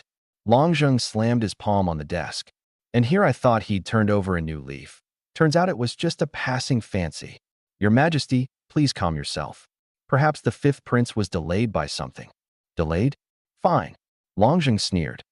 Then I'd like to hear just what earth-shattering matter kept him away. Summon him to the palace. The storm was about to break, one spark away from erupting. When the summons reached the mansion, I was still in the study writing furiously, the end of my brush chewed into a row of teeth marks. Hearing the emperor had summoned me, I hastily straightened my clothes and cap, boarded the carriage, and headed into the palace. The moment I stepped into the imperial study, something felt off. Father's face was dark, and there seemed to be a storm brewing behind his eyes. Beside him, Peng Wanquan didn't dare even breathe too loudly. Your son greets father. I bowed carefully. Smack. Longjing hurled the memorial in his hand hard onto the desk. Have you been diligent in your duties lately? My mind turned, and I understood at once. He knew I'd skipped work. Knowing the reason actually put me at ease. I hadn't gone to work these past few days, but I'd been cooking up something big. Father, it's true. I haven't reported for duty these past days. I answered honestly, without a trace of guilt on my face. If anything, I sounded perfectly justified. My attitude infuriated Longjing so much he shot to his feet. Worthless. I thought you could finally settle down and do your job, and instead you skip work after just a few days. This is simply. He was too angry to finish, glancing around as if searching for something to teach me a lesson with. Father, please calm down. Hear me out. I said quickly. It's not that I didn't want to report for duty. I've been busy with something important these past days and couldn't get away. Important? You're a street patrol constable. What could you possibly have that's important? If you ask me, you're just lazy and slack. Who says a street patrol constable can't? You think this isn't important? I protested. It's precisely because I went patrolling the streets that this matter came to light. Seeing how earnest I looked, Longjing felt a flicker of uncertainty. Fine then. Let me hear about this important matter of yours. His expression softened as he slowly sat down. I gathered my thoughts and began. A few days ago, I went to patrol the Western District. The people there, most of them are barely scraping by. Some don't even have a proper roof over their heads. They throw together a few planks to make a shack just to have somewhere to sleep. Winter's setting in, the cold is coming. How are they supposed to survive it? That night, when I got back to my residence, I turned it over in my mind for hours. I couldn't even eat. As I spoke, the scenes from the Western District rose before my eyes, and my voice dropped. I never imagined that here, in the very capital of the Great Qin, there could be people like this, struggling every single day just to put food in their mouths. Father, your eyes are on the vast empire. The ministers of the court set their sights far and wide. But who among them ever looks down at the people right beneath their feet? I'm not learned or wise enough to see so far ahead. I only want to do something real for the ordinary people of this city. After returning home, I combed through every text I could find, searching for a way to keep the people fed and warm. These past few days, that's all I've been doing. I truly couldn't get away to report for duty. I beg your forgiveness, Father. I finished and bowed deeply. Longjing's face shifted from grim to calm, and finally settled into something solemn. Just as I'd said, He and his entire court kept their eyes on the great affairs of the realm, yet overlooked the people and problems right at their feet. Is it really so serious? He looked me straight in the eye. Very serious, I said gravely. If nothing changes, once deep winter hits, I'm afraid people will freeze to death. Freeze to death. Longjung shot to his feet, rounding the imperial desk to stand before me. You said, you found a way to keep the people fed and warm? I wouldn't dare claim this method is guaranteed to work, but I believe doing something is always better than doing nothing. I met his gaze. I've drafted a 5-year development plan. I'm still refining it. Longjung seemed to forget he was emperor. For words consumed his mind, fed and warm. When can it be finished? I'll need another 2 or 3 days. 2 days. His imperial authority returned, every word carrying weight. In 2 days, I want to see this plan of yours. And if it's nothing but empty words on paper, I will deal with you severely. As you command. I answered without hesitation. I'll do everything in my power to make sure you never have reason to punish me. Watching my confident figure walk away, Longjing's gaze grew distant, and he murmured to himself, of all my sons, only the 5th carries the people in his heart. Beside him, Pang Wanchuan's heart skipped a beat. He lowered his head deeply, as if something. They didn't hear a word. Back at my residence, I buried myself in the study once again. Since ancient times, no emperor has ever been indifferent to whether his people are fed and clothed. He can be lecherous, he can be muddle-headed, he can be cruel, but the moment you tell him you have a way to keep his people warm and well-fed, he'll take it to heart. But if you deceive him, the price is your entire clan. Though I'm a prince with no clan to be executed, the punishment coming down on my own head would be just as inescapable. House arrest would be getting off easy. So with this plan, I didn't dare cut a single corner. 2 days. 7 or 8 candles burned down to nothing. Late on the second night, my first 5-year development plan was finally complete. I slept like a baby. In the morning, I did my usual laps jogging around the residence, then wolfed down breakfast. I flipped through the Dingxiang restaurant's ledgers from the past few days, and the numbers had me pleased. Just as I'd expected, the moment Hot Pot hit the market, the restaurant's business climbed to a whole new level. I called for Zhao Dezhu. Still no word from Huang Biao. No, my lord. Not yet. I frowned. Huang Biao's errand concerned the very first step of the plan. There was no room for failure. I changed into my princely robes, carefully packed the dozens of pages into a case, and boarded my carriage straight for the palace. Whether I'd become a prince with a fief or end up under house arrest, it all came down to today. I walked into the palace with the case tucked under one arm, my heart pounding, palms slick with sweat. Outside the imperial study, I sent the attending eunuch in to announce me. Longjung had returned to the study right after court that day. The instant he heard I sought an audience, he summoned me in. The moment I stepped over the threshold, I straightened my back, and strangely, my heart went calm. Your son greets you, father. Rise. Longjung set down a memorial. This plan you spoke of, is it finished? It is. Please review it, father. I offered up the case with both hands. Pang Wanquan hurried over to take it, then turned and presented it at the imperial desk, drawing out the dozens of pages and laying them before the emperor. Longjung lowered his gaze, his eyes landing on the cover. The Great Qin Dynasty's 5-year development plan. He picked it up and read through it, page by page. The study was terrifyingly quiet, so quiet I felt like I could hear nothing but my own heartbeat. It had taken me days of hard work to write. It took him only moments to read. Longjung set down the last page and lifted his ginseng tea for a sip. I swallowed hard, my eyes fixed on him. He put down the cup and spoke slowly. The plan is well done. If it could truly be carried out this way, the people's lives would indeed improve. He paused. But there's too much resistance. My plan dealt mainly with livelihood and the economy, urban planning, road repairs, promoting trade and commerce. As for governance of officials and military matters, I hadn't written a single word. I knew there'd be resistance. Too many competing interests were tangled up in those areas. Your son. I know there will be resistance, I said. But we can't just do nothing simply because there's opposition. Longjung tapped the stack of papers. Do you know what the biggest obstacle to your plan really is? The nobles and court officials, I answered. Whether it's construction or trade, all of it steps on someone's toes. Not entirely. Longjung shook his head slightly. With me here, They can't stir up much trouble. Then what is it? My voice grew a little urgent. The plan might not be perfect, but it was genuinely a good thing. Good for the country, good for the people. Money. Longjung spat out the single word. This plan of yours, whether it's building roads or cities, every part of it requires silver. And the treasury? There isn't any. What? I froze. I'd calculated 1,000 possibilities, but this was the one thing I'd never accounted for. When I'd written the plan, I already knew the court's finances were tight, so I'd done everything I could to cut costs. But I never imagined my father would say it wasn't about having little money. It was about having none. But this is such a vast empire. How can the treasury be empty? I stared at him, wide-eyed. A country this size, where doesn't it need money? Longjung said helplessly.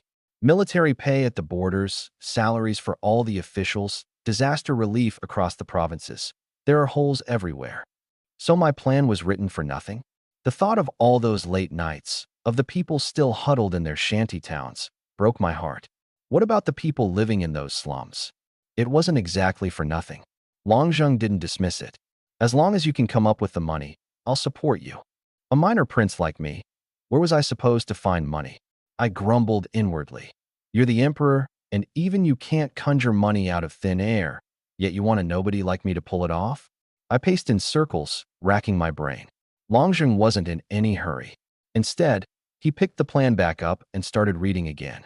A lot of the ideas in it really were good, not just suited to one city, but to the entire realm.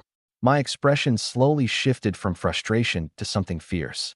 I suddenly slapped my thigh, looked up, and forced 2 words through my teeth. Seize their assets. What did you say? Longjung was startled by the sound of me smacking my leg. Raid their homes, I said firmly. Confiscate the property of all those corrupt officials, and won't the treasury have money? Huh. Naive. Longjung was so exasperated he nearly laughed. You think you can just seize whatever you want? Whose home do you plan to raid? Were there corrupt officials in the Great Qin? Yes. Did Longjung know it? He knew perfectly well. But the entire court was a tangled web of interlocking interests. Even as the son of heaven, there were some things beyond his power. What are the embroidered uniform guards even for? I didn't believe there were no rats in the court. Let them investigate. Find one, seize one. Enough, you're dismissed for now. Longjung patted the. He waved the plan at me. This, I'll hold on to it for now. Father, I wanted to say more, but one look at his expression, and I had no choice but to back out. I walked out of the palace in a daze. I'd been so sure I could make something happen. I never imagined it would end like this. Forget it. I sighed, tilting my head back. I'll just stick to making my money and living the easy life of a carefree prince. Let those ministers worry about improving the people's lot. All that passion and reality had doused it stone cold. Inside the imperial study, Longjung was still leafing through the plan. For the fifth to have written all this, he really put in the work. He's just never dealt with court politics. Too naive, too idealistic. The truth was, he was quite pleased. It was as if money alone could set everything in motion. But the most practical obstacle came down to that one word, money. If he actually carried out the plan, a few thousand or 10,000 taels wouldn't come close. This was a massive undertaking that would require hundreds of thousands, even millions of taels of silver. Seizing the assets of a few corrupt officials was a drop in the bucket. Yet the future painted in that proposal had struck him hard. Pang Wanquan, Longjung said, as if he'd reached some decision, a strange glint flashing in his eyes. Summon Feng Ji to see me.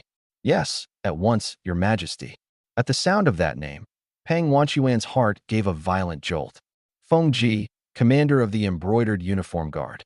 The court officials called him the mad dog behind his back. Once he set his sights on you, if you didn't die, you'd still lose a pound of flesh. Pang Wanquan didn't know what was written in that proposal, but he'd heard the emperor say the treasury is empty, and he'd heard the fifth prince say seize their assets. Now the emperor was summoning Feng Ji. The connection was plain as day. Not a single word from inside the imperial study would ever pass his lips. He was the emperor's servant. Those court officials who'd never so much as spared him a glance. What was their fate to him? Corrupt officials deserved to die, didn't they? I left the imperial study and walked out of the palace. In the end, Longjung never summoned Feng Ji. Zhao Dezhu watched me approach, confusion written all over his face. I'd gone in brimming with fighting spirit, but come out looking like the soul had been drained right out of me. "My lord," he asked cautiously. I didn't feel like talking. I just waved my hand. Back to the estate. The carriage ride was silent the whole way. Once through the gates, I shut myself in my study. Zhao Dezhu stood guard outside, letting no one disturb me. It wasn't until the gatekeeper came to report that Huang Biao had returned that he knocked on the study door. "My lord, Huang Biao is back." I pulled open the door and stepped out, my steps still heavy. "Come on, let's go take a look." In the front parlor, Huang Biao was gulping down tea. Seeing me enter, he hurried to his feet and bowed. "Greetings, chief. That clay you wanted, I found it." His hair was a mess. His lips cracked and dry, covered head to toe in dust, yet grinning from ear to ear. I looked at him and gave a bitter smile. "Good work, Ninth Master. Zhao Dezhu, give Ninth Master something for his trouble." "Captain." The grin froze on Huang Biao's face, replaced by confusion. Zhao Dezhu pulled out a pouch of silver and stuffed it into the man's arms. What could I say? That I wanted to fire up a kiln, make bricks, and build homes for the people in the slums? That I'd had a 5-year grand plan? All of it, gone now. Empty. Go home and get some rest. With that, I turned and headed back to my study. For the next few days, I didn't return to the capital prefecture office. My drive had drained away, like the ocean at low tide. Then the eunuch came to deliver an imperial decree. "This servant greets the 5th prince, your highness." I answered listlessly. "By verbal decree of the emperor, Street Patrol Constable Qin Hong of the Capital Prefecture Office is ordered to report to the Yalan Market tomorrow to maintain order at the literary gathering." What? What literary gathering? What order? My head snapped up, my expression shifting instantly.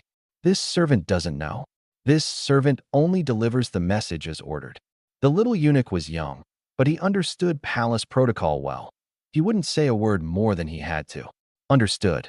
I waved my hand and had someone see him out. "Zhao Dezhu, who's throwing this literary gathering? They actually want me, a prince, to go play bouncer?" "This servant's been watching the gate these past couple days, but I don't know either." I frowned. "Go find Song Bao. That kid definitely knows something." "Yes." I made my way alone to the pavilion in the courtyard, my mind churning.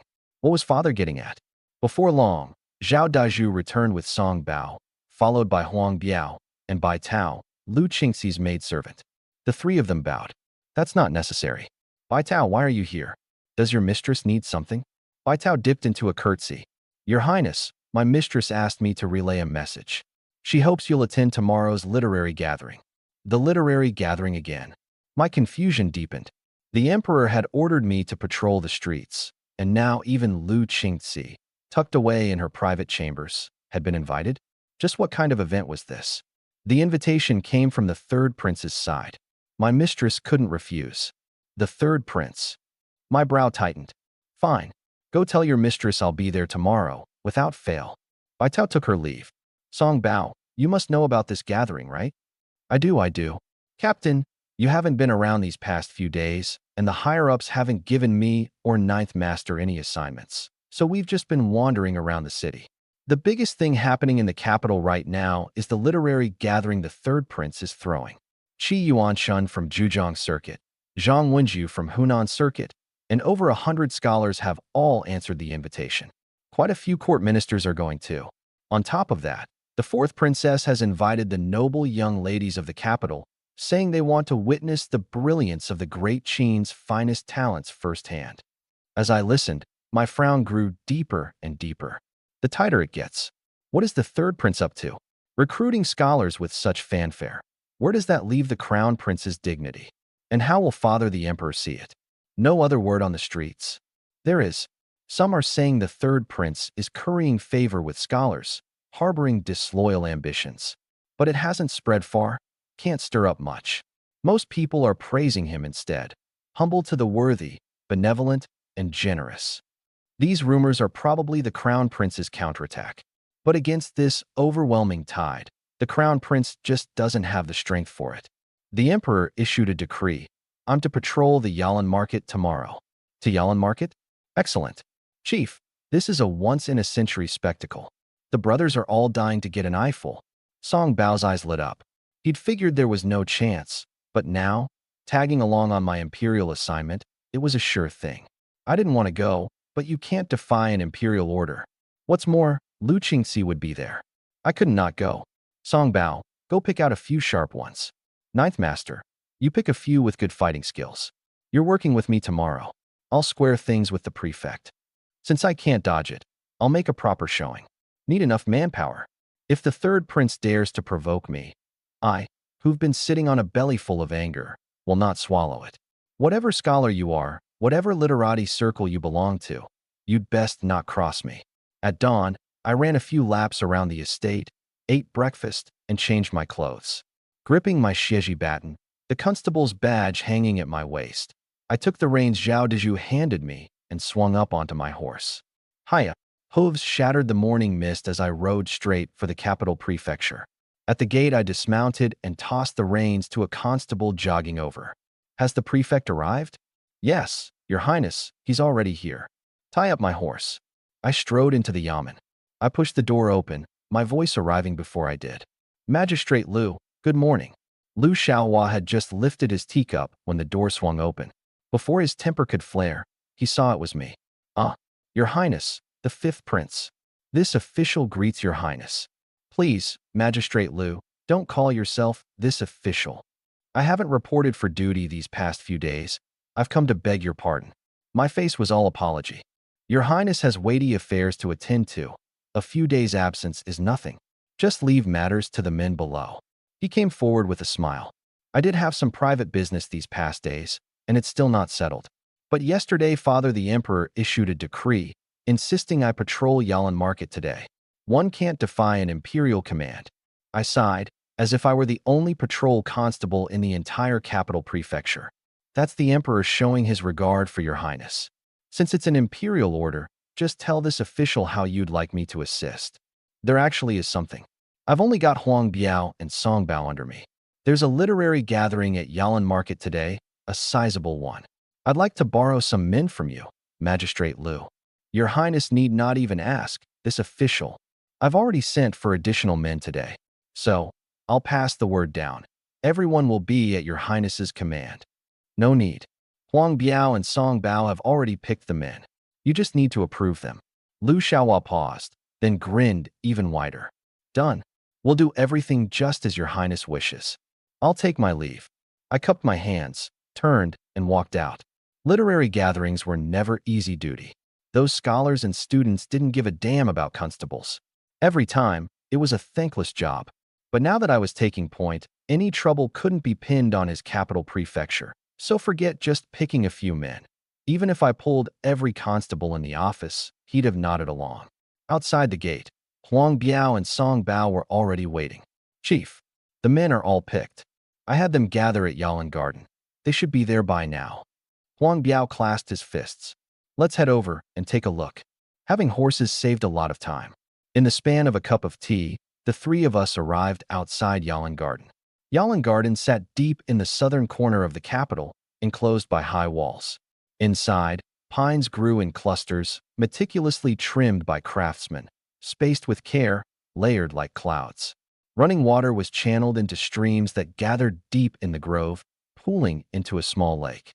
A few pavilions and waterside kiosks lined the shore. When the wind rose, the pines whispered like waves. When it stilled, the water trickled and chimed. The capital's students loved coming here, and over time it had become a place for literary gatherings. As for the owner, he had never once shown his face. A dozen or so constables stood chatting at the gate. Seeing the three of us ride up, they hurried over to greet us. These past few days, Song Bao and Huang Biao had been patrolling the streets on horseback, and the other brothers had been green with envy. But no one dared say a word. This was a perk the fifth prince had given the two of them, nothing to do with the capital prefecture. Master Jiao, Brother Bao, the constables called out their greetings, their eyes all landing squarely on me. This is our chief, His Highness, the fifth prince. Huang Biao introduced. We dismounted. Greetings to His Highness, the fifth prince. Everyone bowed. At ease. I raised both hands lightly, my smile warm. There's no prince here, just Qin Hong, a constable. Same as Master Jiao and Song Bao. Just call me Chief. Greetings, Chief. Everyone quickly switched, grinning. They'd heard from Song Bao that the fifth prince had no airs about him, and now, seeing it for themselves, he truly was approachable. I've come to Yalan Garden by imperial order to keep the peace. We're short on hands, so I called you brothers in to help. Thank you all for your hard work today. Getting to work for you, Chief, is our good fortune. It's no trouble at all. Exactly, Chief. When are you going to transfer me under you two? I want to ride a horse too. Get out of here. You want to ride a horse? Go home and ride your wife. Song Bao teased. Everyone burst out laughing. As long as you do good work, the chance to ride a horse, you'll get all of it. That single sentence lit a fire under them. Everyone perked up and swore they'd give it their all. I struck while the iron was hot.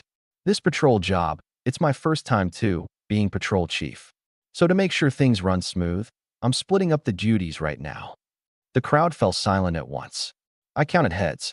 Not counting me, Huang Biao, and Song Bao, there were exactly 20 men. We'll split into 10 groups. 1 man from Ninth Master's crew, 1 from Song Bao's crew, 2 to a team. Me, Ninth Master, and Song Bao will guard the entrance and check invitations.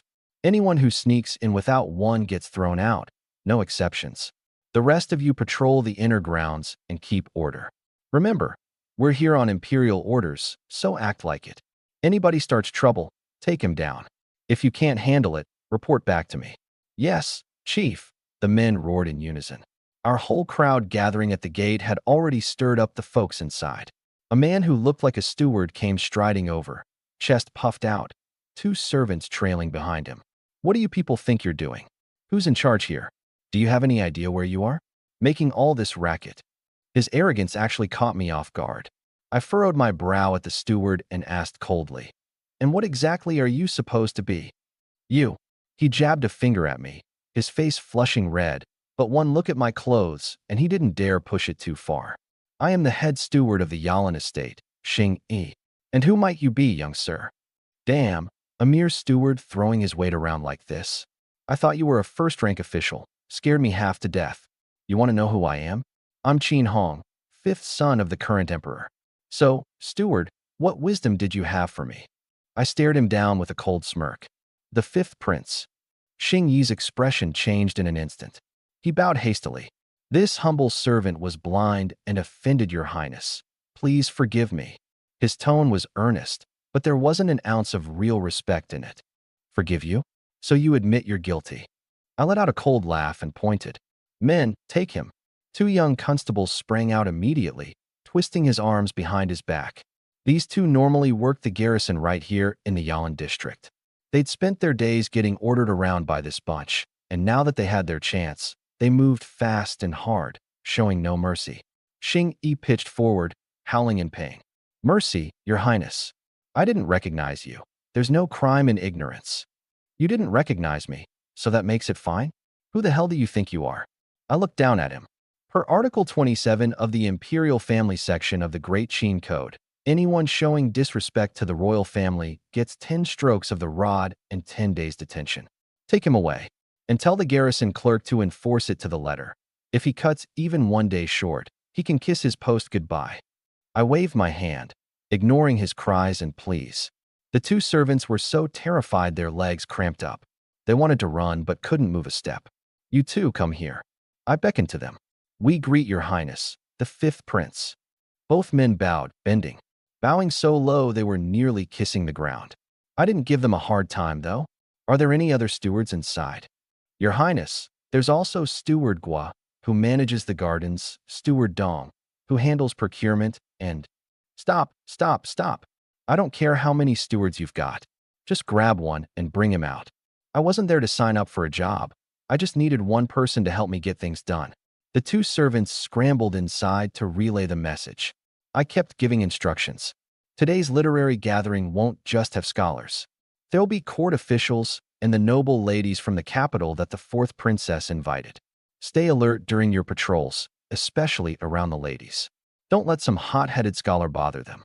If anything unexpected happens, blow your whistle.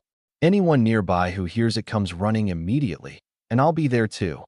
Before I'd even finished, a middle-aged man came hurrying over. "This humble servant is Dong Haichuan, steward of Yalan Market, paying respects to the 5th prince, Your Highness. By imperial order, I'm patrolling Yalan Market today to keep the peace. You're all to cooperate. My tone dropped, as if to say, if you don't cooperate, you'll be joining them at the garrison. Yes, yes, yes, this humble servant will absolutely cooperate, Your Highness. This steward Dong seemed sincere enough. I nodded, satisfied. Have your people take mine inside to get familiar with the layout. This, Your Highness, today's gathering is being hosted by the third prince. Everyone inside is a scholar. This might not be quite appropriate. Dong Haichuan hesitated, glancing at the constables. The corner of my mouth curled up, and I let out a little laugh. Oh, so scholars are people, but we constables aren't? The moment Yalan Market takes on this literary gathering, it stops being private property. And even if it were, I bear an imperial mandate. I have every right to patrol inside. You obstructing me like this, I have reason to suspect you're using this gathering as a cover for something illegal. I gave the order. Guards, take him back to the garrison. Have the clerk question him thoroughly and find out exactly what dirty secrets they're hiding. Two constables stepped forward, twisted his arm, and marched Dong Haichuan away. Your Highness, I'm innocent. I never said you couldn't come in, he shouted. I ignored him completely. The gathering hadn't even started, and I'd already hauled off 2 stewards. The servants standing guard at the entrance trembled in fear and rushed inside to report. Move. I waved my hand and strode into Yalan Market at the head of the group. The servants guarding the gate didn't dare breathe. Qin Hong, what do you think you're doing? An angry shout. Shui Gui came striding over with a crowd behind him. This guy was the third prince's #1 lackey. No way he'd miss a grand event like this. He'd shown up first thing in the morning with a cartload of goods, all kinds of tea and wine, dozens of writing sets, half a cart of rice paper. He'd been busy directing the servants when he suddenly heard that the 5th prince had barged in, causing trouble. Steam practically shot out of his head, and he rallied his men and came charging over. Well, Shui, young master. I stepped forward with my shiji baton in hand. What am I doing? I'm carrying out imperial orders, of course. Is there something you wanted, Master Shui? Shui Gui closed the distance in a few strides and thrust a finger toward my constables. Qin Hong, the third prince is holding a literary gathering today. What's the meaning of bringing this crowd here? Are you deaf? I let out a chuckle. This patrol captain is acting on imperial orders, here to patrol Yalan Market and keep the peace. If you want to patrol, patrol outside. What business do you have bringing your men into Yalan Market? My gaze turned cold. What about Yalan Market? Isn't it soil of our great Qin? These are law enforcers who represent Qin's law. By what right can't they enter? First, the Yalan Market steward tried to stop me, and now Master Shui of the Loyal Prince's Manor is stopping me. I raised my voice.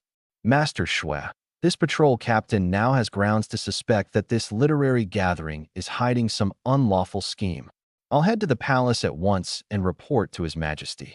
Cancel the gathering and investigate every organizer and participant. You? Shui Gui's eyes went wide, glaring at me. I didn't even bother looking at him, just curled my lip. Brothers, we're done here. Wait while this patrol captain reports back to the palace. Hold on. Qin Hong, the third prince's gathering has been registered with the capital prefecture. It has an official seal and written approval. Seeing me about to lead my men in, Shui Gui hurriedly blocked the way. Registered, huh? So what? I couldn't be bothered to look at him. You run your gathering. I'll report to the palace. Each of us goes our own way. The third prince is holding this gathering so that scholars coming to the capital for the imperial exams can exchange knowledge and broaden their learning. There's nothing unlawful about it. Shui Gui explained, his face cold. If there's nothing unlawful, then why not let the constables in? One sentence, and he was stuck. What could he say? That the third prince wanted to use the gathering to win over scholars and build his reputation among the literati?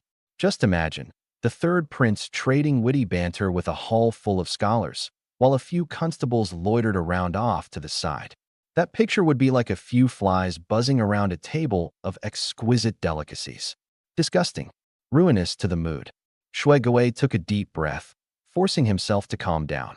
Qin Hong, since you're acting in your capacity as a constable today, then surely you have to obey the orders of the capital prefect? I'll send someone right now to inform His Excellency the Prefect. Yalan Market has no need of constables to keep the peace. Patrol Captain Chin, wait here for orders. He thought he'd caught me in a weak spot. As long as he handled Lu Xiaohua, I'd have no choice but to fall in line. Heh. I smiled. Shui Gui, have you gone deaf? This patrol captain is acting on imperial orders. What does that have to do with Lord Lu?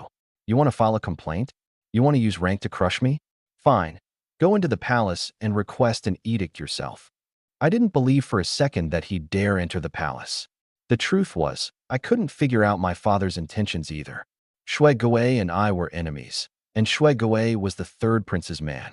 They send me, of all people, to patrol these streets? Isn't that like pouring oil on the fire? If father wanted to stop the literary gathering, a single decree would have done it. But instead he approved the gathering, and then sent me to disrupt it. I just can't figure it out. The moment Shui Gui heard the words Imperial Command, his stomach dropped too. If I couldn't make sense of it, he sure as hell couldn't.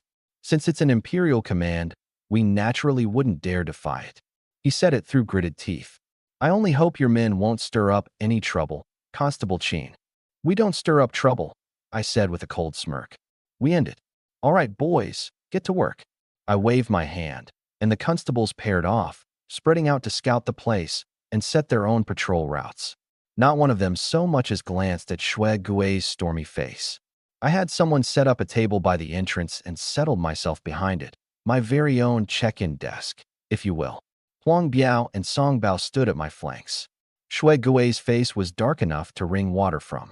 Master Shui, this fifth prince, what's he playing at? A steward from the Yalan Emporium sidled up to him and asked with a bow. Ignore him. Once the third prince arrives, he'll deal with it. Shui Gui gave a cold snort and turned to send a servant off to report to the third prince.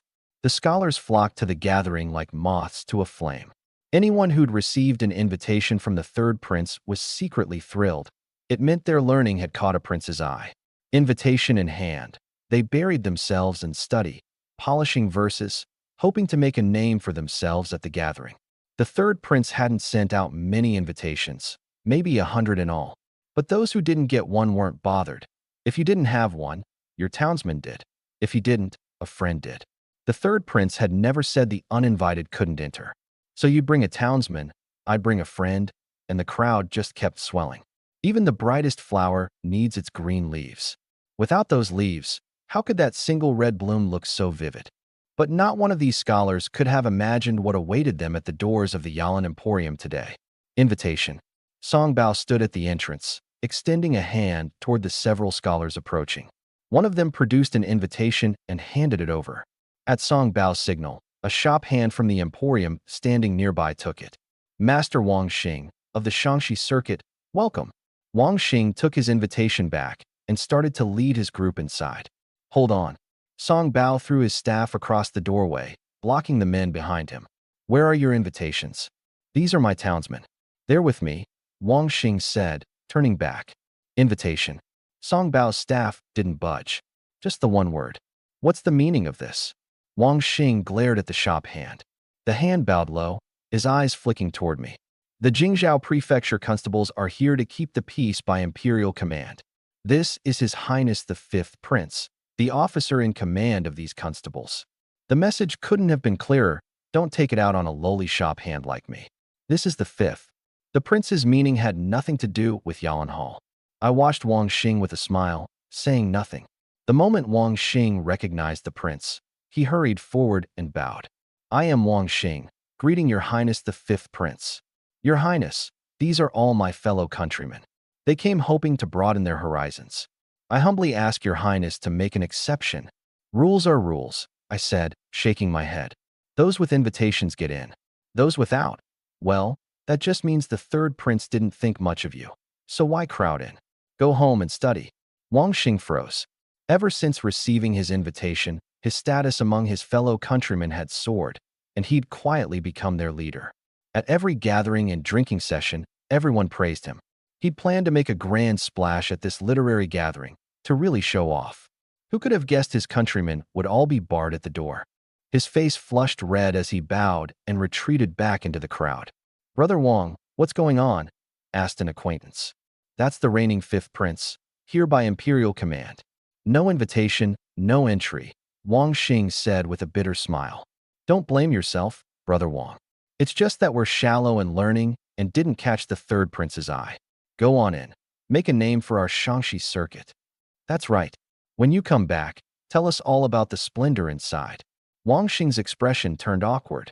They'd agreed to attend together, and now going in alone felt like abandoning his friends.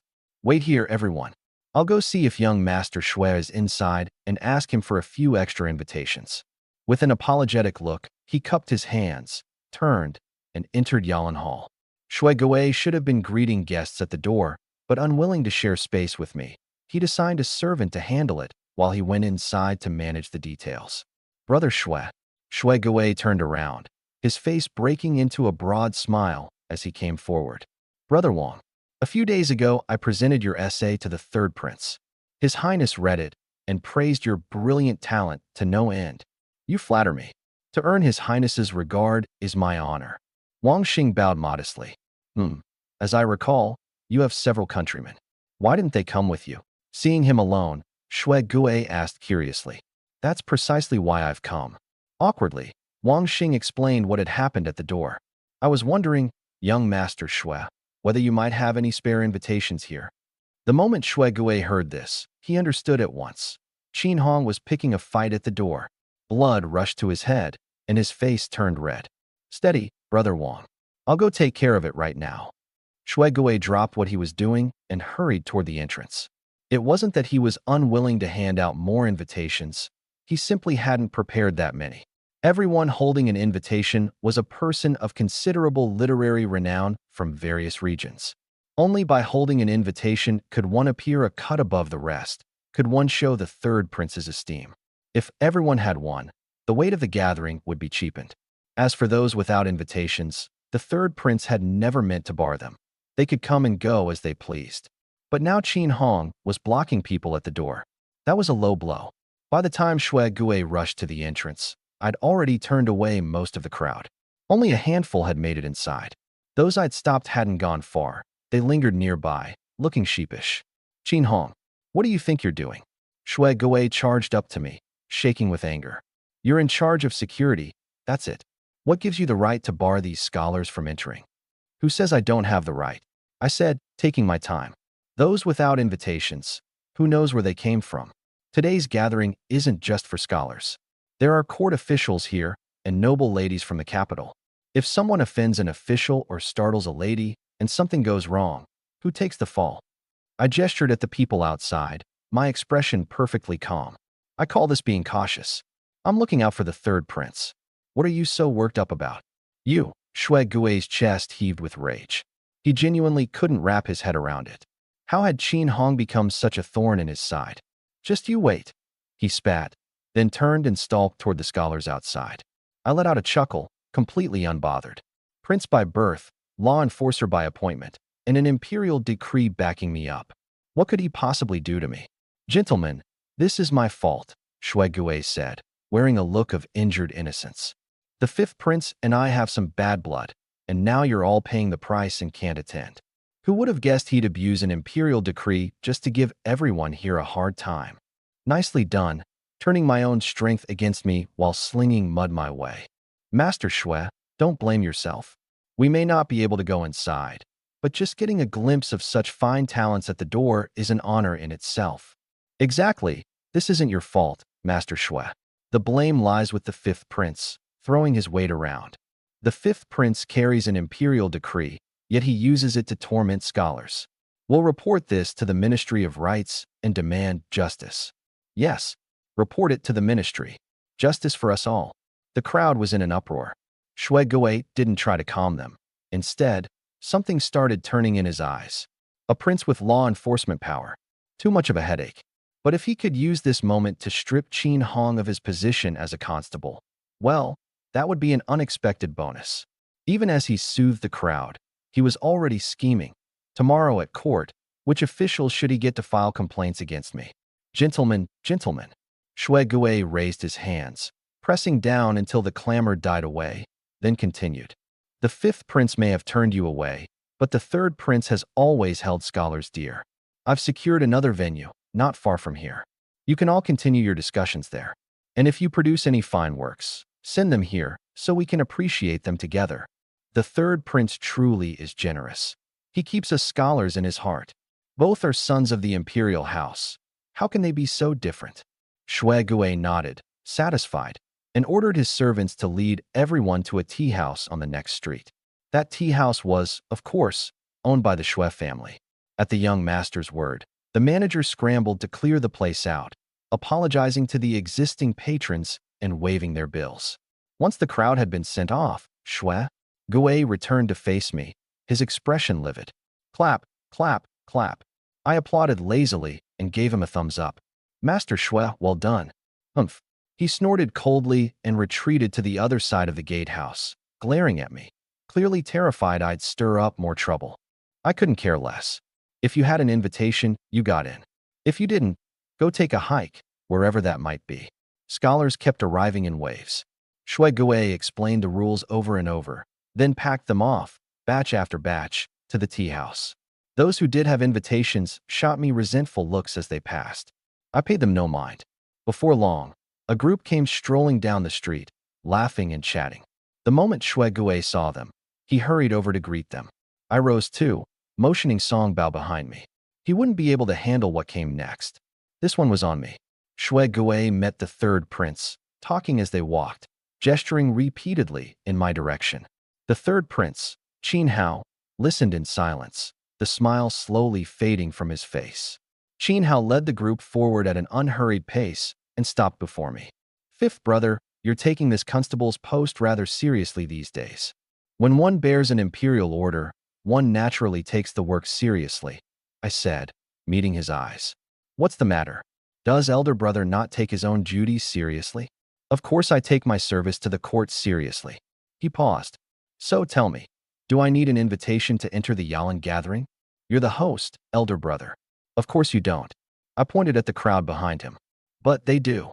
Fifth brother, are you refusing to give me face? Qin Hao's expression darkened as he stared me down. Face? I touched my forehead. Didn't elder brother already shatter my face a long time ago? Qin Hao's eyes narrowed, his gaze falling on the faint scar at the corner of my brow. And if I insist on entering? His tone was calm. Then I'll have no choice but to report to the palace and tell father exactly what's going on here. I shrugged. Going on how? The third prince has gathered a large crowd of scholars and court officials in one secret location. No telling what major matter they're discussing. A mixed bag of people, origins unclear. If you ask me, we'd best call in the embroidered uniform guard to investigate. I said it all as lightly as a passing breeze. Discussing a major matter? Qin Hao forced a laugh. Fifth brother jests. I'm holding a literary gathering. Nothing more. Just a place for scholars to test their learning against one another. As for the court officials, today is a rest day. I invited them to explain the court's policies to the scholars, so they'd have a clearer aim when writing their essays. Right, elder brother's absolutely right. I nodded. Then please, come on in, but only those with invitations may enter. I couldn't care less what your literary gathering was really about. It always came back to the same thing. Got an invitation, you're in. Don't have one. Go cool your heels somewhere else. I bore the imperial charge of keeping the peace. Those without invitations are a security risk, and I have every right to turn them away. So what if you're the host? Got a problem with it? Take it up with the emperor. Qin Hao's face darkened completely, on the verge of erupting. Your Highness. Shui Gui, quick-eyed, hurried forward. The Yalan Pavilion has limited space and simply can't accommodate this many people. Besides, the fourth princess will soon be arriving with the noble ladies of the capital.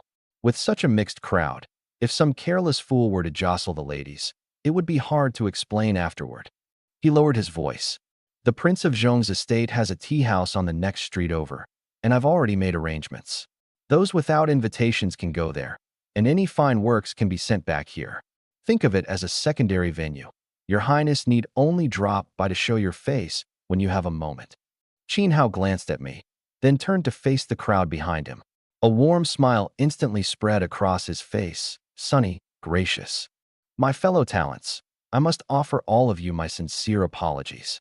It was my oversight in the preparations that left so many scholars without invitations. And my fifth brother here is such a stickler. He recognizes the invitation, not the man. I'm afraid, there's little I can do." His words were earnest, his expression aggrieved. "You worry too much, Your Highness. With so many scholars arriving in the capital for the exams, a few oversights are only natural. Though we can't go inside, simply catching a glimpse of everyone here is an honor in itself. Indeed, this is by no means Your Highness's fault." Qin Hao smiled and clasped his hands in apology, and the crowd bowed back in return. A perfectly harmonious picture of ruler and subjects in accord. I curled my lip behind them and muttered under my breath, "Tisich, what a performance." Shui Gui stepped forward right on cue and cupped his hands. "Everyone, the third prince has prepared a secondary venue for you all at the tea house on the next street. There you may speak your minds freely, discuss your studies, and exchange ideas. Copy your finest works and bring them here, so His Highness and everyone can appreciate them together." With that, he ordered the servants to lead those without invitations to the tea house. Those with invitations filed inside behind Qin Hao. I didn't cause any more trouble. If you have an invitation, you're in. I don't care about your rank or title. As Qin Hao took his seat, the Yalan Pavilion literary gathering officially began. The scholars clustered in twos and threes to discuss their studies, while others gathered around the officials to hear about state policy. The whole courtyard rang with the sound of recitation and cheers.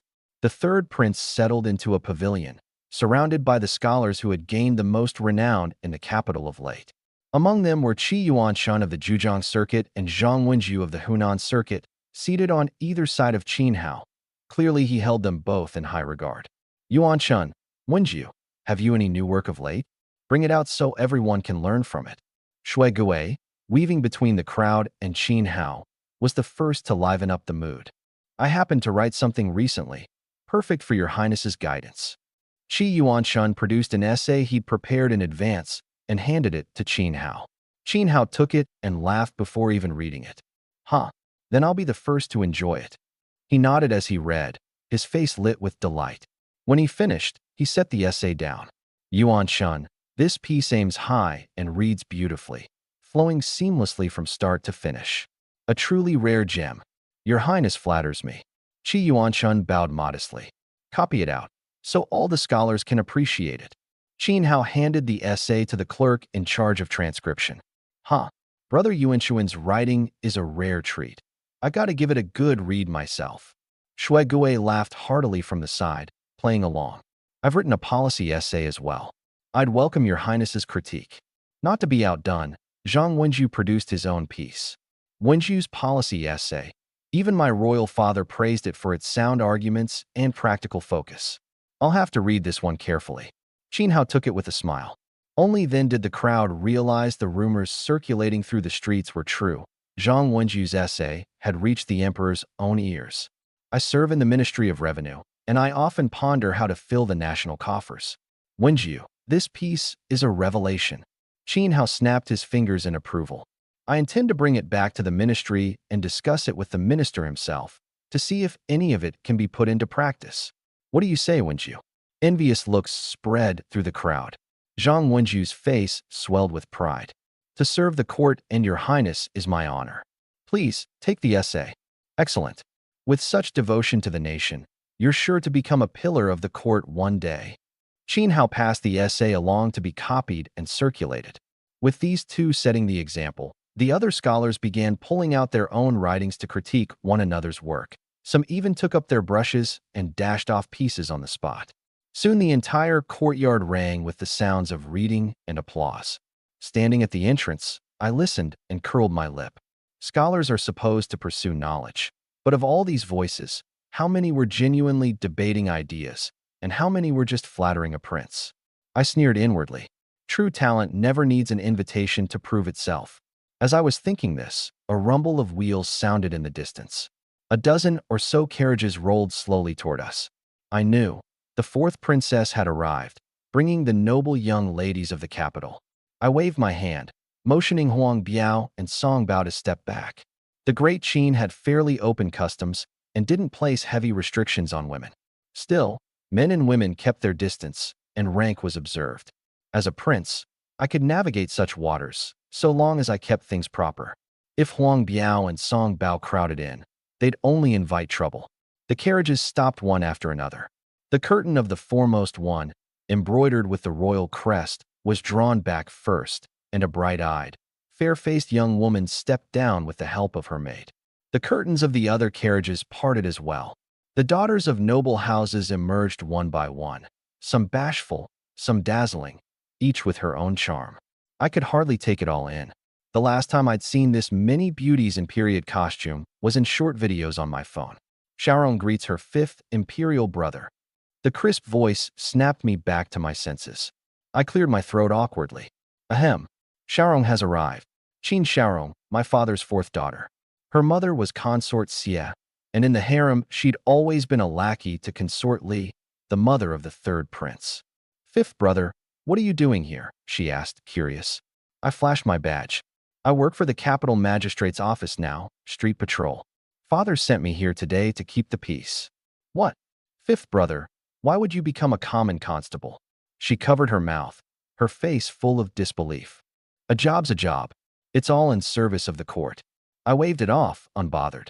More to the point, third brother's throwing his literary gathering. So why'd you show up with a whole troop of noble ladies? I don't really know either.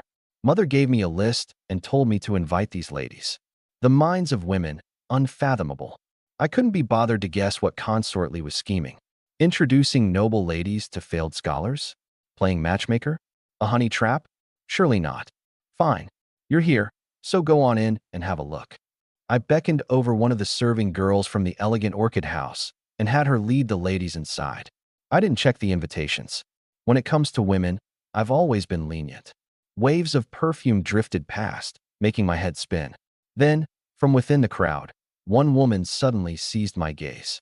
A plain, elegant gown, poised and gentle, with a scholarly grace in her features. Even among all these beauties, she stood out at a single glance. As I looked over, she happened to glance my way too. I immediately straightened up and gave her what I thought was a warm smile. I got a giant eye roll in return. I froze. The maid beside her covered her mouth, stifling a laugh. It was Bai Tao. My heart took a critical hit. No wonder she was called the greatest beauty in the capital. She truly lived up to the name. Lu Qingxi strolled up to me and lowered her voice.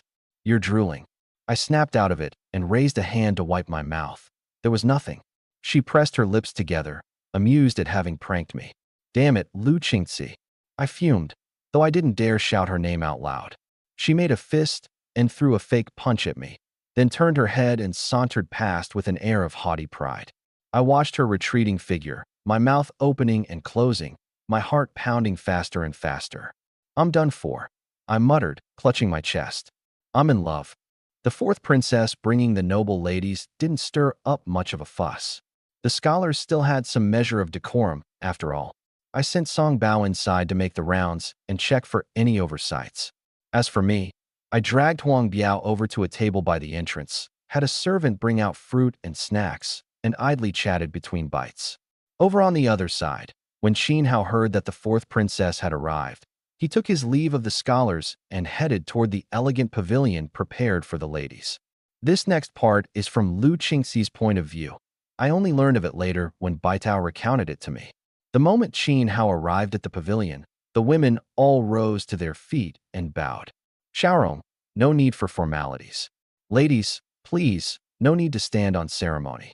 He smiled and made a token gesture of helping her up, but mindful of his status, he didn't enter the pavilion, just stood at the doorway. Third brother, the literary gathering has been going on for a while now, hasn't it? Have any outstanding pieces come out? Bring them here and let us sisters appreciate them. Qin Shaorong looked at him with a bright smile. Of course there are. Every talent at this gathering was handpicked by me, each one brilliant. I'll have someone bring them over shortly. Qin Hao's expression was proud, as if hosting this gathering were some monumental achievement. Then we'll have to take a good look, Qin Shaorong chimed in. Whether the poetry is any good. Well, we have someone here who can tell. It won't be easy for brother to pull the wool over our eyes. Isn't that right, Sister Qingxi? She tossed the topic to Lu Qingxi with a beaming smile. Miss Lu's literary talent is renowned throughout the capital. How would I dare offend her eyes with some incoherent, poorly written trash? Qin Hao stared at Lu Qingxi, his gaze burning. This high-profile gathering served two purposes. 1. To win over scholars. 2. To win over her. Prince Shui had come to propose the match, and Lu Yuan had neither accepted nor declined, pushing the difficult decision onto His Majesty. His Majesty had yet to give any word. So Consort Li had come up with an idea for Qin Hao, use the gathering to showcase his talent and stir Lu Qingxi's heart. As long as she softened on her end, His Majesty's end would be easy to handle. That the third prince fancied Lu Qingxi was common knowledge throughout the capital. Now that the conversation had turned to her, every woman's eyes fixed on her at once. That burning stare made Lu Qingxi deeply uncomfortable. She could have jumped up and cracked his stupid skull open. How exactly did a scholar capable of writing incoherent trash manage to earn the third prince's invitation? The corner of her eye held a note of mockery. Qin Hao froze. He'd only been making a modest, polite remark, yet she'd taken it literally. Haha, they're not really that incoherent. I just worried they wouldn't meet Miss Lu's standards, that's all. Oh, well, since you already know I won't think much of them, then don't bother sending them over. She threw his own words right back at him. Qin Hao's face flushed red, then went pale. The women's eyes darted back and forth between the two of them, as if they'd stumbled onto something juicy. Third brother, Sister Qingxi, has high standards. The gathering has only just begun. You'd better hurry back and keep watch. Perhaps a masterpiece will appear the very next moment. Sensing the mood turning sour, Qin Xiaorong hurried to smooth things over. Xiaorong makes a good point. I'll take my leave. Qin Hao shot Lu Qingxi a glance, then turned and left, his expression dark. The moment he was gone, the noble ladies relaxed and struck up conversation, nothing more than whose household had received new fabric, whose rouge and powder were best, whose jewelry featured the latest designs. Lu Qingxi responded half-heartedly, her mind entirely elsewhere. This literary gathering, something she'd only ever seen in books and on screen, she rather wanted to see it for herself. Qin Xiaorong noticed she was distracted and leaned in close. Qingxi, what do you think of third brother's gathering? How was it? No idea. Didn't see the guy, didn't read his writing, so how would I know? Lu Qingxi pursed her lips helplessly. Qin Xiaorong's expression froze. Any scholar the third prince invites is bound to be talented. He has an excellent eye for these things. Maybe, Lu Qingxi said indifferently. With your literary reputation famous throughout the capital, of course you'd look down on those scholars. There was an edge to Qin Xiaorong's tone. Danger incoming. Scholars in ancient times valued their reputations above all. If word got out that their learning fell short of a woman's, there was no telling what trouble they might bring her way. Don't say that, Xiaorong. Every scholar who gets invited has clawed his way up through tens of thousands of others. Their learning reaches the heavens. I'm just a girl from the inner chambers who's been lucky enough to read a few books. How could I possibly compare? Lu Qingxi quickly played herself down. Now you're being too modest. If someone with your learning calls it mere luck to have read some books, then what does that make the rest of us, illiterate? Qin Xiaorong rapped venomous words in a joking tone. Every noble lady present was the daughter of an official, who among them hadn't studied since childhood. At those words, all eyes turned to Lu Qingxi, and the expressions around the room grew a little strained. Lu Qingxi was baffled. This princess had clearly been the one to strike up conversation just now, every sentence circling back to the third prince. So why the sudden turn to needling her? How could she have known? She'd crossed over from a modern world where everyone was equal. This was a feudal society with a rigid hierarchy. No matter which lady or madam it was, they all spoke to a princess with the utmost deference. Only she treated it all so casually. Were it not for the third prince's fondness for her, Qin Xiaorong would have taught her a lesson in propriety long ago. Puzzled as she was, Lu Qingxi was no delicate flower to be pushed around. The best way to break out of isolation was self-deprecation, to hurl yourself down into the mud, show weakness, and win sympathy. Sigh. She let out a breath, her eyes reddening, tears welling and swirling in their rims. Everyone says my learning is so good, but good how? Based on a few poems from my childhood? Have you heard of a single new work from me in recent years? The ladies paused, thinking it over carefully. All that had been talked about these past years was her stunning beauty. Indeed, not one new poem or verse. Why is that? Why do you think? A talent burned out, a creative well run dry. I haven't been able to write poetry or prose for a long time now. As Lu Qingxi spoke, tears rolled down. She hurriedly pulled out a handkerchief to dab gently at her cheeks, a truly pitiable sight. Don't be sad, Miss Lu. What do we women need such deep learning for anyway? It's not like we're sitting for the imperial exams. And even if you can't write, no one's going to laugh at you. The ladies offered comfort one after another, the envy gone from their eyes, replaced now by nothing but pity and sympathy. Even Bai Tao was won over by her mistress's acting, as if her lady couldn't write. Every poem she finished was locked away and hidden in a chest, kept secret from even her own father. Qin Xiaorong felt a little awkward, sensing she'd gone too far just now.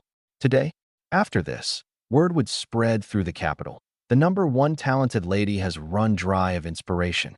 She wondered if it might even drag down the third prince. We rarely get to come out like this. Just sitting here is so stuffy. Why don't we go out for a walk? She quickly suggested. Great idea. The pine forest at Yalan Gathering is famous throughout the capital for its beauty. Besides, with all the scholars gathered here today, the literary fortune is thriving. If Miss Lu goes out and breathes in a few more breaths of that scholarly air, maybe her inspiration will start flowing again. I'm just afraid she won't breathe in much scholarly air. She'll steal all the scholars' souls instead. He. Nonsense. I'm not some seductress. The women chattered and laughed as they made their way out. Though Qin Xiaorong still walked in the center, the conversation always seemed to revolve around Lu Qingxi. She may have lost the title of #1 talent, but the #1 beauty was hers without question. They say women are prone to jealousy, but with a face like hers, even other women were charmed at the sight. No thought of comparison could arise. The women peppered her with questions the whole way. What rouge did she use? How did she keep her skin so lovely? When they heard she never wore any powder or makeup at all, they were positively green with envy. Suddenly, a bold idea popped into Lu Qingxi's head. Ancient rouge contained dangerously high levels of lead.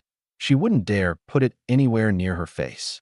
But right now she was young, her face full of collagen. If she didn't take care of it, by her 30s or 40s her skin would sag and turn sallow. The thought made her shudder. Cosmetics. She absolutely had to make this happen. Except she couldn't pull it off alone. She'd need a partner. Hey, fellow transmigrator, she called out silently in her mind. I've got a chance to make some serious money. You in? I don't have the ability to hear Lu Qingxi's inner voice. At the moment, I was chatting with Huang Biao about life in the border army. What man doesn't dream of fighting bloody battles on the frontier, sword in hand atop his horse? As long as you don't die, that is. Huang Biao told me about the hardships of the border army, the savagery of the barbarians beyond the pass, the suffering of the border folk. I listened quietly. After all, I couldn't even push through my own 5-year plan, let alone worry about that distant frontier. Deep in conversation are we? A crisp voice rang out behind me. I looked up, and a dazzlingly beautiful face filled my vision. Damn, Lu Qingxi, I cried out, lost my balance, and toppled over backward. Just as I was about to crash flat on my back, a soft, delicate little hand grabbed the front of my robe. My chest tightened, and my whole body lifted off the ground as she hoisted me up with effortless ease. Huang Biao watched, dumbstruck. An impossibly gorgeous young lady, holding me up with one hand while steadying the chair with the other. The sight was too brutal to look at. Let go. Let go. I pressed down on the little hand at my chest, toes scrambling desperately for the floor. The moment my feet touched down, she released me, righted the chair, and sat down. Huang Biao jolted upright and stumbled back 2 steps, gripping his baton tightly, glancing back and forth between her and me. I patted my chest, both. Startled, I smoothed out the wrinkles on the front of my robe and waved him off. It's fine, buddy. Master 9, go take a walk inside. I need to talk with my friend. Yes, Chief. Huang Biao left, glancing back every few steps. The look he gave Lu Qingxi a tangled mess. Terror, envy, and confusion all rolled into one. Lu Qingxi helped herself to the fruit on the table. I dragged Huang Biao's chair over, sat down beside her, leaned in and stared at her, clicking my tongue. She shot me a look. So? Am I pretty, or what? Pretty. Really pretty. This is real, right? I reached out to pinch her cheek. Hey, keep your hands to yourself. She slapped my hand away. Unfazed, I pulled my hand back, propped my elbow on the table, rested my chin in my palm, and gawked at her like some love-struck fool. Go ahead, look all you want. Marry me, and you can stare at this every single day. She flicked a piece of fruit peel at my face. I chuckled and sat up straight. I already told my father the emperor about us, but the outcome's out of my hands. I told my dad too. He just said, noted, and then nothing. She leaned back in her chair, tilting her head up to stare at the ceiling. Don't worry. I'm here on the emperor's orders to keep the peace, and afterward I have to report back to the palace. I'll bring up our situation then. I'm pretty confident my father will say yes. My tone was certain. Confident based on what? She sat up.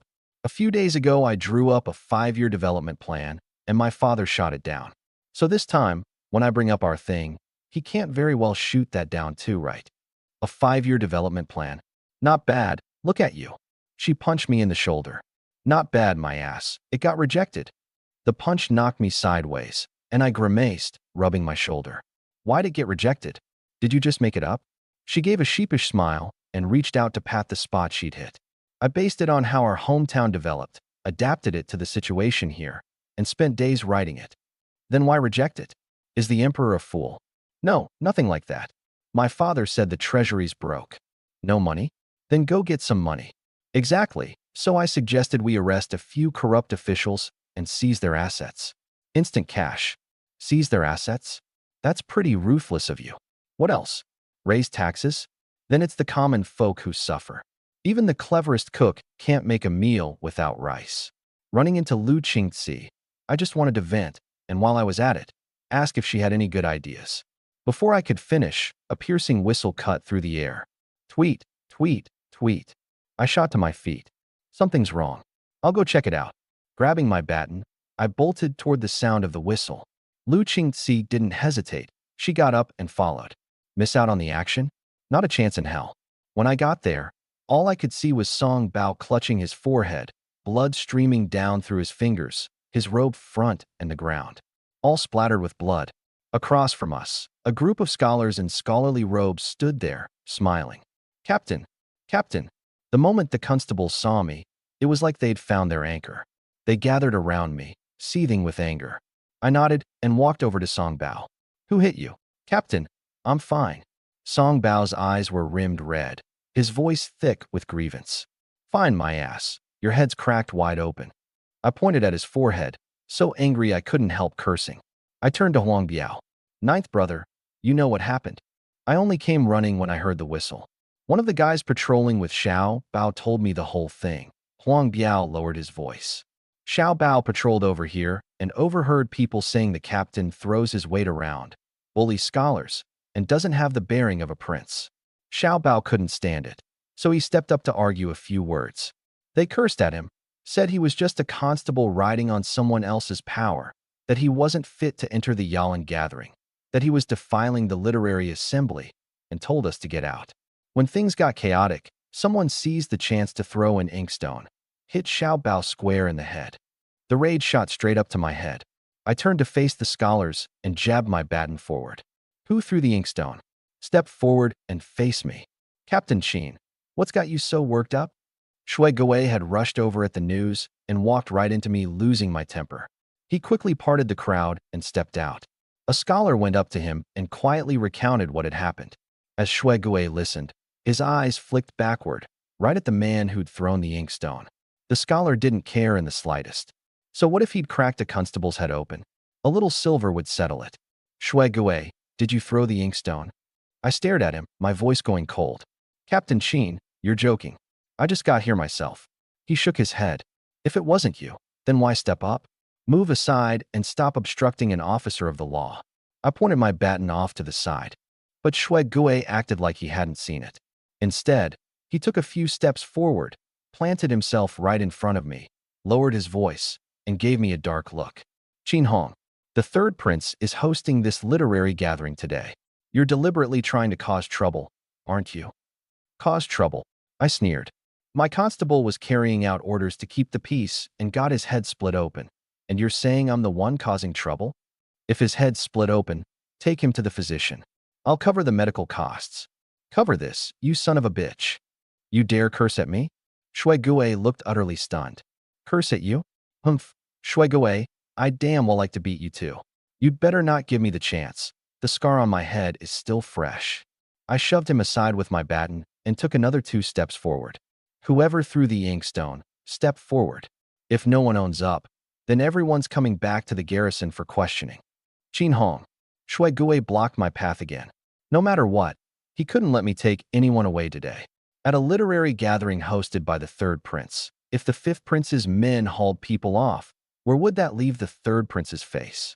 Shuigui, are you obstructing law enforcement? My voice was ice cold. Quite the display of authority, aren't we, fifth prince? The crowd parted. Qin Hao strode forward with a group of men behind him. Shuigui automatically stepped aside, ceding his place. Fifth brother, you're really determined to make me lose face, aren't you? Qin Hao clasped his hands behind his back. Third brother.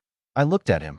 Tell me, what carries more weight, a man's face or the law of Great Qin? Qin Hao's eyes flickered. It was a trap. If he said a man's face mattered more, he'd be dismissing the imperial law. If he said the law of Great Qin came first, then his own face would be trampled into the mud today. If he couldn't even protect his own people, who would ever throw their lot in with him again? The law of Great Qin, of course. Qin Hao smiled. But everyone gathered here today is a jiren. They hold scholarly rank and enjoy judicial privilege. Under the law of Great Qin, no officer has the authority to arrest a man of scholarly standing. He looked utterly confident. Clap, clap, clap. I hung my baton back on my belt and freed my hands to give a few slow claps. Impressive, third brother. Fifth brother, you're not the only one who understands the law of Great Qin. Qin Hao regarded me with a mocking look. Shallow. I spoke mildly, walking around him to face the assembled scholars. Third brother's understanding of the law of Great Qin is still shallow.